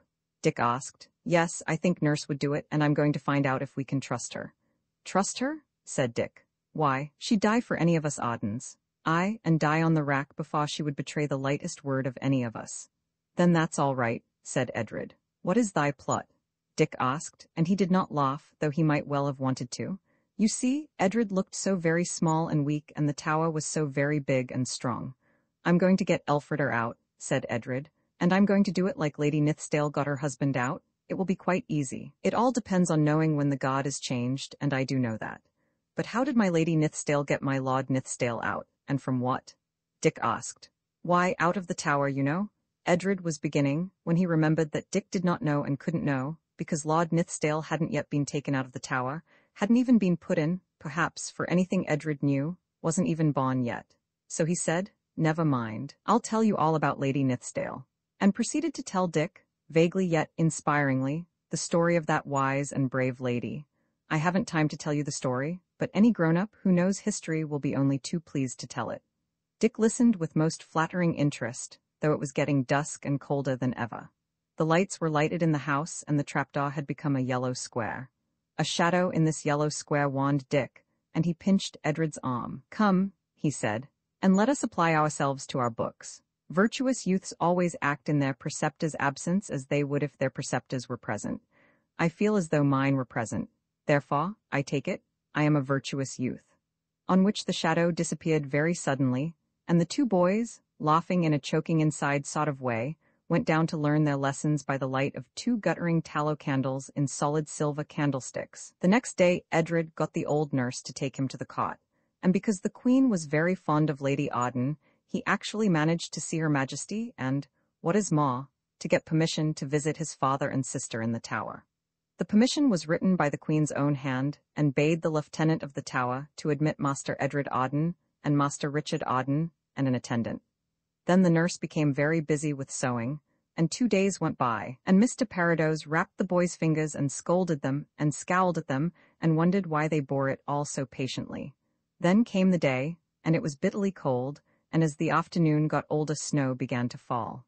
So much the better, said the old nurse, so much the better. It was at dusk that the guard was changed at the tower gate, and a quarter of an hour before dusk Lord Arden's carriage stopped at the tower gate, and an old nurse in ruff and cap and red cloak got out of it and lifted out 2 little gentlemen, one in black with a cloak trimmed with squirrel fur, which was Edred, and another, which was Richard, in grey velvet and marten's fur. And the lieutenant was called, and he read the Queen's order and nodded kindly to Edred, and they all went in. And as they went across the yard to the White Tower, where Lord Arden's lodging was, the snow fell thick on their cloaks and furs and froze to the stuff, for it was bitter cold. And again, so much the better, the nurse said, so much the better. Elfrida was with Lord Arden, sitting on his knee when the visitors came in. She jumped up and greeted Edred with a glad cry and a very close hug.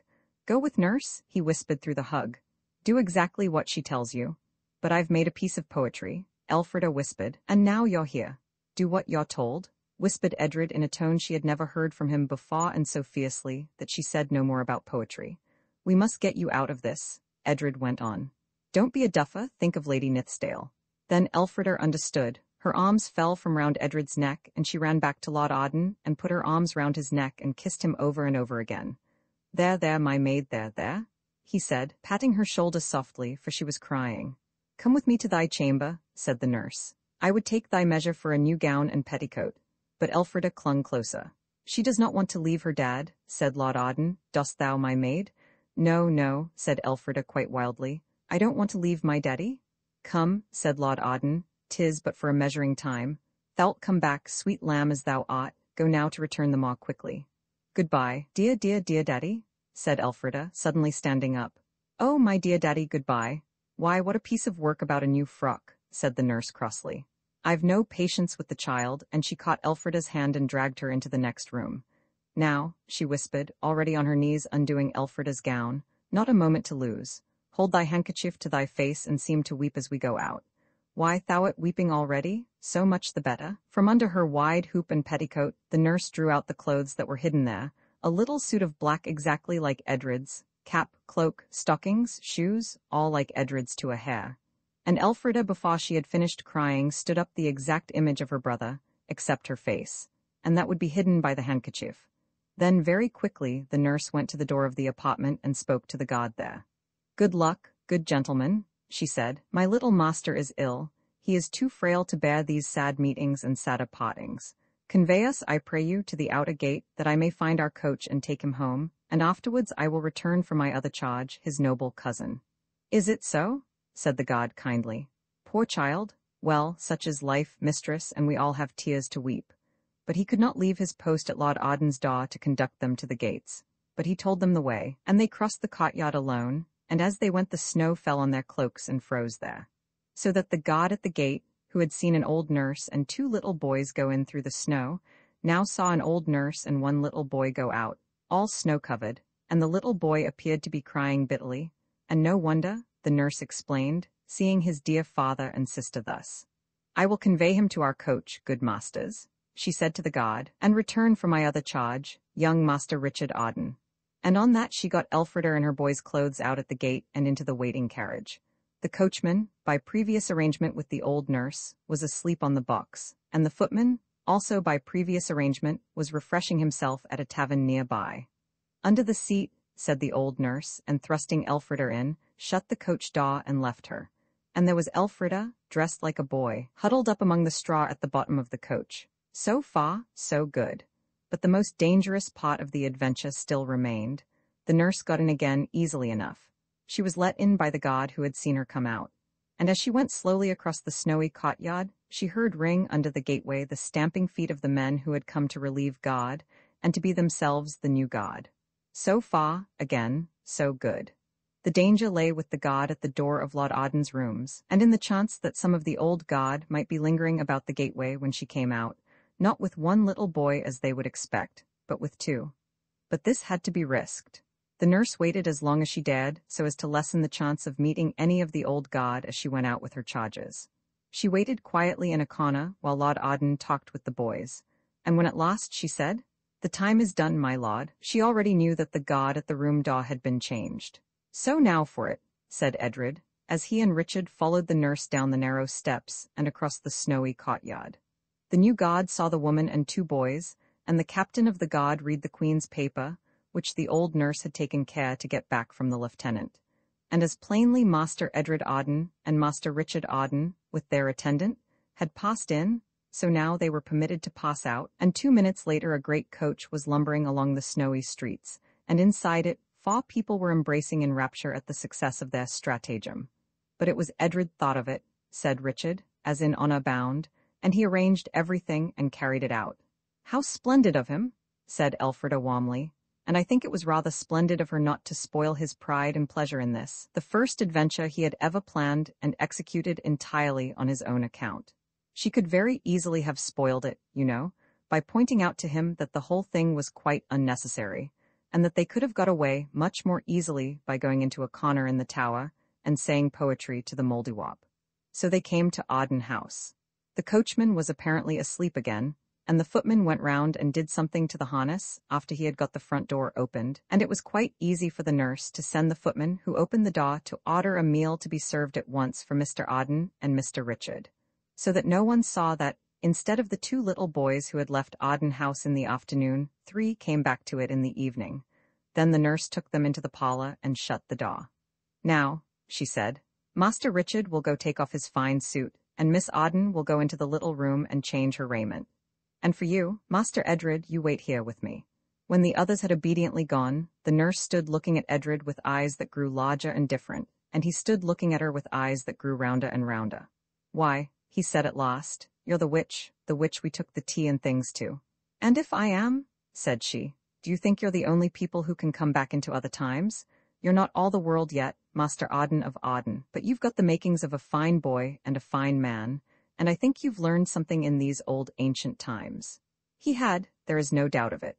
Whether it was being thought important enough to be imprisoned in the tower, or whether it was the long talks he had with Sir Walter Raleigh, that fine genius and great gentleman, or whether it was Mr. Parados's knuckle-rappings and scowlings, I do not know, but it is certain that this adventure was the beginning of the change in Edred which ended in his being brave and kind and wise, as the old rhyme had told him to be.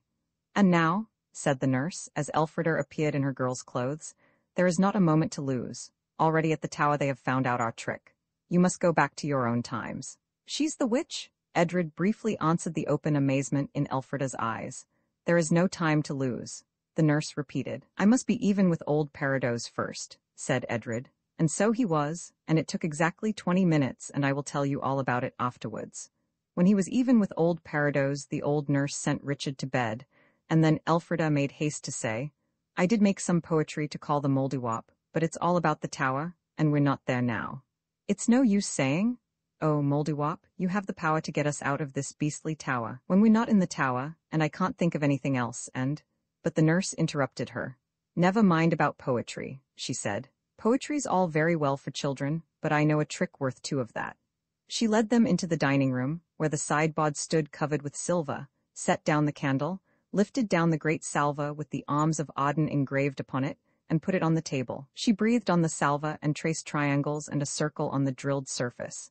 And as the mistiness of her breath faded and the silver shone out again undimmed, there, suddenly, in the middle of the salver, was the live white Mouldiwarp of Arden, looking extremely cross. "You've no manners," it said to the nurse, "bringing me here in that offhand, rude way, without with your leave, or by your leave." Elfrida could easily have made some poetry. "You know well enough," it added angrily, "that it's positively painful to me to be summoned by your triangles and things.